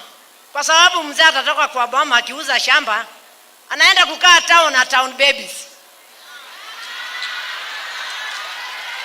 Anabonda ile mali ya ule mama wa kwanza ama wa pili ambayo mama amengangana kujitafutia pamoja na watoto wake. Unakuta sasa mama anakuwa maskini pamoja na watoto wake. Kwa sababu mzee akitaka kuuza ardhi hawezi kukaa kwa meza kuongea pamoja na wamama na watoto wake. Sasa yeye mzee anabonda mali peke yake. Alafu utajikuta mama anaambiwa wewe ni mvivu. Na mama sio uvivu, Mheshimiwa Makamu wa Rais. Mama ni heshima. Wamama wengi wa wafugaji wako na heshima na wananyenyekea. Lakini kwa hiyo unyenyekevu yao na heshima yao ndio pia unawakuta wakiangamia ama wakiumia. Kwa hivyo ombi langu ni hivi. Mimi najua utaingia uongozi. Kwa Mwenyezi Mungu utaingia. Na tunataka sheria itengenezwe iwalinde pia wamama ambao kwa hii mali yao mama awe na sauti kungangania hii mali yake. Kwa sababu watoto wanapokuwa wakubwa wanarudi kumuuliza mama, hii shamba iliendaje na ulikuwa wapi? Na mama akijaribu kuelezea vile ilifanyika, kuna watoto hawataamini mama anasema ukweli. Kwa sababu wamekuta hawana ardhi, na hapo ndio unakuta familia nyingi wanaanza ugomvi kwa sababu ya hiyo. Kwa hiyo machache ndio niwapatie wenzangu wengine waongee, nimefikisha hapo. Ngoja kidogo mama. So umetueleza ya kwamba property, ardhi na property zingine saa zingine inauzwa. Ndio. Je, unajua saa hizi sheria ya Kenya inamlazimu wewe mama kama unataka kuuza lazima umwambie mzee. na mzee kama anataka kuuza lazima akuambie kama mama. Hiyo ndio sheria ya Kenya ya saa hii. Asante sana. Kwa hiyo sheria bado tu wa mama, hata ukiingia interiors bado wa mama hawana sauti. Kwa sababu mzee atasema atafanya vile anataka kwa sababu mali ni yake. Hakuna ile mimi nilitoka nayo kwetu. Kwa hiyo bado hiyo sheria kuna watu bado haijawasaidia. Imewasaidia wachache, lakini 99% bado tu wako kwa giza. Haya. Proposal nikueleze yale tumeandika kwa charter. Kulingana na mawazo ya wamama wengi ambao tumekusanya. Tumesema ya kwamba kwa sababu sheria iko officers wote wa serikali ambao watahusika, kwa sababu sasa itakuwa kinyume ya sheria. Officers wote wa serikali, kama ni land transaction, kama ni property transaction, officers wote wa serikali, they will be held, watakuwa responsible. They will be held personally responsible for any transaction that is not in accordance with the law, ili kuprotect watoto na familia ambao wanaangamia wakati mali yao imeuzwa bila ya idhini ya watoto na mama. Sijui kama tunaelewana. Tunaelewana mheshimiwa. So tumesema hivi, mbali na umesema kweli kwamba sheria iko, lakini sheria haifuatwi. Ndio. So kama Kenya Kwanza tumesema wale ambao kazi yao ni kufuata hiyo sheria, officers wa serikali ambao wanaruhusu ardhi ya familia, ardhi ya watoto, mali ya watoto ikuwe transferred bila ya idhini ya watoto ama mama ama mzee, wale watachukuliwa hatua za kisheria, ili tuhakikisha kwamba hiyo sheria, kwa sababu ishapitishwa, inafuatwa, ili tuhakikisha kwamba wamama na watoto hata na wazee hawateseki mali yao ikiuzwa kinyume ya sheria. Tumekubaliana? Ndio, tumekubaliana. And let me explain this for the avoidance of doubt. We are saying for the women of Kenya, for the men of Kenya, since the law already exists, the enforcement of that law has been weak. We are going to work with Parliament so that we criminalize any activity by any public official that is done to aid any transfer of land or property without the requisite consent of either the man, the wife, or children, or family, so that we can protect families and especially children from being destitute out of sale of their property or land by people behind or in contravention with the law. Tumeelewana mama? Tumeelewana. Tumeelewana. Asante sana. Thank you. La mwisho nikiondoka, Mheshimiwa Makamu wa Rais, ulingiwa ukiwa umechelewa, na naomba baada ya kumaliza hii mkutano ya leo tuwekee wimbo moja tucheze leo kabisa kumshukuru Mungu kwa sababu ya siku ya leo. Asante sana. Alfred Mutua anataka kuchangia sehemu kidogo pale.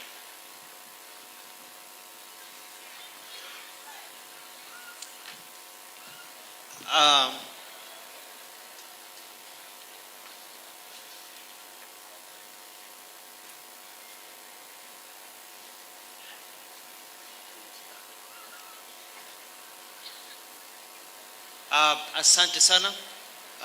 Mama, tumesikia mambo ambayo umetaja, na mnajua kwamba wanawake Kenya ndio wanafanya ile kazi nyingi sana kwa familia, na wanawake Kenya ndio wanapata mateso makubwa sana katika nchi yetu ya Kenya. Akina mama Kenya wanateseka sana katika hali ya miradi ya kubeba maji, hali ya kulea watoto, na pia upungufu wa pesa na hela hauwafikii vile inavyopaswa kufika.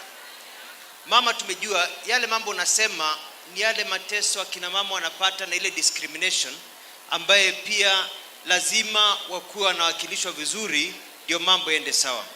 Sisi katika Kenya Kwanza tumeamua ya kwamba tunataka wanawake, akina mama, warembo wetu, dada zetu, watoto wetu wakuwe hapa hapa na sisi kwa mwendo wa maendeleo. Na ndio nasikia Kenya Kwanza na William Ruto anaongea kuhusu pesa. Bottom up is about the economy na kuhusu pesa, si ndio?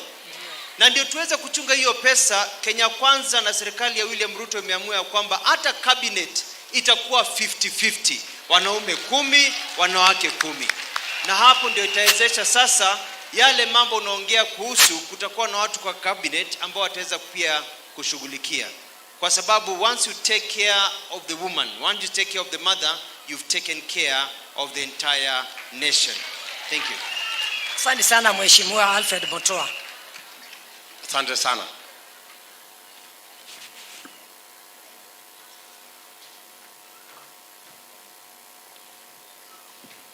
Thank you for those presentations.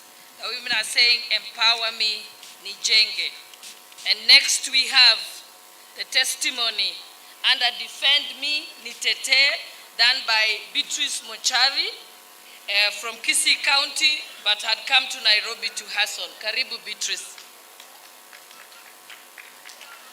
Hamjambo nyinyi wote.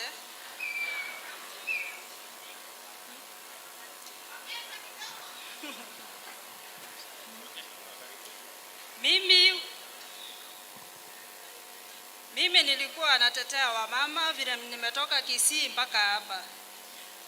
Ikifika wakati watoto wamefika secondary, mzee anakuchapa, ukienda kuomba school fees anatoroka anaenda. Ukienda kuripoti hakuna chenye unafanyiwa. Mi naomba mtuweke kwa deski ndio tupate usaidizi. Kama mimi saa hivi vile naongea, watoto wangu wako 3 secondary. Mzee alinitoroka, hataki kujua na sina kazi yoyote. Mi sasa kitu yenye naomba mtuweke kwa deski, ukienda kuripoti ndio unasaidiwa. Thank you.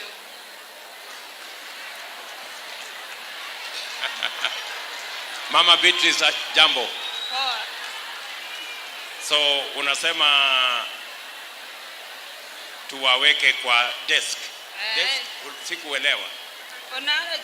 Ukienda kuripoti hakuna chenye unasaidiwa. Sasa mi naomba wamama wakae huku, ukienda kuripoti nao wanakutetea.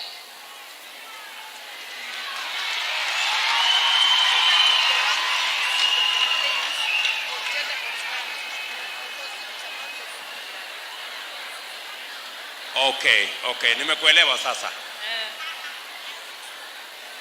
Yaani ulikuwa unasema pale kwa report desk ya polisi hakuna mwenye anakusikia. Ukienda kupiga ripoti hakuna mtu anashughulika. Hakuna mwenye anashughulika na watoto wako nje. Mama Beatrice, unakumbuka tumeweka desk katika kila police station, karibu police station 2000. Lakini unasema hiyo police station haisaidii wamama. Ukienda kusema mambo yako, kama ni mwanaume anasikiza, anapuuzilia. Hakuna chenye unasaidiwa. Wewe unaripoti, unaambiwa tunamkuotia. Unaangoja uone mtu. Okay. So ungependa tuweke wamama? Mama ukienda huku ukiripoti paka ashughulike maisha ya wamama. Yes. Ukienda kwa huku ukipata mwanaume hakuna chenye anakusaidia. Correct. Haya, ni kweli mama, tumekusikia. Kama mimi saa hii nalia, watoto wako nje na ni watoto wako secondary. Mwanaume ndio huyo ametoroka, haonekani, hata simu hakuna. Alisikia nimemripoti, sasa akatoroka kabisa. Okay mama. Okay, pole. So wacha niseme hivi, hiyo maneno ya gender violence iko pamoja na ile ya FGM, iko na maneno ya domestic violence, iko na maneno ya house help, wale wanafanya kazi katika manyumba ya watu hapa Kenya na hata kule ng'ambo. Wengi wao ni kina mama. Na mara nyingi ingawaje kuna sheria ya anti-FGM, kuna sheria ya domestic violence, kuna sheria ya sexual and gender-based violence, lakini unasema hiyo sheria yote haijawasaidia wamama waweze kujimudu ama waweze kushughulikiwa wakati wanapata hiyo mateso. Si ni kweli? Yeah. Sasa kama Kenya Kwanza tumekubaliana hivi, nataka wamama munisikize. Nataka nikueleze hivi. Tumesema kama Kenya Kwanza tutatengeneza agency maalum ya kina mama yenye itaitwa Women Rights Agency. Na hiyo Women Rights Agency ndio itashughulika sasa na mambo yote yanayohusu mambo ya sexual and gender-based violence, mambo ya anti-FGM, mambo ya domestic workers challenges zile tuko nazo domestically na kule ng'ambo, na tutahamisha hiyo agency kutoka kwa wizara ya gender tutailete katika ofisi ya rais. And this is what we are saying for the women of Kenya. To take matters women seriously, Kenya Kwanza will create a new women rights agency that is going to ensure that all laws that have been passed on anti-FGM, on gender-based and sexual and gender-based violence, on domestic workers, both locally and internationally, and we are going to elevate the status of the Women Rights Agency from the Ministry of Gender to the presidency. And we are going to make the leader of that agency an unofficial member of the cabinet, so that all decisions will be made at that level. And we are going to make sure that that official will not only sit at the presidency, but will oversee all matters to do with sexual, gender-based, anti-FGM, and domestic workers challenges we have locally and internationally. And we will operationalize that agency so that it will be in every county.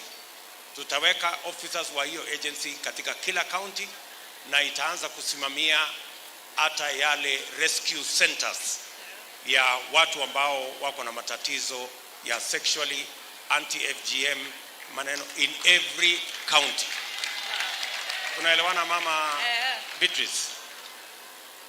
Na sasa itaungana sasa na ile desk ambayo umetueleza ambayo iko katika every police station, to make sure that mama akipiga report kwa police station, kama hatua haitachukuliwa, hii agency itahakikisha ya kwamba yule officer ambaye alirecord anachukuliwa hatua. Umeelewana? Asante sana. Thank you.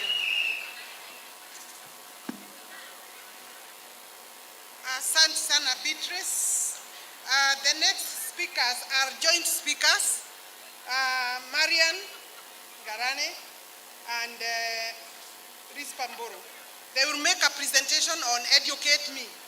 They are saying, the women of Kenya are saying, educate me, educate them, educate me, nielemishe. And they have the message on that. Come, the two of you together, you know how to share that platform.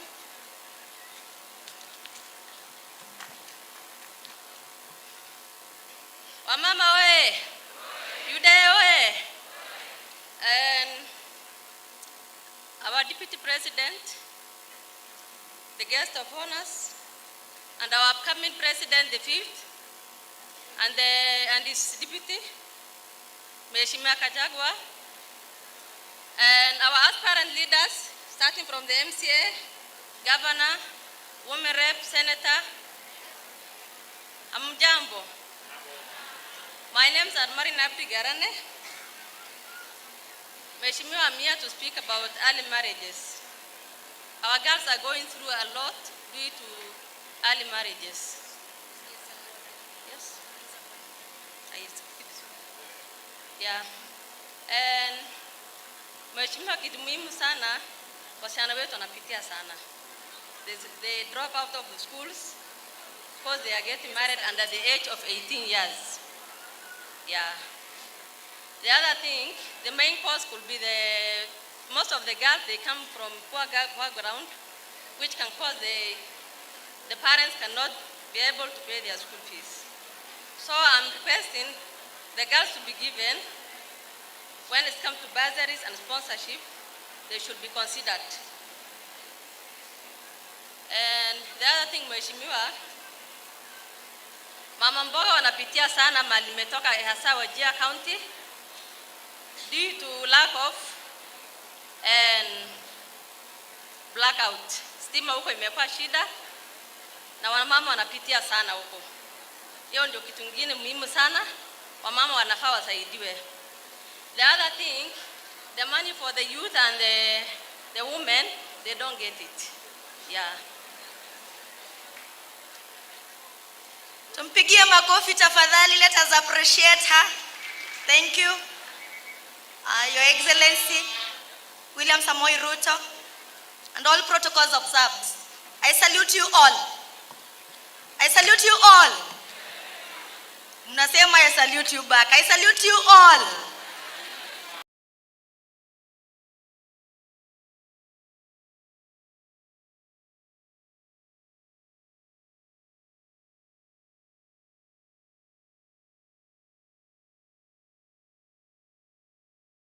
My name is Iris Pamboro, and Iris Pamboro runs an organization by the name Iris Foundation.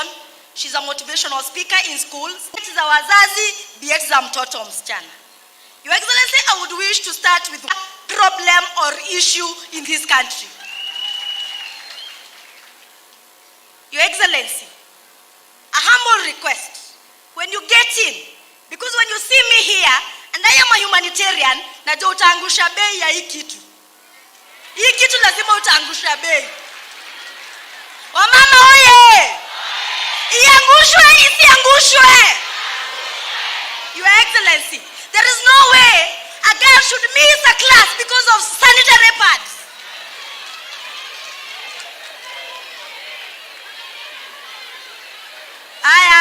Thank you. Let me continue kindly. So let me do my small speech what I had planned. So, what causes period poverty in Kenya? Period poverty is the lack of access to sanitary products due to financial constraints. This can be caused by a wide range of life events and negatively impact on a girl or woman's ability to access a sanitary pad. To manage most intimate and regular occurrence in her life.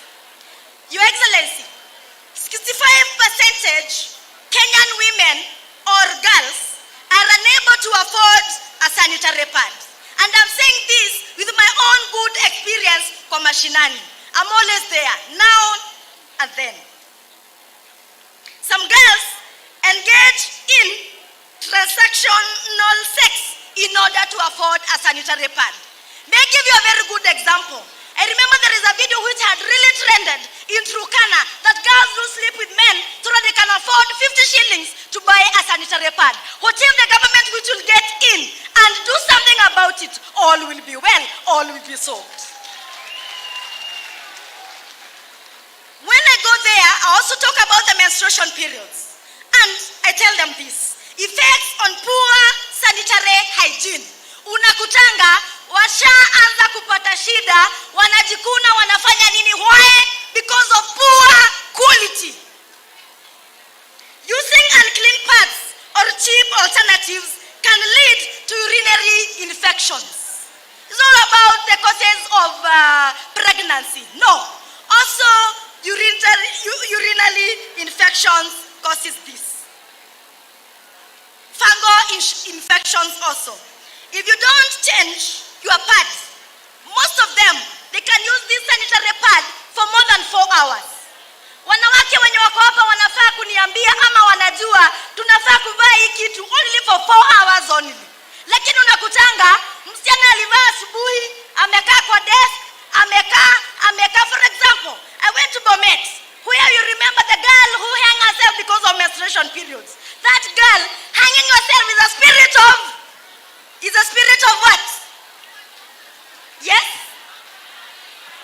Yes. The reason why she did that, she hung herself, is because of when she saw the blood on her dress, she was shocked. And what led to that? She just hung herself.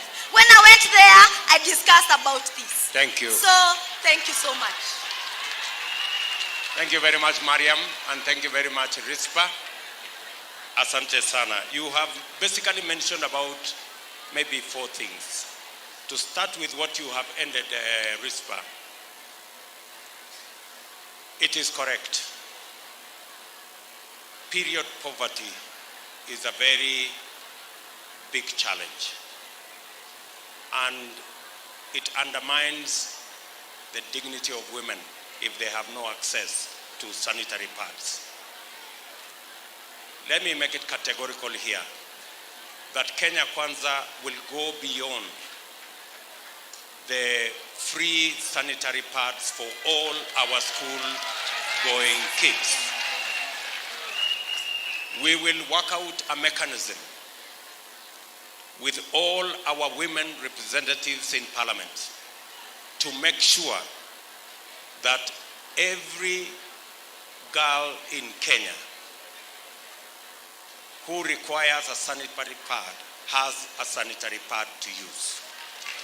So beyond what we are doing in schools, we will go beyond what we are doing in schools so that we make sanitary pads available to all the women of our country, especially the vulnerable and those who cannot afford.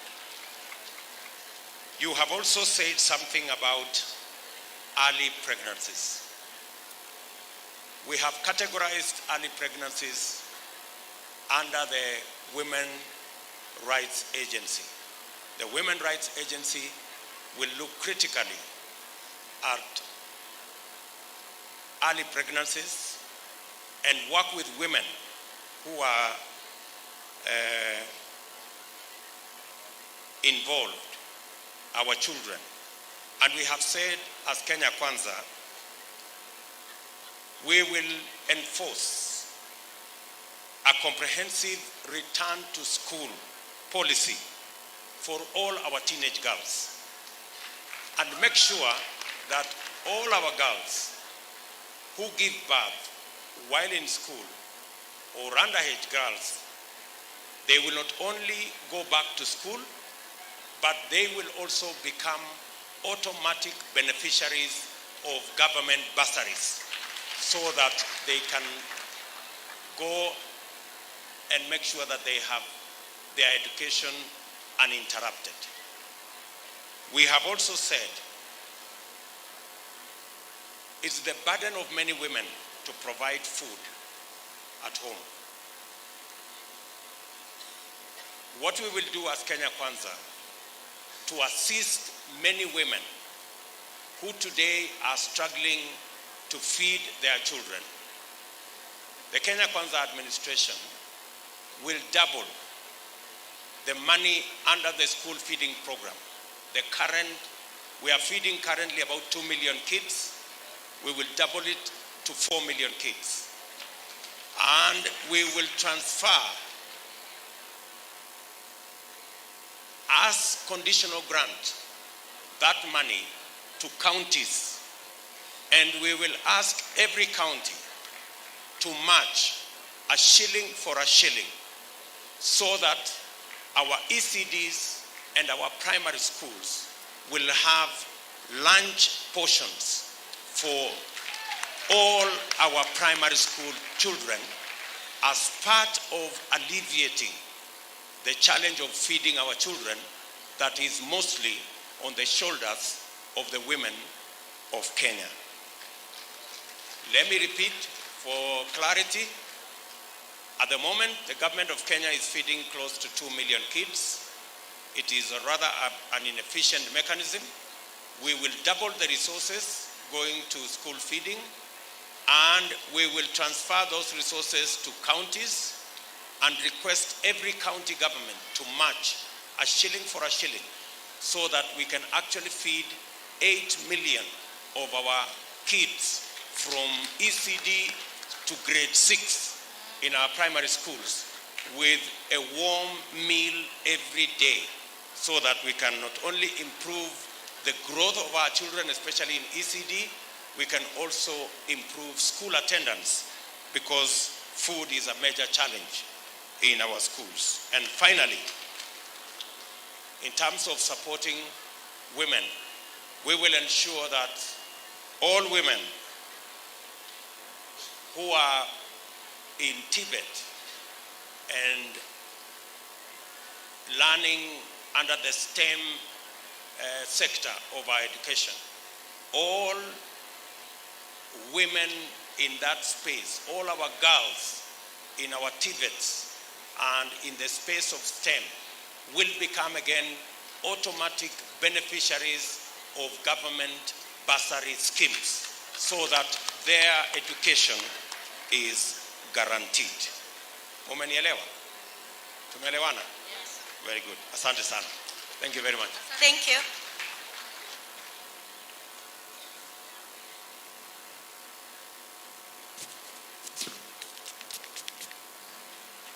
Wamama hoye. Wamama mko. Your Excellency, we have a very special group of women in this country who are very often left aside. Our next speaker is actually deaf, but she's very active in these spaces, and she has a very powerful story that will highlight the issues in terms of healthcare around people with disability, and particularly women with disability. Karibu, Miriam. Welcome.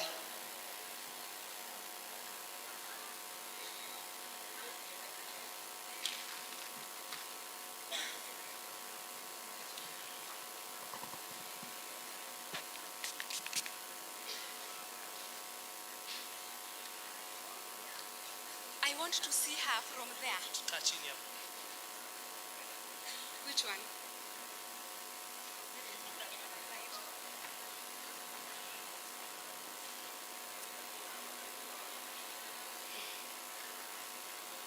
Your Excellency, the Deputy President, William Samoei Ruto, members of the Kenya Kwanza Coalition, and all the leaders that I have seen here, and all the invited guests, people living with disability, how are you? Good afternoon, everyone. My name is Miriam. I am a deaf woman, and I communicate using sign language, the third national language in Kenya. And I can hear with my eyes and use my hands to speak. First of all, I want to say thank you for granting me this opportunity and giving persons with disability an opportunity. I want to say a huge thank you. Thank you so much, Your Excellency, for your assistance and the things that you have provided to the persons with disabilities. And also for the assistance that you gave us, the waiver when we were during the nomination for the people who are vying. We appreciate that. We didn't pay anything for all of us. And now that became the first coalition to become accessible to persons with disability and those who are vying in Parliament, under MCA positions, and also the Senate. There are people who vied. There are many, but we appreciate that offer. Thank you so much. We all know that today in the World Health Organization statistics, they say 15% of all people are disabled. So the statistics that we have right now, they say in Kenya, we have from the 47 million people that we see here, we only have 7 million persons with disability and who are also voters. So it's a big number for your votes. Women living with disabilities are more. But now we have some little problem. When we did the census in 2019, persons with disability were ranked lower. They were less than 1 million. So my worry was, did the persons with disability die, or people with disability, people stopped giving birth to persons with disability? How do we even reduce to that? But I think the statistics were wrong. From all that we know, I would want to talk about the issue about concerning persons with disability, and specifically focusing on the health education and the poverty eradication for persons with disability.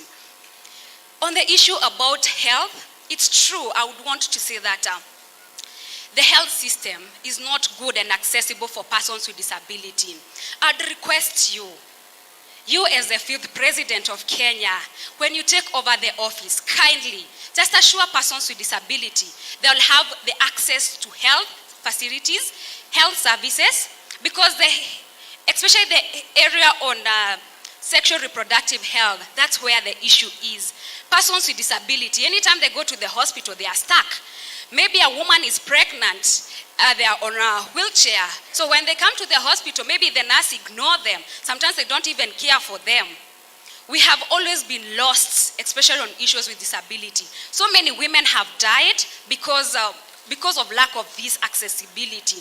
On this issue about health and also communication accessibility, you imagine a person who is deaf goes in hospital, the doctor doesn't understand sign language, and the nurse does not understand sign language, and the deaf person is there. They cannot write. How will they communicate? How will they communicate? So I'll just give you an example of my story. A few years ago, I was married. I became pregnant. I went to a hospital. So I just went, and when I came there, I'm just a normal person. When you see me, you'll see like I'm a normal person. So the person looked at me, and when I went to the doctor, we started interacting with like, hiya, a deaf person, you are pregnant. Oh Jesus, what happened? Which devil did this to you? I was scared. Did a devil make you pregnant? I was like so scared. A devil, where from? I married so that I became a devil. Does that mean that I married a devil? But it's because people thought that we cannot get married. The communication challenge is a big issue. Another time, my colleague who we worked together with, 2 years ago, they went to the hospital. The same way, they had the challenge. When we went there, she had a UTI. She had an issue with her reproductive health system. So when we went to the hospital, the doctor misdiagnosed them because of the communication. So when they went and they were trying to, when they were told to go and take that medication, it was wrong. In the afternoon they took, and then they have been taking the medicine in the wrong way because communication was done in the wrong way. So when they went back, they were told they had a problem with the UTI. So when we went back to the hospital with an interpreter, we found out the issue was a different thing, and they had been given the wrong medication. So you see, that can cause a real challenge to persons who are deaf and also persons with disability. On health, for the health workers, I'd propose, maybe they are being trained on how to be accessible to persons with disability. Also, on issues with disability, most people don't have money. They are very poor. Because you see how the NHIF, for example, doesn't care about persons with disabilities' health. So anytime you go, for example, right now, me, a deaf person or a person who is visually impaired, when they go and ask for the services, they're deaf. So the way the disability card is made does not help anything. It's not cheap. Because anytime like I go for assessment, I'm required to have 10,000. Like a child of mine who is there to get a disability card, to go to school, you must go for assessment. Very expensive. You have to pay for that assessment. So maybe you can make it inclusive for NHIF and for the assessment anytime we go for those assessments. And also for therapy, for the wheelchair, there's assistive devices. Maybe make them as accessible for us. I'll go back to the issue of poverty. Let me tell you, it's true. All of us, we are hustlers here. Persons with disabilities are here. They are mama mbogas. We have people who have been selling mitumbas. You know, all of us, we have been doing those businesses. We are hustlers, even as persons with disability. We heard recently what happened. One person said that mitumba are clothes for the dead people. But how? You know, that is what we use ourselves. Because mitumbas are clothes that feed families. We work there as family. That's how we get our fees. That's how we get we earn our living. So if we eradicate the mitumba business, who is going to take up the burden that we have been having? So it is important for us to watch on that, not to just help us eradicate poverty for persons with disability. How do we do that? Empowering them. I have been seeing you that you have been empowering persons with disability. There's clothes that they sell. That will help also eradicate the poverty levels for persons with disability. Maybe giving them the tools of trade. The tools of trade will help us a lot to be self-dependent. Like we can start our own businesses, like for salons, giving us the dryers, the shaving machines. That one we can be able to do. Those are the tools of trades that we want you to give us. So right now, with the high cost of living again, most of us here, because we had been having breakfast in the morning, lunch, and also supper. But maybe some of us have not had that breakfast because of the expensive life that you have right now. Or women here, have you all had you haven't been having that challenges? So now I'd want to ask you, Your Excellency, when you take over the office, do something about the cost of food because it is affecting persons with disability. As you're not getting enough food, it's a big challenge for us. The food security issue will need to be that, lowering the cost of living. All the women agree with me, and also persons with disability, to be specific in this. The other one I'll talk about, education.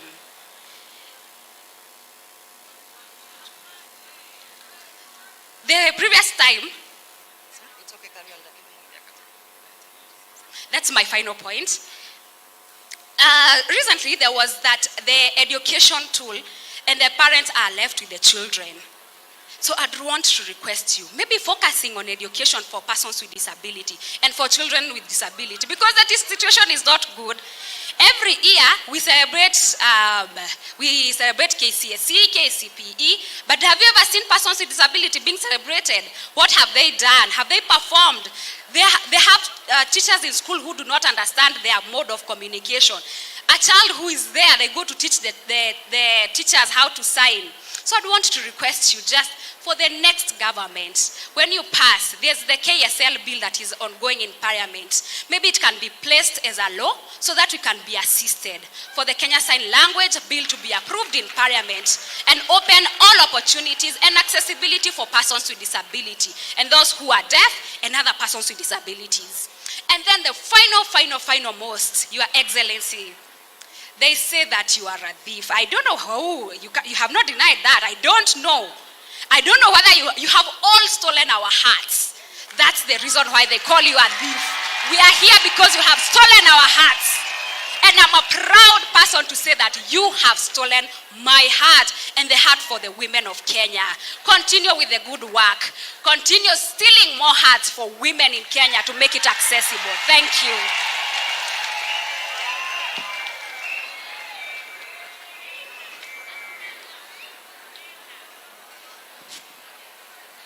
Thank you very much, Mariam. Yeah, thank you very much for your presentation.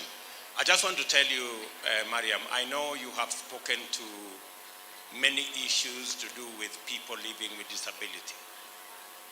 I want to tell you that we are working with the leadership of people living with disability. We are actually going to have a separate people living with disability charter as Kenya Kwanza, so that we can work on all the issues you have raised on matters to do with education of people living with disability, access to buildings, access to government services, NHIF, and many of those other things. But specifically, the issues you have said that relate to women, I want to tell you that majority of the people in this space, or matters to do specifically with women, we have said that NHIF, which we are going to transform to Hustler Healthcare. So Hustler Healthcare is going to ensure that, number one, community health workers or community health volunteers who today are doing a lot of work around women in vulnerable spaces, around women who need support. We are going to make sure, as Kenya Kwanza government, we are going to enter into a co-sharing agreement with every county so that we pay half the stipend for community health volunteers and the counties pay half the stipend so that we can meaningfully benefit from the personnel in the community health space that are already trained and that will support people living with disability as they support women especially.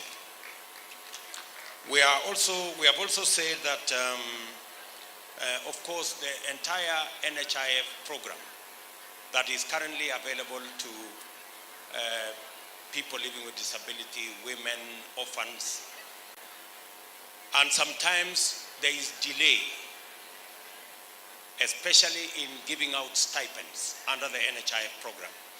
We want to tell the women beneficiaries in this room of the cash transfer program that the Kenya Kwanza administration will change policy so that all stipends paid to people living with disability, to people, to orphans, to the old, the aged in our society, stipends owed to these people will be paid before salaries of public servants is paid.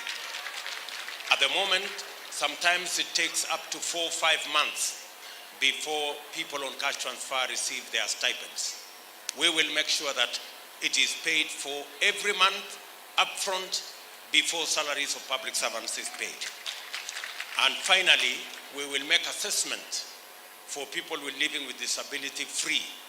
You will not need any money to be assessed so that you can qualify as a person living with disability.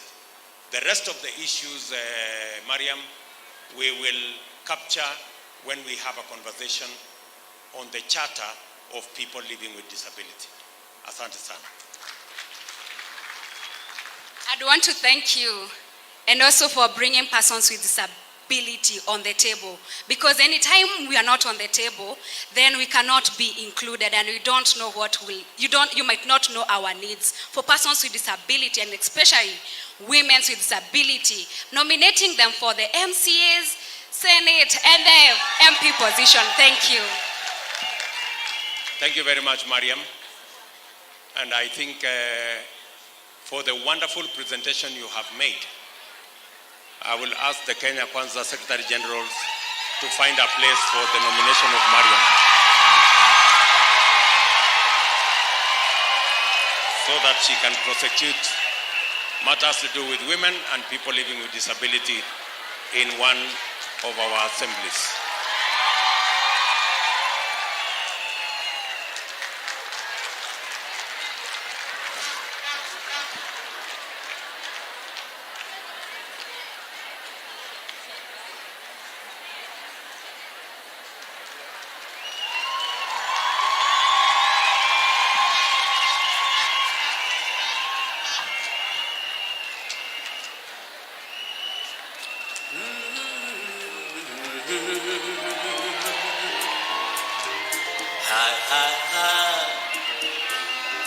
Tumeuona mkono wake Bwana,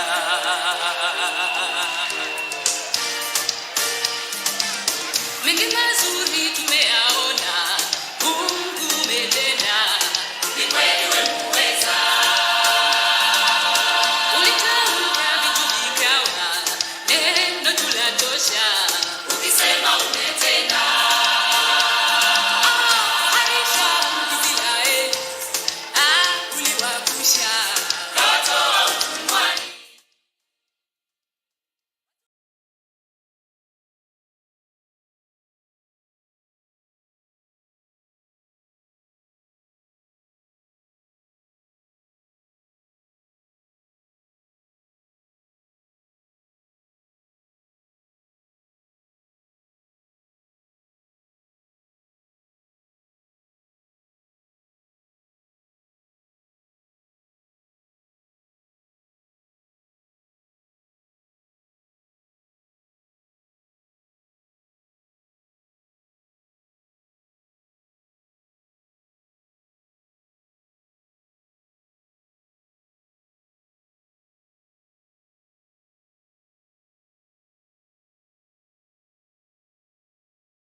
you very much.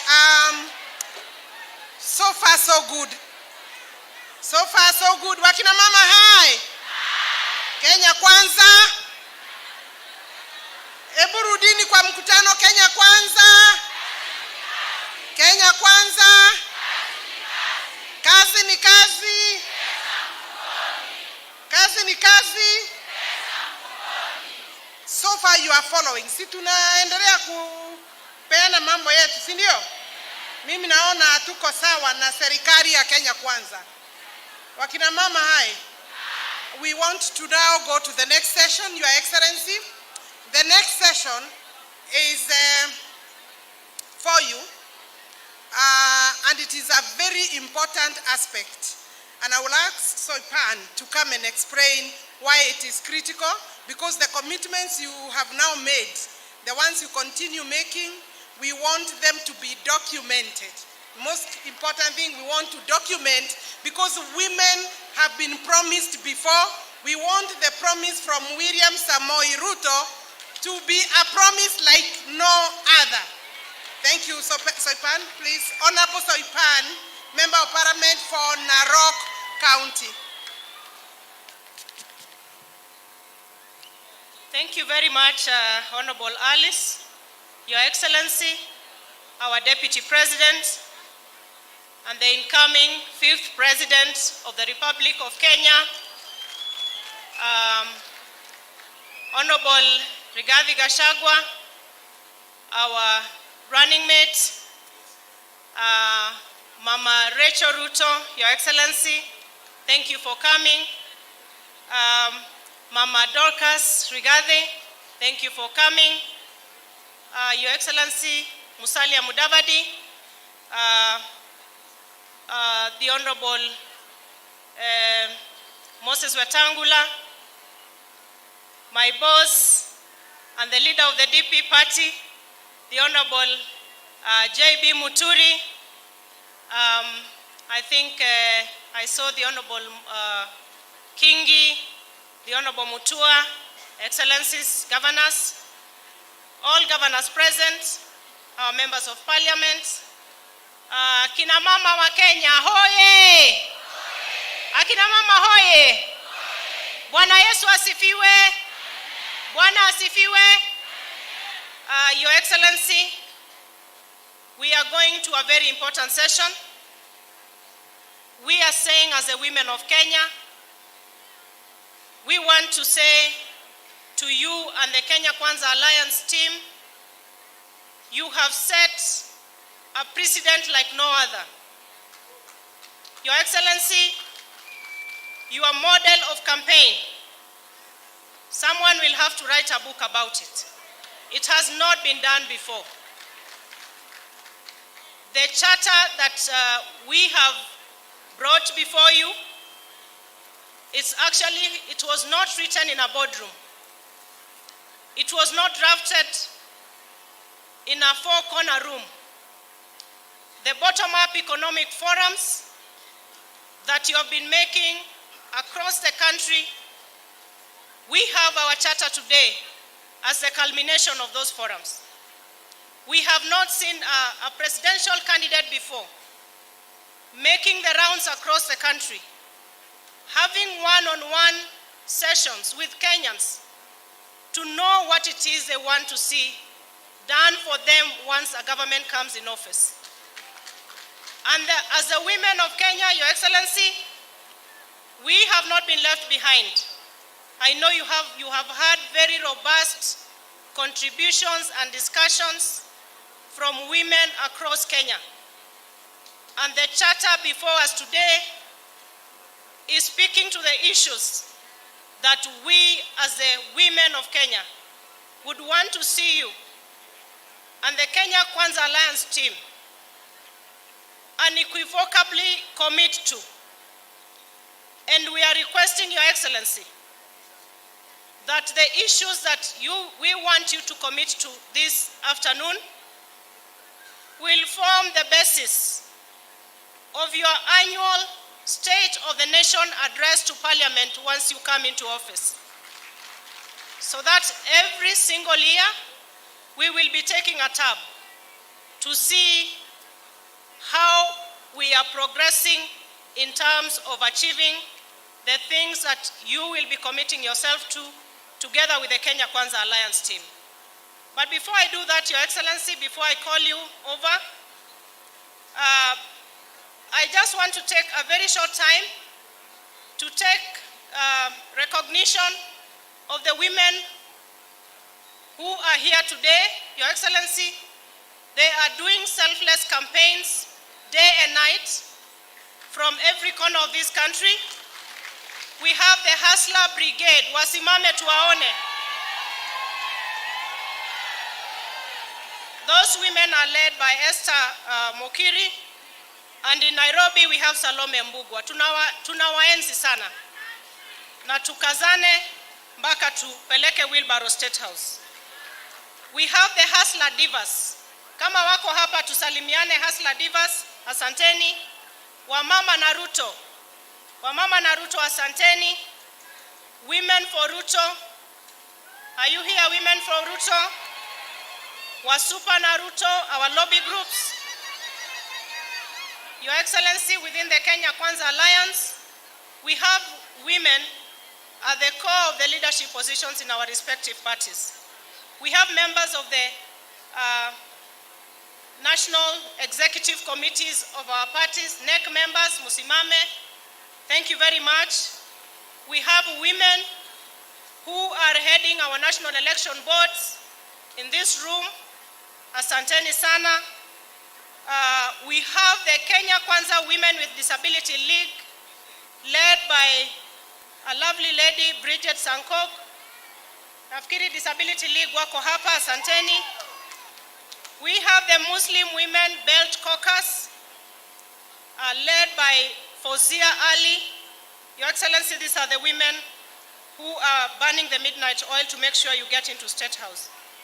Our aspirants, I think you had taken time to recognize our aspirants. Women members of the clergy, pastors, bishops, tunawatambua sana. Mama wetu Bishop Wanjiro na kuona, asante sana. Na kina mama hustlers wa Ruto, mko kwa hii room? Wamama hustlers wa Ruto mko? Asanteni sana. And I want to pass a special message of apology kutoka kwa mama miradi, Mheshimiwa Millicent Omanga ametuma salamu zake, tafadhali msipokee, hangeweza kufika. Your Excellency, we will now move into the formal part of this function, which is the signing part. I would like to call our lawyers, our legal team here, led by young women. Tuwapigie mawakili makofi. Karibuni. And karibuni, Karo, come. So take custody of the document and take your position. I would like to call upon Your Excellencies, this is a Women Day. So for our party leaders, we know you have put leaders, women leaders, at the helm of your parties. So I'll call upon the Secretary Generals or the leadership of the parties, affiliate parties, Chama cha Kazi, Njeri, Karibia hapa, Bakari. We have the Devolution Party, Nkatha. Tafadhali tuharakishe. Wamama viongozi wa vyama vyetu, affiliate parties. The Farmers Party of Kenya, Waithira.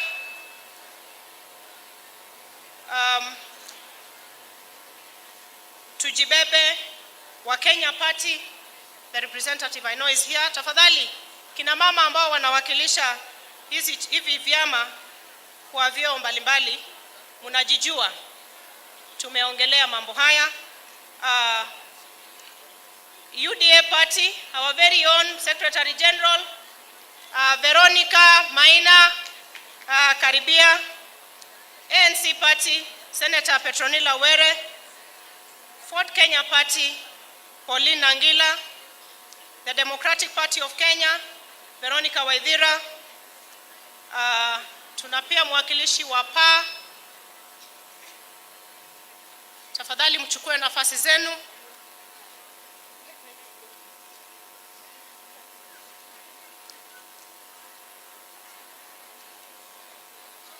Asanteni sana. So Your Excellency, kina mama tujitayarishe ili tuweze kumkaribisha our 5th President of the Republic of Kenya. Tuweze kusimama sote tafadhali pamoja na viongozi wetu. Tusimame. Your Excellency, it's your moment. The women of Kenya are watching.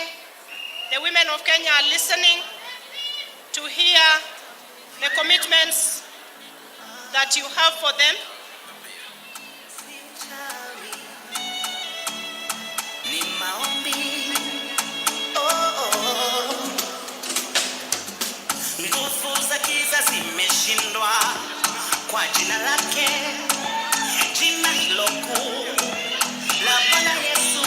Nguvu za giza zimeshindwa kwa jina lake, jina hilo la Yesu. Kwa magoti nimefika hapa, kwa maombi nimefika hapa, kwa majeshi wana silaha ni roho wake. Nguvu za giza Haya, kwa sababu tutulia kidogo. Kwa sababu ya nafasi hapa nitawauliza our lady governors, karibieni tafadhali. Tuketi chini tafadhali tunapo jipanga. Your Excellency, you're welcome. Come to the podium. You have a task to perform, and we want it to be clear.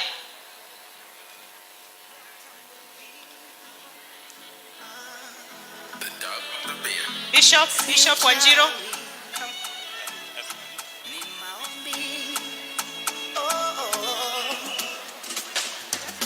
Nguvu za giza zimeshindwa kwa jina lake, jina hilo kuu la Bwana Yesu. Nguvu za giza zimeshindwa kwa jina lake, jina hilo. Haya, kina mama.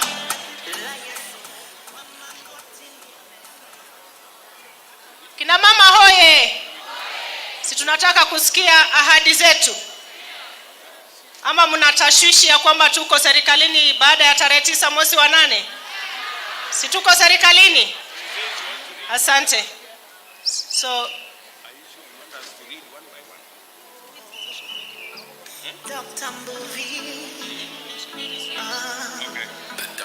to kindly let us take this moment. Your Excellency, we are waiting to hear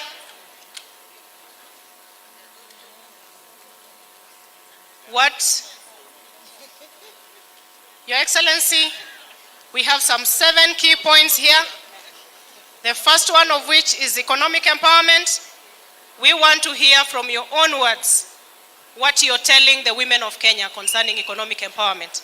Karibu, Your Excellency.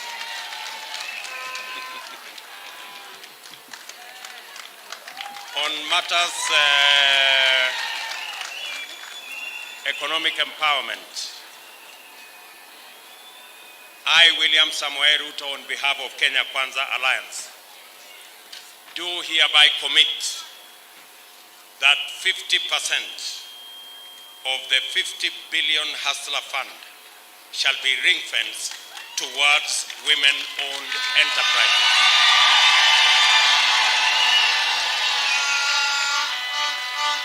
I also commit to actualize access to government procurement opportunities by ensuring that women-owned enterprises will automatically qualify for the LPO financing through the Hustler Fund without any other conditions. Situpige makofi kina mama. The second point, Your Excellency, that we want to hear your words on are on the leadership of this nation. I, William Samoei Ruto, on behalf of Kenya Kwanza Alliance, do hereby commit to actualize the two-third gender principle.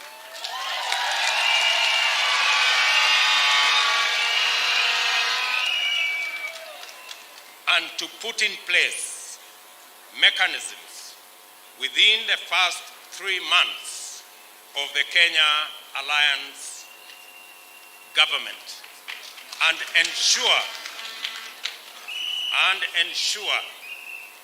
that this two-third gender principle is actualized immediately the mechanism is in place, and that it doesn't have to wait until the next general election.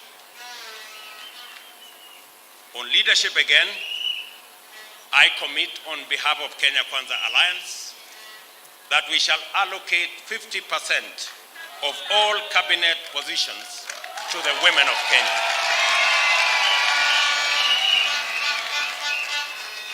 Additionally, I commit that we will ensure that the Public Service Commission, in all its advertisements and recruitment, and all government agencies, commissions, parastatals, and other government agencies shall strictly observe the two-third gender rule.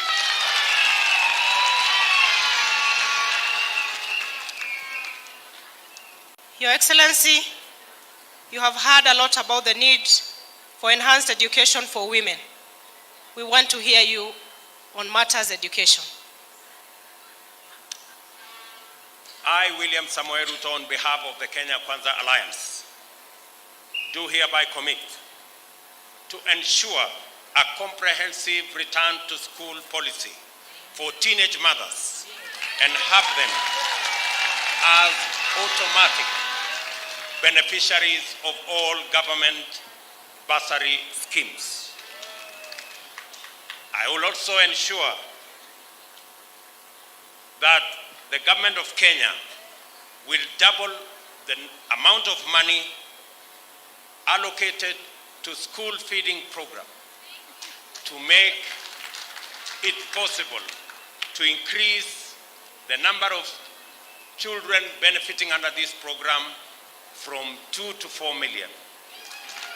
And we will transfer the said resources to county governments and require county governments to match these school feeding program funds so that a total of 8 million kids will have a hot meal in school every day.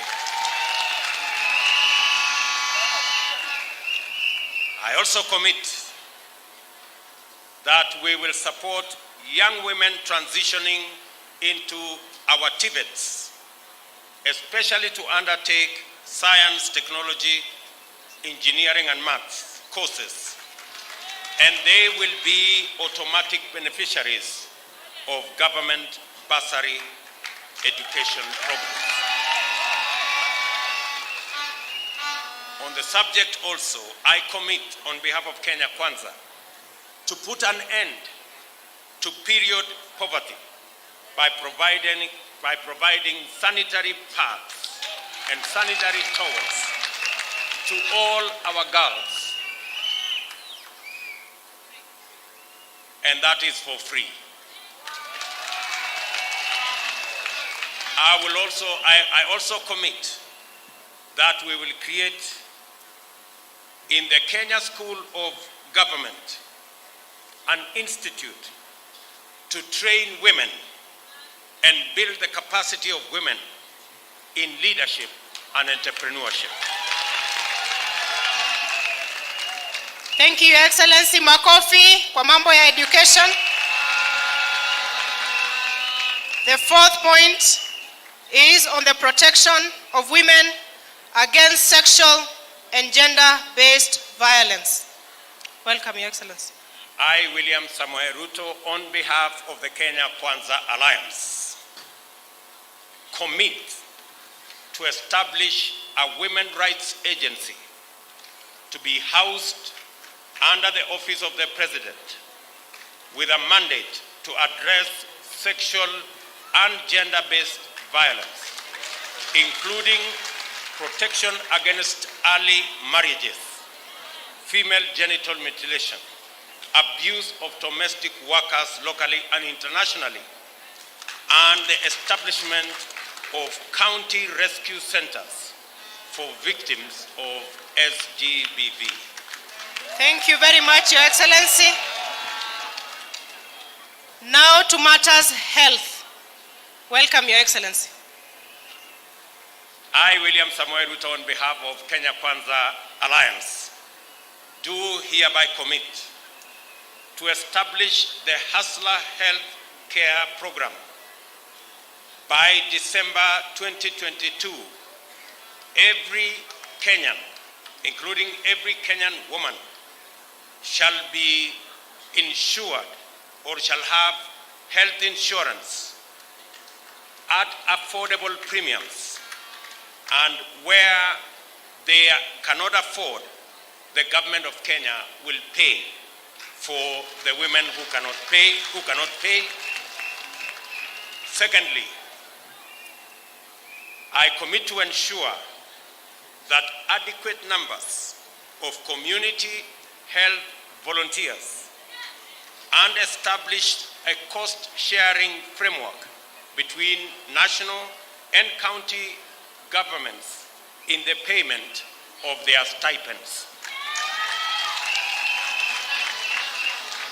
I commit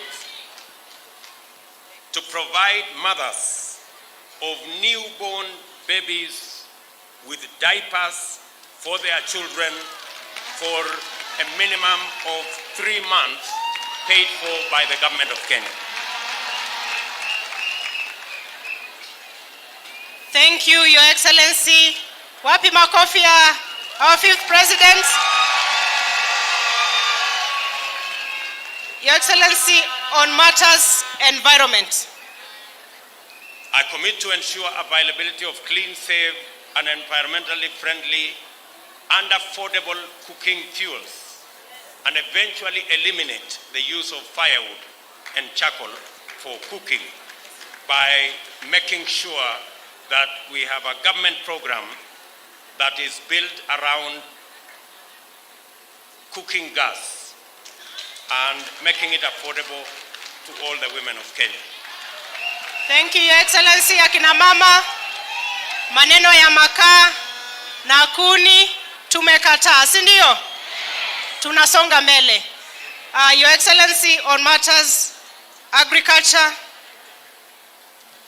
and ownership of land by women. I, William Ruto, on behalf of Kenya Kwanza Alliance, commit to ensure full enforcement of the spousal consent provisions of the law in all land transactions and property rights to cushion women, children, and families from dispossession of family land. Thank you very much. Makofi kina mama. Asante sana, Your Excellency. Sasa tutaenda kwa kilele cha mkutano huu, kikao hiki. Nani, Your Excellency, tunataka utuwekee kidole. Na unaona umezingirwa na mawakili, kina mama viongozi, kwa sababu tunataka tutakuandama ili tuweze kutekeleza zile promises, ahadi ambazo umewapea kina mama wa Kenya.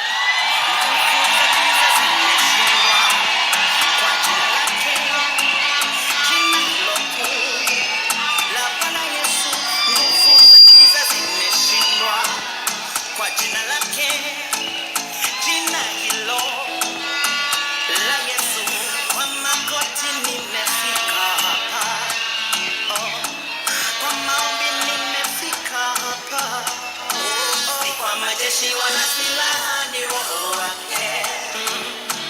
Nguvu za giza zimeshindwa. Chawi, maombi, siurithi, maombi, sio kwa nguvu zangu.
Asante sana.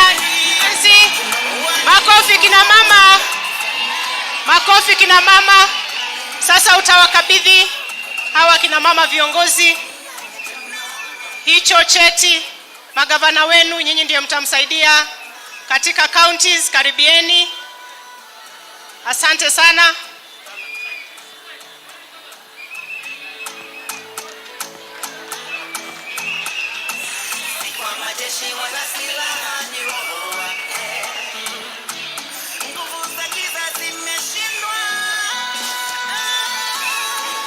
Asanteni sana kina mama, tupige makofi. Your Excellency. Your Excellency, karibia hapa. Karibia hapa. Your Excellency, sio kina mama wote wameona ile cheti ambayo umesign. Tutakuomba uweze kusoma.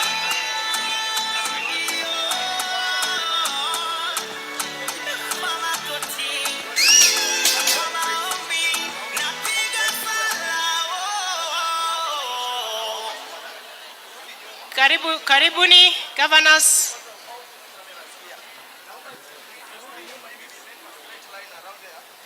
So Your Excellency, karibia. Na vinara wetu, mtatusamehe leo ni siku ya kina mama, lakini tunawakaribisha kabisa. Your Excellency Musalia Mudavadi, karibia hapa. Excellencies, karibieni. Governors, naona Governor Lusaka, Speaker Muturi, karibuni.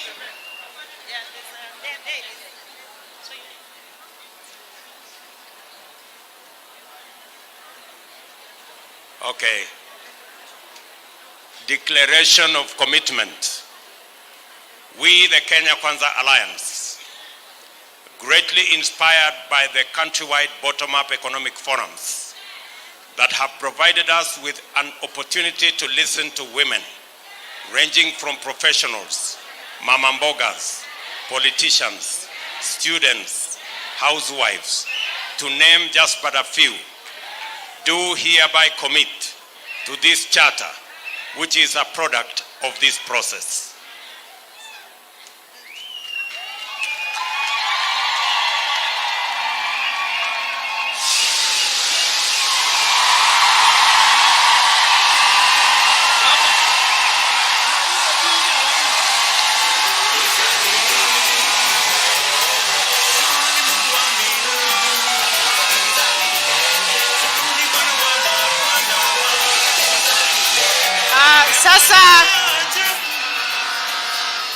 Sasa tutamkaribisha running mate wetu Mheshimiwa Rigathi Gachagua.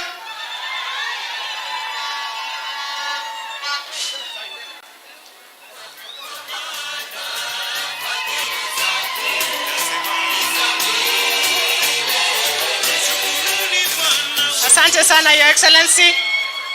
Sasa Mheshimiwa Rigathi Gachagua, utachukua kalamu, utie sahihi kando ya ile ya our fifth president. Tutawaandama nyinyi wawili pamoja ili kufuatilia maneno ambayo mumeahidi kina mama. Your Excellency Honorable Musalia Mudavadi, this is a joint effort. Tutawaandama nyinyi wote katika utekelezaji wa ahadi hizi za kina mama. Kina mama, tupige makofi jameni.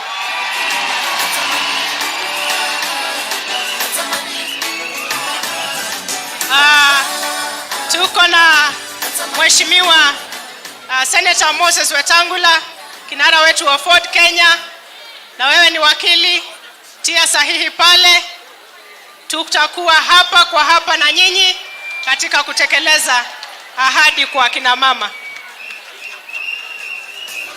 Baba natamani uwe wangu na mimi niwe wako. Chote kilicho Mheshimiwa Speaker wetu ambaye ni kinara wa Democratic Party of Kenya, karibia we are committing you to the Mheshimiwa Justin Muturi. Tafadhali tia sahihi Mheshimiwa Justin Muturi. Tutakuwa na nyinyi baada ya tarehe 9 katika kufuatilia ahadi kwa kina mama. Mheshimiwa Aden Duale, hatutakuacha nyuma.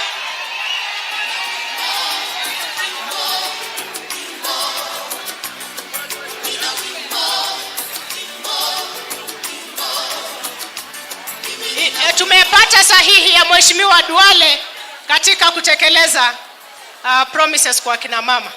Mheshimiwa Kenneth Lusaka, Speaker wetu wa Senate, tia sahihi pale. Kina mama jameni, tufurahie na tupige makofi. Asante.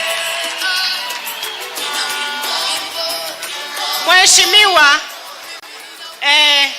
Governor Josephat Nanok, head of our presidential campaign ya Kenya Kwanza, we will be on you in terms of honoring the pledge and promise to the women of Kenya.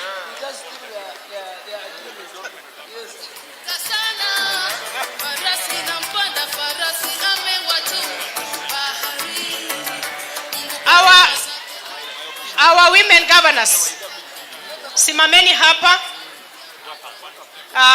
Mheshimiwa, tutaanza na Mheshimiwa Ann Mombi Waiguru katika witness. Yes, you are our incoming governor for Kirinyaga County. Kuna maneno ambayo mtasaidiana na serikali ya juu. Governor wetu wa Embu County, Mheshimiwa Cecily Mbarire, asante sana, weka sahihi yako. Asante sana. Na ninajua mnajua kuandama watu katika kutimiza ahadi. Our incoming governor wa Nakuru County, Mama Susan Keheka. Asante sana governor wa Nakuru, Susan Keheka, baraka tele. Our incoming governor of Kilifi County, shangazi wa taifa, Mama Aisha Jumwa. Haya, tuko na mama wetu governor wa Kwale County, Madam Fatuma Achani. Ataweza kutia sahihi yake. Tuko na mama kiongozi Beatrice Adagala, ambaye she's our incoming women rep Vihiga County, na yeye ni kiongozi mkuu katika chama cha ANC. Asante sana. Alice Wahome, utawakilisha kina mama ambao watakuwa bungeni kupitisha sheria ambazo zinahitajika katika utekelezaji wa chata hii, na kuwakilisha our secretary generals na viongozi wa vyama vyetu. Veronica Maina, Secretary General UDA Party. Asante sana.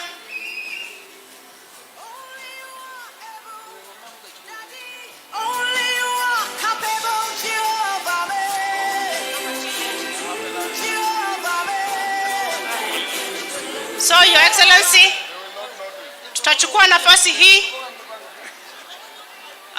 pamoja na vinara wetu hapa kuwatambua candidates wetu ambao ndio wanafanya kazi pale mashinani kuhakikisha tunaenda State House.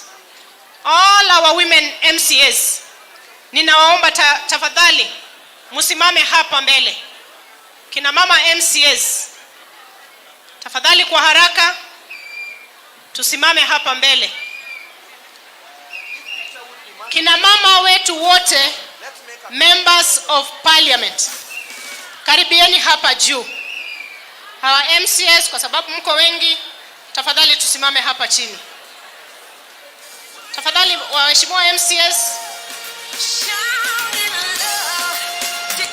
mwangalie pale mbele, mwangalie kina mama. Haya, kina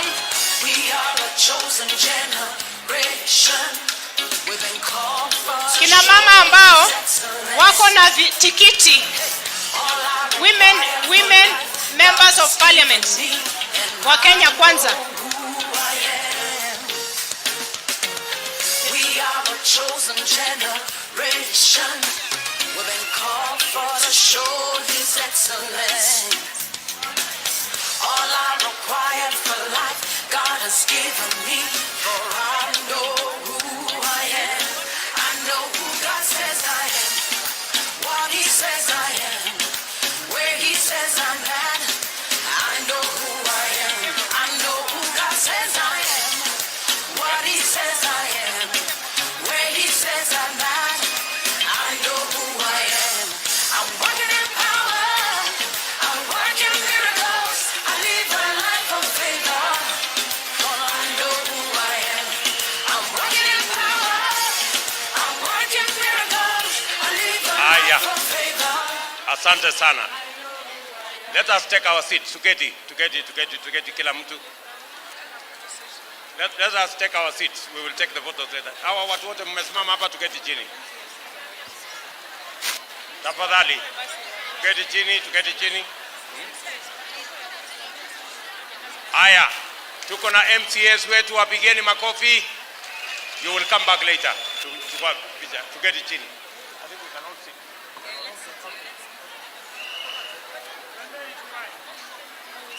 Yeah. Asanteni kina mama. Sasa tuchukue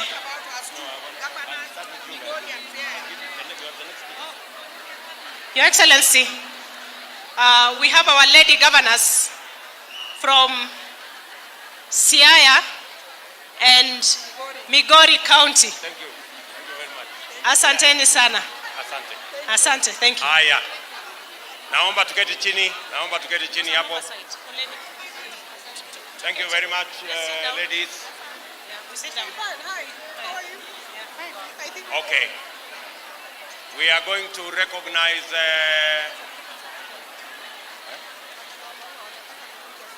okay. Haya, tafadhali.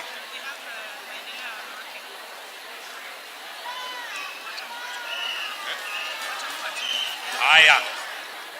Tuko maendeleo ya wanawake wako hapa pia, wapigeni makofi. Very good. Now, as I said earlier, this is a momentous occasion for the people of Kenya and for our daughters, our wives, our mothers, the great women of the Republic of Kenya. I am now going to ask very few people to make comments. Very, very brief comments. And I will start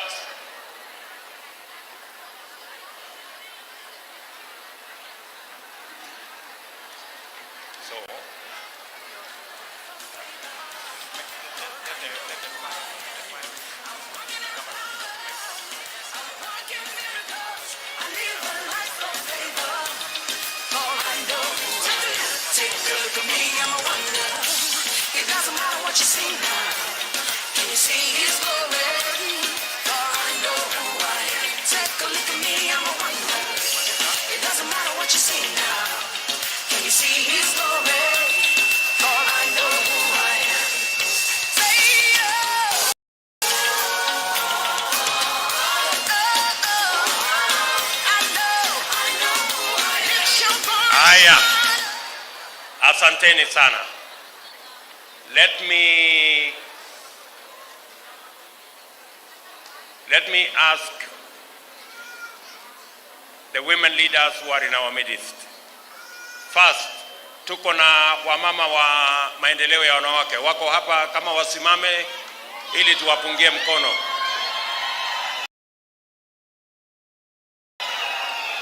Asante sana. Thank you very much. There are so many here. Wacha nipatie Soipan, we want to listen dakika chache na hawa wamama wenzetu watuambie mambo yao.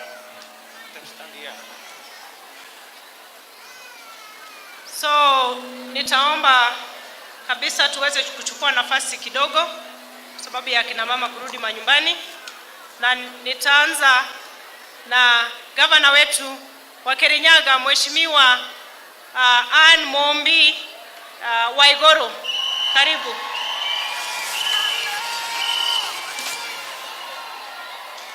Dakika chache sana. Tupige makofi kwa gavana wetu, na ningewaomba dada zangu wengine karibieni hapa. Gavana. Kina mama hai. Salimiane kwa mikono kina mama hai. Harambe. Ni kazi. Haya, leo ni leo, asema kesho ni. Mimi sina mengi ya kusema. Your Excellency, the Deputy President and the incoming 5th President of the Republic of Kenya, Your Excellency Mama Ruto, our Deputy President-designate, and all the party leaders present. Today is an extremely important day. The women of Kenya have signed a charter with an incoming government. Sisi tuna imani ya kwamba serikali ambayo inakuja ni serikali ya Kenya Kwanza, si ndio? Kuna mtu ambaye haamini vile? Serikali tunayo ama hatuna? Serikali tunayo ama hatuna? Sisi tuna imani ya kwamba rais wa 5 ya Jamhuri ya Kenya ni William Samoei. Na sisi kama kina mama tunajua tumepewa kipao mbele kwa sababu amesaini hiyo charter ambaye imeangalia maslahi yetu ya ukulima, ya afya, ya masomo, ya watoto wetu. Hakuna neno hata moja ambalo tumeomba hatukupatiwa. Mimi nataka kuwaomba kama wamama wa Kenya. I want to plead with you as the women of Kenya. In Kenya Kwanza, we are saying it's not one woman, it is Mama Mboga. It's not one woman, it's Mama Mboga. Because Mama Mboga anatuwakilisha sisi wote kama kina mama. Nataka kuwaomba kina mama, niwaombe tafadhali kwa unyenyekevu. Mimi nawaomba mkirudi kwenu nyumbani, mutafutie William Samoei Ruto kura. Mumekubali kufanya hivyo? Mimi nawaomba, I beg you that we are in the last stretch. We are almost there. It's only 2 months to the election. And there are very many people out there campaigning. But I want us to add the voice of women. Kwa sababu wanawake ndio wameshikilia serikali na ndio wanachaguana zaidi. Mtakubali kufanya hiyo kazi? Will you go door to door? Nionyesheni kwa mkono ni watu watatolea kuenda kutafuta kura za Ruto. Mimi nawaomba, na Your Excellency umehakikishiwa na hawa mama, tutasimama na wewe mpaka uingie State House, na sisi kama kina mama pia thereafter tutashikilia serikali yako. God bless you and God bless the women of Kenya and God bless Kenya. Asanteni sana. Asante sana Mheshimiwa Ann Waiguru. Your Excellency, hapa tuko na kina mama ambao ni county chairs, wenyekiti wa maendeleo ya wanawake. Ningewaomba msimame mahali mpo tafadhali. Kina mama maendeleo ya wanawake, asante sana. We have 25 county chairs ambao wako nyuma yako hapa na wamefika. Asante sana. tuko na Kenya Kwanza Women Battalion, tuko na Ford Kenya Women League, tuko na ANC Women League. Mko hapa? Asanteni sana, asanteni sana. Next tutaenda kwa dada yangu incoming governor Embu County, Mheshimiwa Cecily Mbarire. Karibu Mheshimiwa. Makofi kwa Mheshimiwa Mbarire.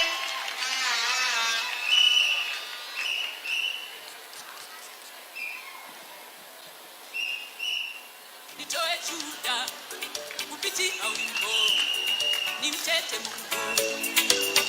Kina mama hai. Kina mama hai. Salimieni kwa hewa. God is good. And all the time. I've been a politician now for 20 years. I have seen presidents come and go. I have seen women lobby for issues that they want taken up by the governments that are formed. But I have never, I repeat, I have never seen a presidential candidate sitting with women to hear their issues. And therefore, nataka kusema, today I am more convinced than I was yesterday that I have the right presidential candidate to form the next government. Na nataka wamama tutoke hapa tukisema kwamba we will climb every single hill there is to climb. We'll get to the bottom of the valleys. We'll cross the rivers. We'll cross the lakes. We will make sure William Samoei Ruto is the next president for the Republic of Kenya. We will also go on our knees kila siku tukiomba, because tumesikia watu wakisema that they are planning to rig. And we know they are planning to rig, but we are telling them washindwe katika jina la Yesu. And that when God says yes, nobody can say no. So we want to tell you people at the top, with power, with system, with deep state, that our God is more powerful than all of you together. We also want to say today that the issue for William Ruto is not an issue for one woman. The issue about William Ruto is an issue for every woman in the village. Mama Mboga, the farmer, the woman who is volunteering her services to make sure communities move on. And therefore, musikuje kutuambia you take care of our issues through one woman. We have been taken care of our issues through a clear agenda. A clear agenda for the women of this country. We want to talk about an agenda. We do not want to talk about one woman. One woman is not the agenda for women. The women of Kenya, who are more than 25 million, is who we are talking about today. So musitulete story mingi. We are clear on where we are going. We have confidence with our next president, and our next president is William Samoei. William Samoei. And the next government of Kenya is coming from Kenya. Kenya. Asanteni sana wa mama. Go out there and look for votes for William Samoei Ruto. Dada yetu kutoka Kwale, Mheshimiwa Fatma Achani. Tumpigie makofi. Karibu sana. Karibu sana gavana wetu. Our next incoming governor wa Kwale. Karibu.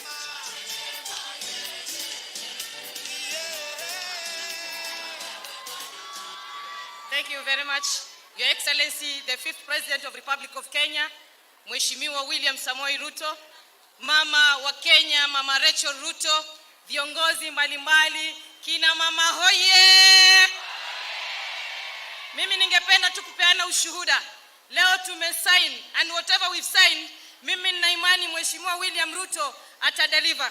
Kwa sababu mimi ni shuhuda kamili ya kuwa Mheshimiwa William Samoei Ruto ameendelea kukuza kina mama. Majina ambayo yalikuwa hayasikiki Leo hii kuna Fatuma Achani amekuzwa na Mheshimiwa William Samoei Ruto. Mheshimiwa William Ruto amesimama pamoja na kina mama. Leo hii pwani nzima Kenya Kwanza peke yake ndio iko na magavana wawili kina mama. Hii ni kumaanisha Kenya Kwanza na Mheshimiwa William Samoei Ruto anathamini anachokizungumza, si wale wa kuzungumza tu kupaka wanawake rangi. Lakini Mheshimiwa William Ruto anamaanisha kile ambacho anakizungumza, na ndio sababu leo hii mimi na dadangu Aisha Juma tunaenda kuwa magavana wa kwanza wa kike kutoka Coast Region. Nataka tu niwaulize sote tukitoka hapa tuende kueneza Injili, kwa sababu Kenya Kwanza itachukua serikali na Mheshimiwa William Samoei Ruto atakuwa rais wa 5 wa Jamhuri ya Kenya. Na mama Fatuma Achani atakuwa gavana wa jimbo la Kwale. Hatuachani na Achani, kazi iendelee. Asanteni sana. Asante sana. Hatuachani na nani? Hatuachani na Achani. We wish you well. Tunaenda kwa dada yetu, shangazi wa taifa, Mheshimiwa, the one and only Aisha. Karibu, karibu Mheshimiwa.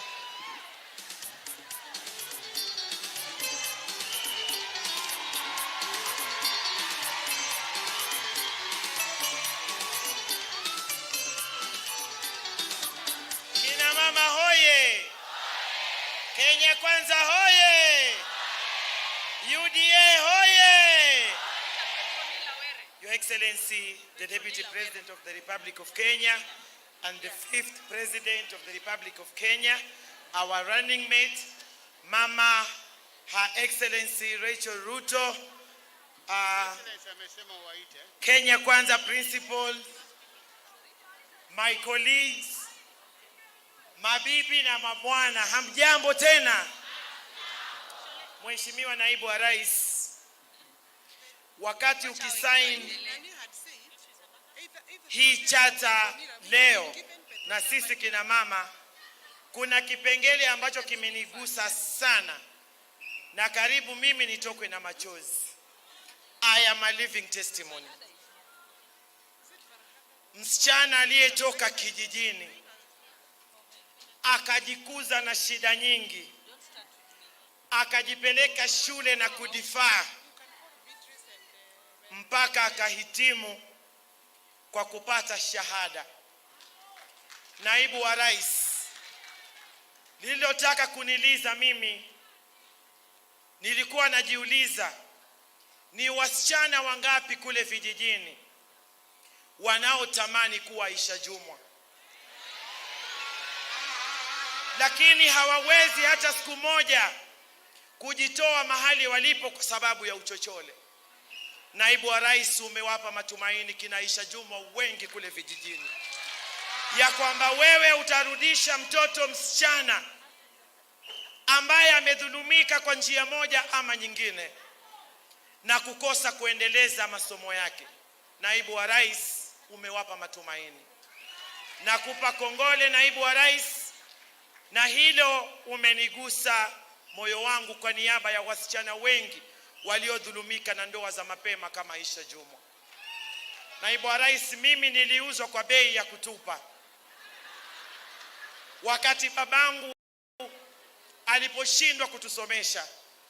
Unavyotuona, wakati huo tulikuwa wasichana 28 na baba na mabibi 6.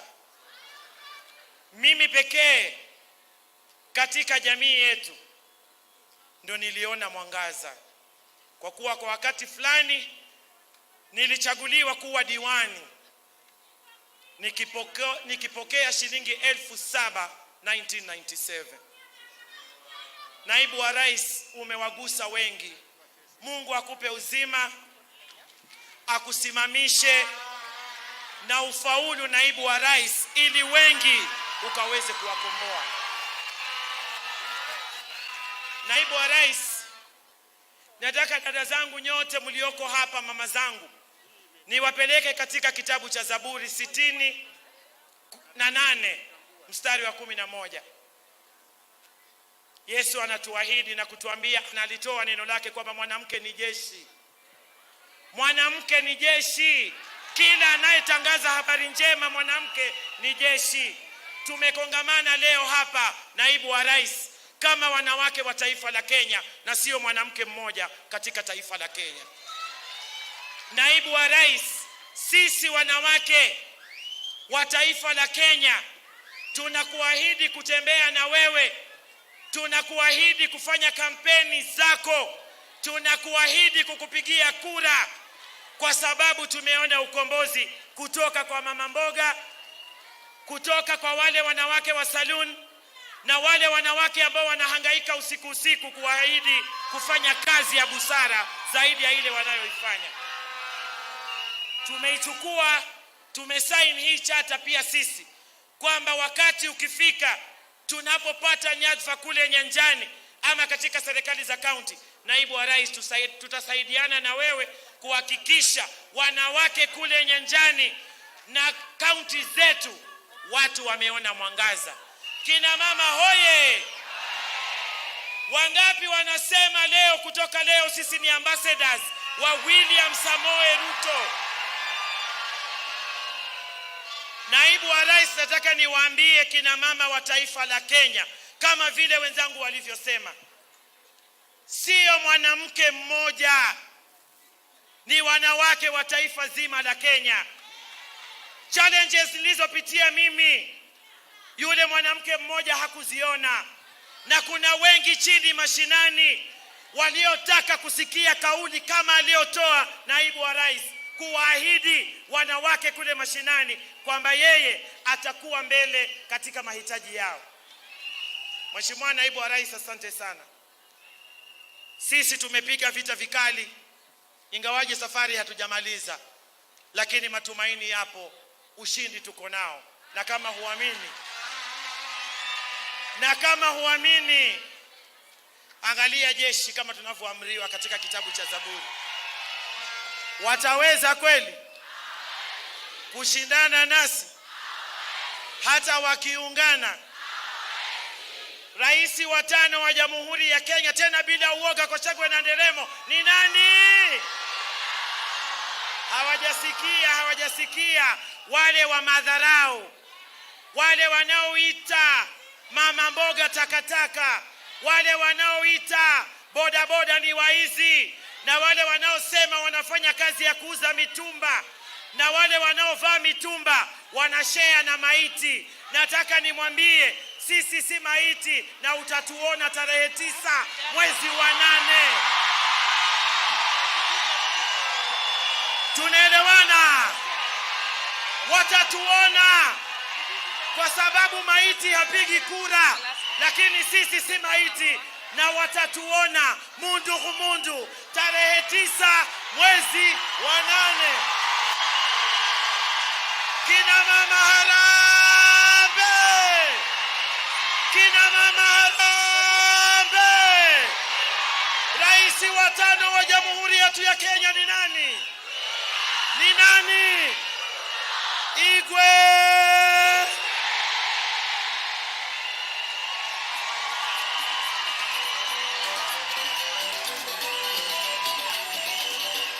Asanteni sana.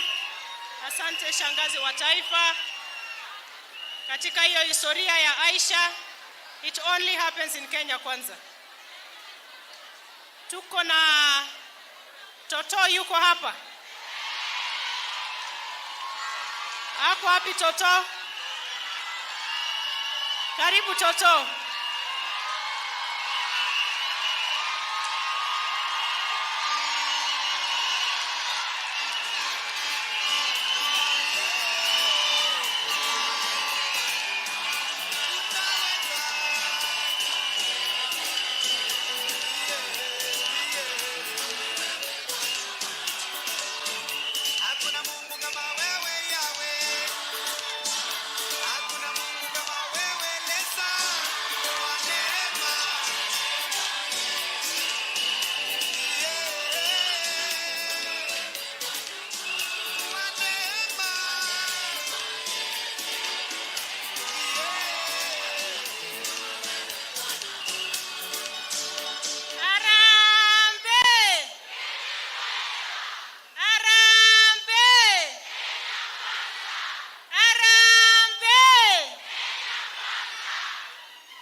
the incoming President of the Republic of Kenya, Dr. William Samoei Ruto. Mnanipata? Mnanipata? Okay, sawa. Mnanipata? Sauti pia ni toto. Sawa. Our incoming President of the Republic of Kenya, Dr. William Samoei Ruto, and all the protocol of SAV. Good afternoon. Good afternoon. Our deputy, we want to assure you, we are going to pray for you, we are supporting you, and we are assuring you that you are going to become the 5th President of the Republic of Kenya. And I want to thank you over one thing. Thank you for introducing the Asla narrative. I think countrywide, I'm the image of the Asla nation. Watu wa Bomet, oye! I want to thank this time to thank you all for voting me in. We want to assure you we are going to work with you and all is going to be well. Who is going to be our next president? Linet Chepkorir Toto is my name, Bomet County. Thank you very much.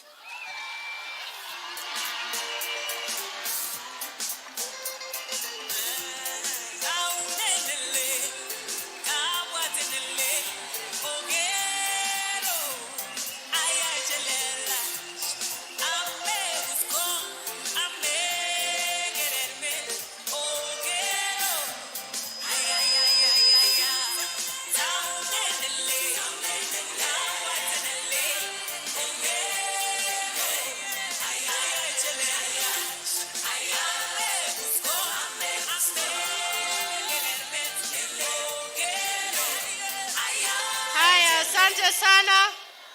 Only in Kenya Kwanza, si ndio? Only in Kenya Kwanza, si ndio? Asante sana. Huyo Toto atakuwa Aisha siku moja. Lakini bila kupewa nafasi hawezi. Kenya Kwanza ndio pahali mahasla wanapata nafasi.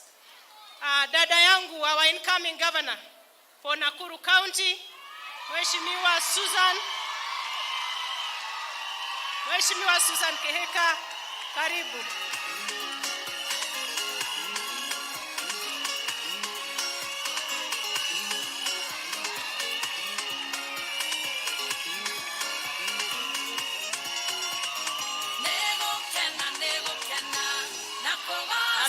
Asante. Wamama hai. Wamama, God is good. And all the time. And that's his nature. Your Excellency, the Deputy President and the incoming 5th President of the Republic of Kenya, Mama wetu, Your Excellency Rachel Ruto, our incoming Deputy President Rigathi Gachagua, and our incoming Second Lady, Mama wetu, Daktari Reverend Dorcas, and all our party leaders, all my colleagues, wamama kutoka every part of Kenya. God is good. Your Excellency, I'm actually for once at a loss of words. Ya ukweli nimeona I did not go wrong by believing in you, believing in your agenda, believing in your vision for the last 5 years. Hatujaona kiongozi mwenye you respect so much the opinion of women across the country. And Your Excellency, it's a testimony to your character too, that you have brought us to the table and you just need to look around at the Kenya Kwanza table and see how many very strong women you have at the table. Your Excellency, most men are intimidated by strong women, but not you. But in addition to just leaders, you have made sure that Mama Mboga for the first time in our history in Kenya, have a voice at the table. When you went around in the county economic forums, Your Excellency, you gave a chance to people who ordinarily nobody would have given a chance to air their opinions. Now because of that, Your Excellency, sisi kama wamama wa Kenya tuko nyuma yako. Kura ya William Ruto iko hapa ama haiko? Wacha nione support ya Mheshimiwa William Ruto. Now, wamama, the difficult work begins. Sasa, najua sisi wote tuko na William Ruto. Lakini we must make sure that we get every vote out on August 9th. Mukirudi nyumbani lazima tuongee na wale tunafanya kazi na wao. Na muombe Ruto kura. Mukienda nyumbani, when we talk with our husbands, when we talk with our brothers, when we talk with our sons, we must talk about how much William Ruto will take care of the women of Kenya for the first time in almost 60 years. Wamama wa Kenya mumesikia, from the Hustler Fund of 50 billion, wamama mtapata half of that fund ya kufanyia biashara. For our teenage girls who probably at some point in time things went a different way, like you have heard the story of Aisha Jumwa, my friend. Those girls will be able to go back to school and complete their education. We have heard about the hustlers' healthcare, where for the first time we shall make sure that our community volunteer workers, community health volunteers will have a stipend as they go around from house to house. I have noticed that many of them are women. So members, ladies and gentlemen, I want to say here today categorically that in this room is the next president of the Republic of Kenya. Lakini wamama, we cannot do so unless we make sure tukirudi nyumbani, we have mobilized in every village, in every market, in every church, in every mosque, in every corner of our wards, constituencies and counties, so that we can make sure that William Ruto is the president of Kenya on August 9th, 2022. Tutafanya hivyo. Nione kwa ishara ya mikono kura za William Ruto. Thank you very much. We love you, the women of Kenya, and I wish you a safe journey on the way back to your counties. And Your Excellency, as hopefully one of your incoming governors in the county, the charter that we have signed for women at the national level, I promise you that I will be doing the same for the women of Nakuru County. Thank you very much, Your Excellency.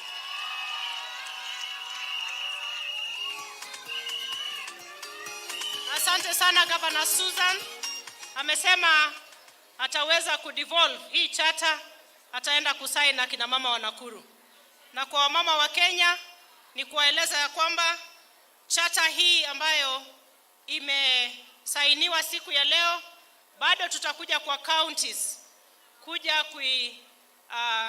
kuwaletea ili muweze kuielewa kwa sababu ya utekelezaji. Tuko na mama governor kutoka Migori. Governor wetu kutoka Migori, Rebecca Maroa. Karibu sana.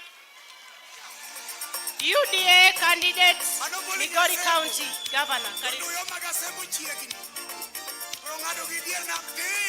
Thank you very much, Your Excellency, sir, Mama Taifa, the Deputy President in waiting, wamama wa Kenya, hamjambo? Harambe! Harambe! Kenya kwanza! Kazi ni kazi! Asanteni sana. My name is Rebecca Gati Maroa. I'm the governor candidate UDA Migori County. Your Excellency, sir, I want to demystify the perception that Nyanza is an ODM zone. I want to say no. Hiyo ni dhana kwamba Nyanza ni sehemu ya ODM. Mimi kama mama Mkuria ambaye nimetoka kwa minority kwa Migori County, nimesimama sehemu ile kwa kiti ya ugavana. Leo hii niko na tiketi na ninataka kukuhakikishia kwamba mama wa Kenya ambaye uko county, Your Excellency the President in waiting, nimetumwa na watu wa Nyanza in general kwa sababu hatutakuwa na muda wa kuongea magavana wote kutoka Nyanza. Tunaomba kwamba Your Excellency, Nyanza is a hard to go zone in terms of UDA. Tunaomba utuangalie na macho mawili, Your Excellency. Especially when it comes to women that are vying from Nyanza, Your Excellency, we are having it rough, but we are equal to the task. Kumalizia, Your Excellency, tulikuwa na mama taifa Kehancha mwezi 2 iliyopita. Tukakuomba mama taifa kwamba the women of Nyanza, the women of Migori have a date with you before elections. So kabla tuende nyumbani, nipate tarehe nipelekee mama wa Migori. Mbarikiwe sana, Mungu awe nanyi. Asante. Asante sana. Tutaenda kule Western. Tuko na mama wetu, huwa namuita Omwami. Anaitwa Beatrice Adagala kutoka Vihiga County. Our incoming women rep Vihiga County, mwanachama wa ANC. Karibu Beatrice.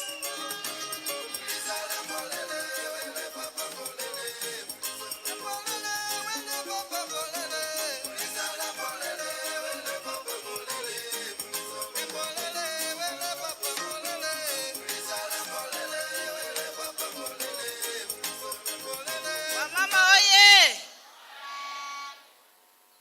Harambe! Wamama mpo? Mko hai? Situpigie His Excellency William Samoei makofi jameni. Your Excellency, our First Lady, our Deputy President and our party leaders, this is a great moment. Hii ni siku ya furaha kwa kina mama Kenya mzima. Na hii imeonyesha kulingana vile wewe umetupenda kina mama na umesema wamama wa Kenya kwanza tukusanyike siku ya leo usaini chata yetu. Kwa niaba ya wanawake wote wa Kenya, ANC, Ford Kenya and all parties affiliates, we are saying you are up to the task. What you have done is the spirit of devolution. Vile umeenda pa county kusikiza maneno ya mama mboga, mtu wa baiskeli, mtu wa bodaboda, inamaanisha uko tayari kuendesha Kenya to the next level. These women of Kenya, those ones who have read the Bible, these ones are the Deborahs of today. And these women are going to lead as an army that will comboa hii nchi ya Kenya from the poverty where Kenya we are not having enough money into our pockets. These Deborahs are going to be your army that will lead and will conquer, and you are going to be the 5th president of this Republic of Kenya. Wamama oye! Wamama mko tayari? Mko tayari kupeleka William Samoei Ruto State House? Mko karibu mko tayari kukomboa Kenya kutoka minyororo za ufukara? Hawa wamama, Your Excellency, they want to lead a dignified life. Hawataki maisha ya madharau, wamedharauliwa. Hawa mama wanataka waishi maisha ya heshima. Wakina mama oye! Situtembee vizuri, situfike nyumbani vizuri. Si Mungu abariki William Samoei Ruto, si Mungu abariki Kenya, si Mungu abariki wanawake wa Kenya. Harambe! Kenya kwanza. Asante sana. Tutaenda kule Northeastern. Tamuita dada yetu Falhada Iman. Falhada ambaye pia ni interim chair wetu wa Women's League. Karibu Mheshimiwa Falhada.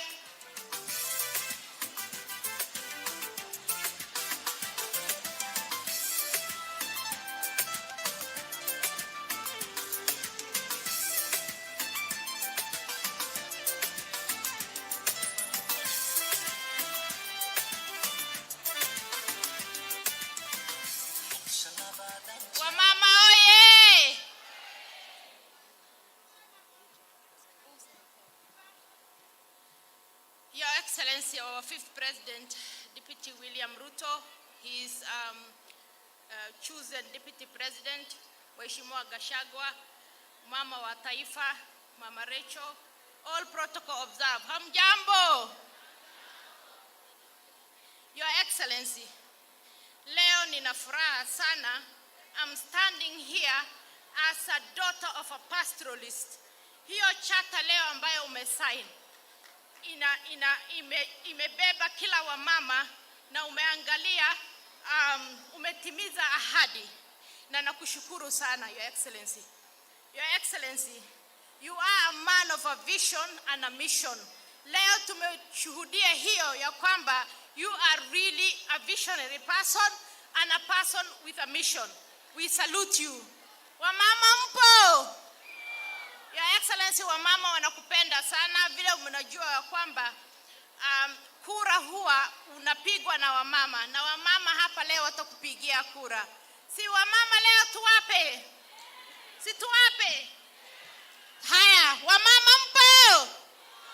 Haya, sema mimi mama leo nampigia kura William Samoei Ruto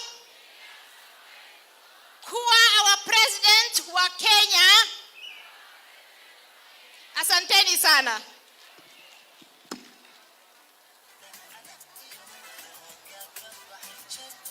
Asante sana Mheshimiwa Falada. Nitachukua fursa hii kumuita Mheshimiwa Gladys Boss Sholei, mama wetu wa county wa Uasin Gishu County. Karibu sana, makofi. In the interest of time, I'll be very brief. Your Excellency, today is the happiest day of my life.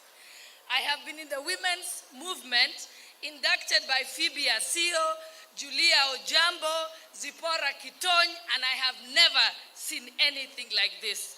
They told me how they fought for the women's rights for 20 years to achieve it in our constitution, only for it to be stuck in the courts after 4 court cases, even one demanding the dissolution of parliament, and nothing happened. But today you have shown us your commitment. I know there is hope. And for the men in this room, women are 52% of the voters in Kenya. Yes, we matter. The men in this room, you have daughters. Do you want your daughter to be a governor one day? Do you want your daughter to be somebody someday? Or you don't want them to amount to anything? So I'm actually asking every daughter in Kenya, look at your father, look at your brothers and tell them, I want to amount to something. Because if my own father had not almost walked barefoot to take me to good schools, I would not be where I am today. Thank you, Your Excellency. We appreciate it, and I know you're the right candidate for the next President of the Republic of Kenya. God bless you. Asante sana. Nitamuita Pauline Nangila ambaye atawakilisha Ford Kenya Women League. Pauline, uko hapa? Pauline? Haya, karibia hapa. Alafu nitamuita Mheshimiwa Haika Mizigi. Mheshimiwa Haika, karibia hapa. Karibia.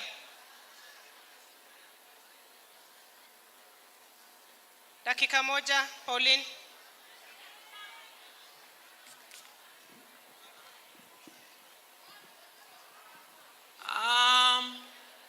Mheshimiwa Makamu wa Rais wa nchi ya Kenya,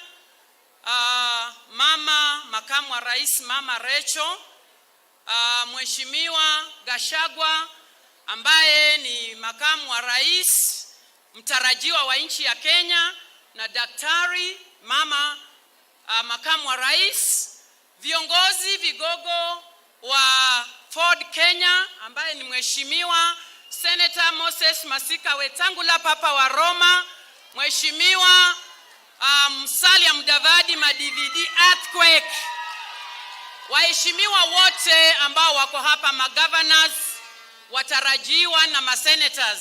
Na wasalimu nyote, hamjambo? Wamama mpo? Hebu tusalimiane salamu za Kenya Kwanza, Kenya Kwanza. Asante sana. Kwa sababu ya muda sitasema mambo mengi, kwa sababu wanenaji wamenena na protocol inasema kama hasa rais wetu akisha nena si vizuri tuweze kurudia. Mimi ninasema hii ni siku ya historia katika nchi ya Kenya, kwa sababu nimefanya karibu sana na wamama walioko katika parliament. Mheshimiwa Sisi Marire yuko hapa, atasema ni kweli akina mama katika nchi ya Kenya tumekuwa na ugumu wa wakilishaji wa kina mama katika nyanja mbalimbali. Kwa hivyo leo ni siku ya historia, kana kwamba wakina mama tumepewa kibarua. Huu mswada ambao umewekwa leo signature unatupatia kazi kwenda kujifanyia sasa kazi. Na wanasema kwamba kibarua ni chetu sasa. Tutakapoenda tutafute kura na tupigie mrengo wetu wa Kenya Kwanza kura, basi akina mama sisi tunaafueni. Sitaenda kwa mambo mengi kwa sababu wengi wamezungumza. Twende tutafute kura kwa sababu kura ni kubembeleza. Akina mama twende tutafute kura. Sasa kazi imeanza, na tukileta kikapu pale nyumbani, najua hata sisi katika hiyo meza ya kutoa uamuzi wa kina mama katika nchi ya Kenya tutahesabika. Asanteni sana mheshimiwa wangu ambaye ni party leader wangu. Kufuera yuko hapa, mheshimiwa governor wetu mtarajiwa wa kule Bungoma. Sisi tuko kazi na tunajua tunaenda kuleta viti vingi sana ya kina mama. Asanteni sana kwa nafasi hino. Tumkaribishe mheshimiwa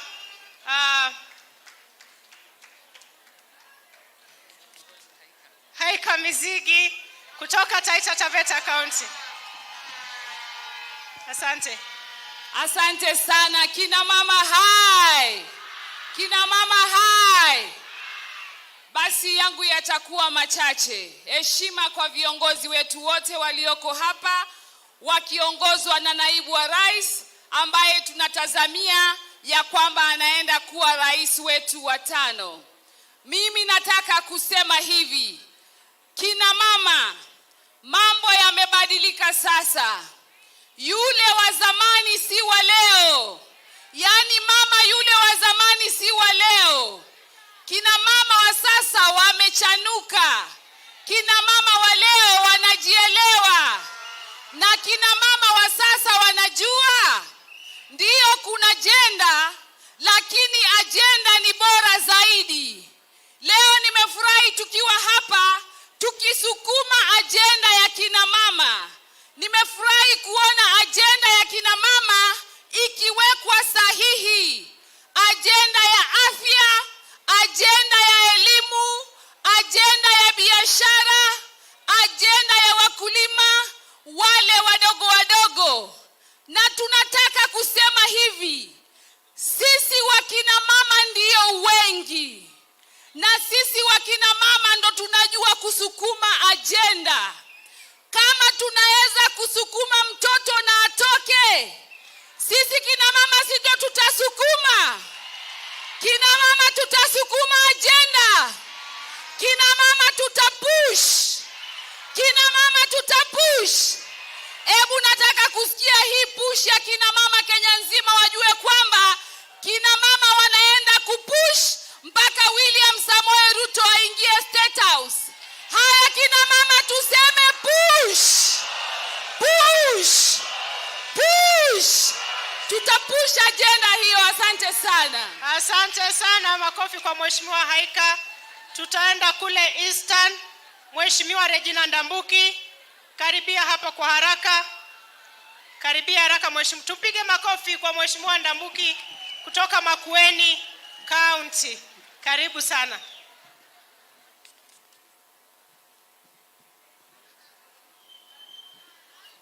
Your Excellency, Deputy President also, watu wa Kenya Kwanza, Harambee!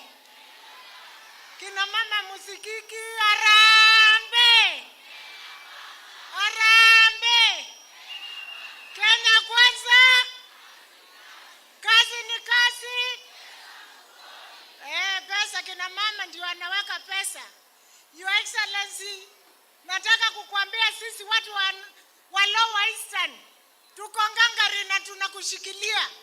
Hata wakisikia watu wameenda wapi, sisi tumeamua kama kina mama, sisi ndio tunakuanga na shida. Sisi ndio hatuna maji, hatuna kila kitu. Umeongea juu ya kina mama, mama mboga, vijana wetu. Na sisi tunakuwa sure leo watu wa Lower Eastern tutakupigia kura, na waume wetu, watoto wetu wote tumeshikana. Na ukiona hao warembo wanakaa hapa, ujue kura yako ya tarehe 9. Kina mama wataongea na watu wao, wapenzi wao, watoto wao. Kina mama mko na kura ya William Ruto. Wacha tuone kura ya William Ruto. Asanteni, Mungu awabariki. Tufanye kazi ndio tuone William Ruto tarehe 9 anaingia State House. Asanteni.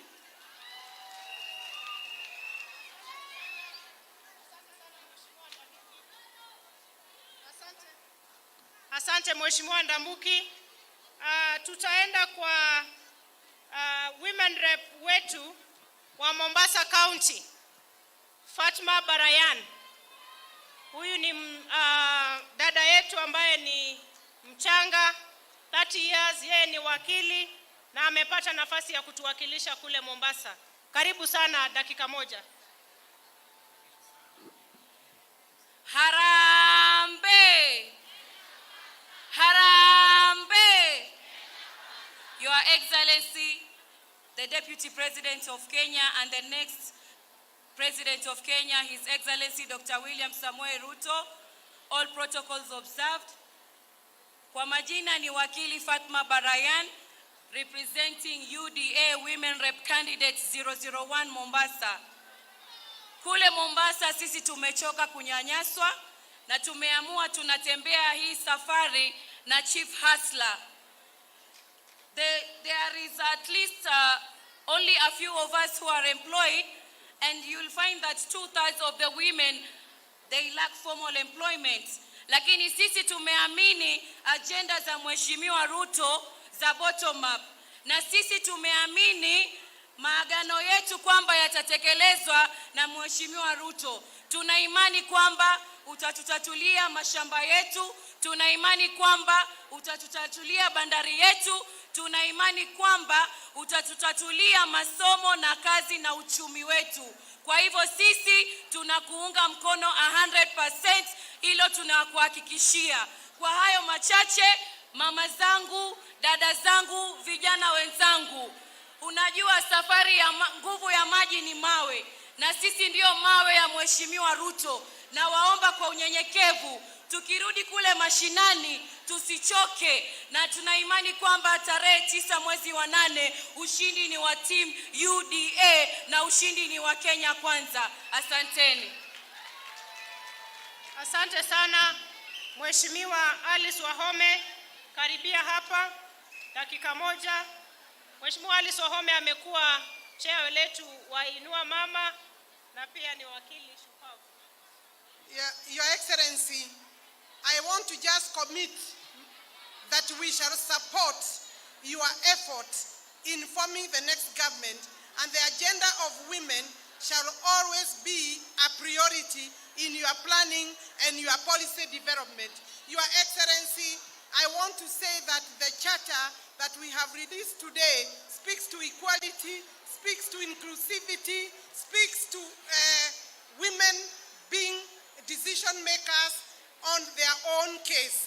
Your Excellency, we want to assure you that with a charter that speaks to technical knowledge for women, a charter that speaks to education for women, a charter that is speaking to gender, SGBM, gender-based violence, eradication of all forms, Your Excellency, of discrimination against women, you will be right with women. Tutakuwa nyuma yako, Your Excellency, kwa sababu tunaamini wewe ni kusema na kutenda. Serikali ya Kenya Kwanza itaweka mambo ya wakina mama maanani, no lip service any more, Your Excellency. We are glad that you have committed yourself today. Asante sana. Asante sana wakili Alice. Nitamwalika Mheshimiwa Veronica Maina, Secretary General wetu wa nguvu. Karibu sana. The things are only happen in Kenya Kwanza. Karibu. Thank you, Honorable Soipan. Your Excellency, this program is now coming to a close. And let me take this opportunity to sincerely thank you for signing the charter with the women of Kenya and mainstreaming the issues of the women of Kenya across the 47 counties. Can we just clap our hands for Hechi for mainstreaming the program for the women of Kenya? Thank you. Your Excellency, these women will not forgive us.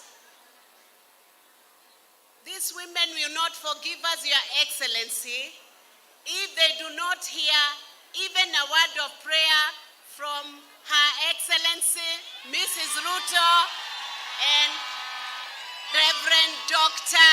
Dorcas Gachagua, just to close with a word of prayer. Your Excellency, they may not forgive us.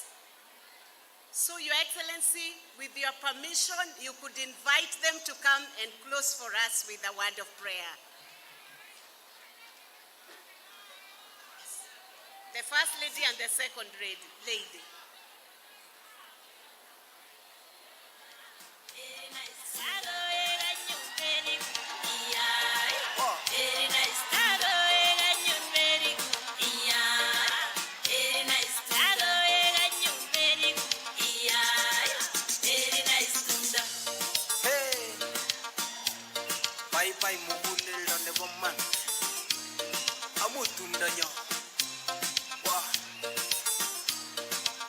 Asante sana, tunaweza kuketi.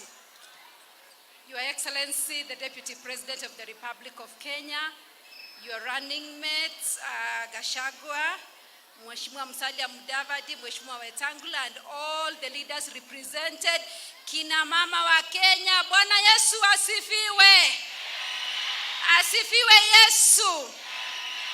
Nataka kuchukua nafasi hii kumshukuru Mwenyezi Mungu kwa ajili ya neema zake.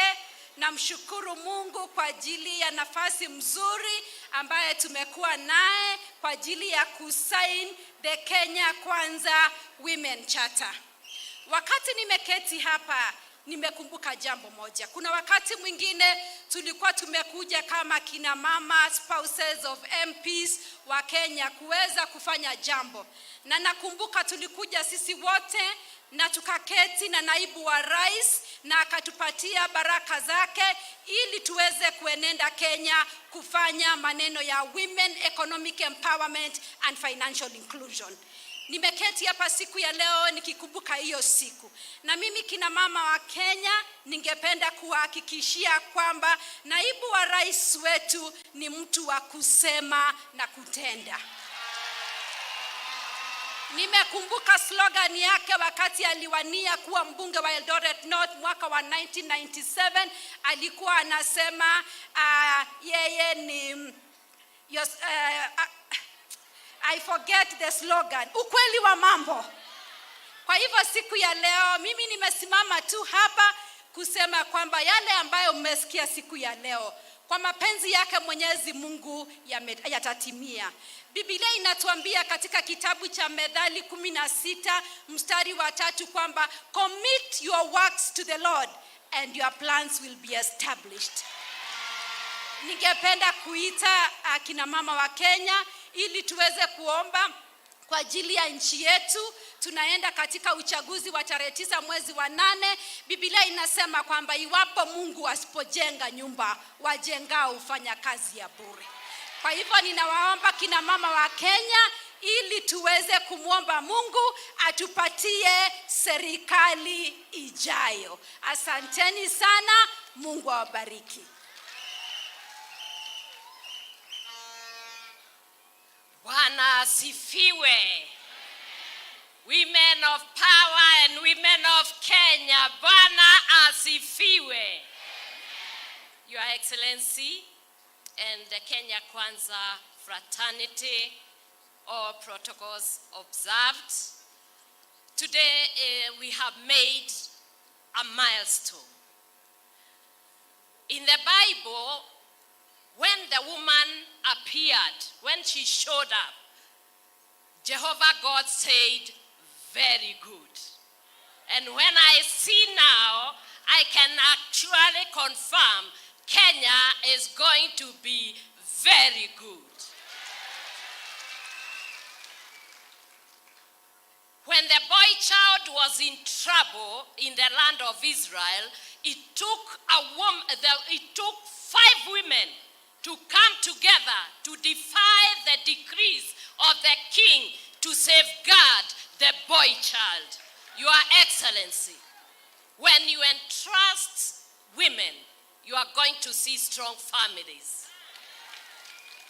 We stand here as a fraternity of Kenya, as women, and we guarantee you, as you have entrusted us with this responsibility, we are not going to go back. And as you have heard my sister speak, you have heard it. Let us pray.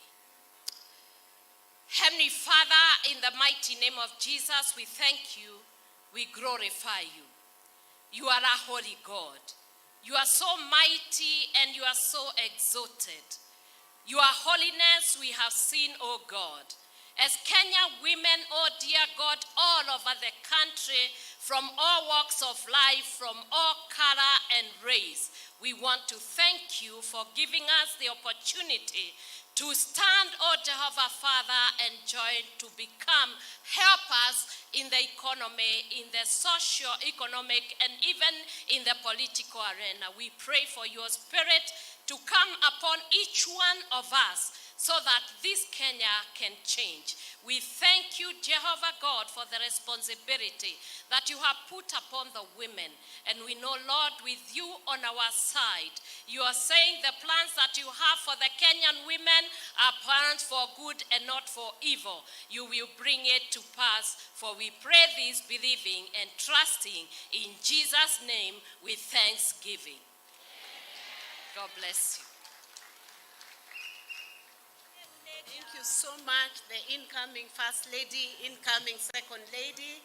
And now, to represent all the brothers and the party leaders and all the good gentlemen who came to grace this event, we are going to call His Excellency Honorable MM, His Dabore, Musalia Mudavadi, to come and say a word, and we'll be done. Thank you.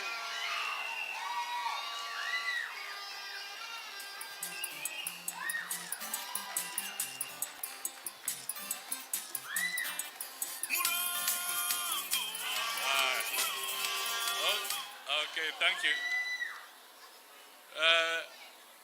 Our good ladies and marginalized men, hamjambo. Wamama wa Kenya, hamjambo. Muko salama. Asante sana. Leo imekuwa furaha yetu kwa sababu siku imekuwa ya wamama, na sio tu hapa lakini kwa taifa nzima. I am sure that the Kenyan people have been glued to this event which the women of Kenya Kwanza have put together. We say congratulations and thank you so much for bringing us together today. Ladies and gentlemen, I just want to capture 2 issues. Mambo mawili tu, alafu niwache. La kwanza, sisi wote tutatii amri yale tumeweka sahihi tukiongozwa na Mheshimiwa William Samoei Ruto kama kinara wetu. Tutatii hiyo amri na tutatekeleza. Jambo la pili, nataka niwapongeze wamama. I can assure you one thing that we may not have talked about directly, but it is so critical. If we can honor this charter, and we must honor it, I want to tell you that 50% of corruption in Kenya will have gone with this charter. Kwa hivyo ni juhudi yetu, ikiwa tunataka tupigane na ufisadi, tuhakikishe tumetekeleza hiyo charter, wamama wawe kwa mstari wa mbele, washikilie wadhifa mbalimbali, watusaidie kama Wakenya tukomeshe ufisadi. La mwisho, yule msichana Shiko, yule msichana mdogo ambaye aliongea hapa. Do you know, huyo mama, huyo msichana mdogo aliongea mambo ya kiuchumi. Kama kuna mtu anakaa treasury, lazima aanze kuogopa. Huyo mama alitaja, na mnisikize kabisa, kwa sababu watu wengi wanafikiri kwamba yule mama hakuwa anajua anasema nini. Lakini huyu mama alisema kwamba wamekuwa wakilipa riba ya juu kwa wale mashailok kwa sababu kuna kitu kingine kinaitwa domestic debt ambacho kimeongeza interest rate katika Kenya yetu. My friends, that lady spoke the truth and nothing but the absolute truth. Mzigo wa madeni ni lazima tupunguze. Mzigo wa madeni ndio utapunguza ushuru. Mzigo wa madeni ndio utakomboa minyororo ya ufukara. Tupunguze madeni ndio William Samoei Ruto na serikali yake watekeleze wajibu ambao tumeweka kwa Wakenya. Kwa hivyo, women of Kenya, you have spoken for all of us. You have spoken for all of us. We are proud of you, we respect you, and we shall walk and work with you. Mimi si mwimbaji sana, lakini najua kuna wimbo moja, I didn't even make it to the school choir. Sauti yangu ilikuwa mbovu. Lakini kuna wimbo ambao mimi husikiza saa zingine asubuhi.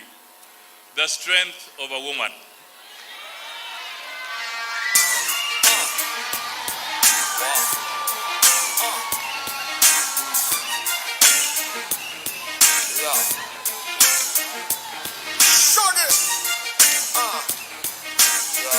This one goes out to all my women, you know, my strong women. So amazing how this world was made. I wonder if God is a woman.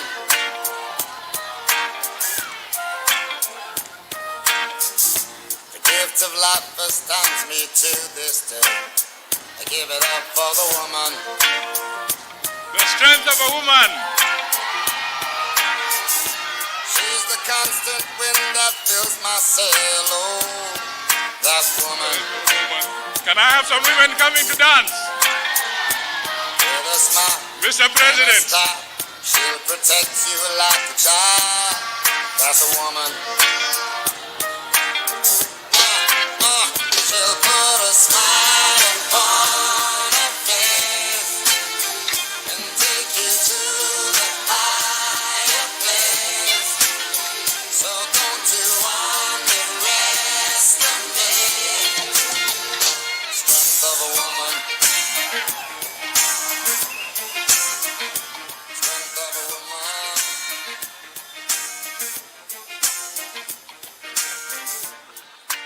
Woke up this morning, got up with a scent of a woman. Just picture if you would what life would be. Ain't much good without a woman.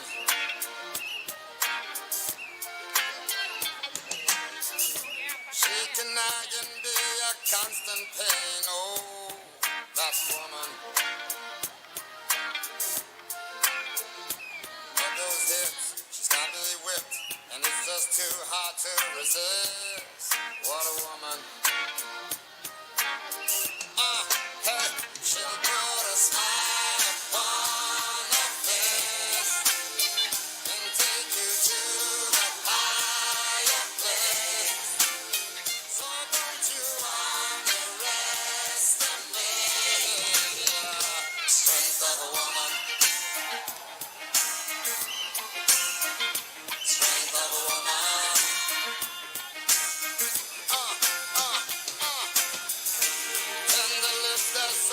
sweet. Gentle word she softly speaks. Such an angel when we meet. God bless the ground beneath her feet. She can take you on a high, be a comfort when you cry. But if you look into her eyes, you'll see the strength of a woman.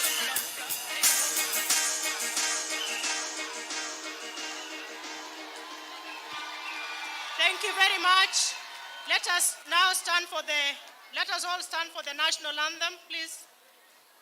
Let us all be upstanding for our national anthem.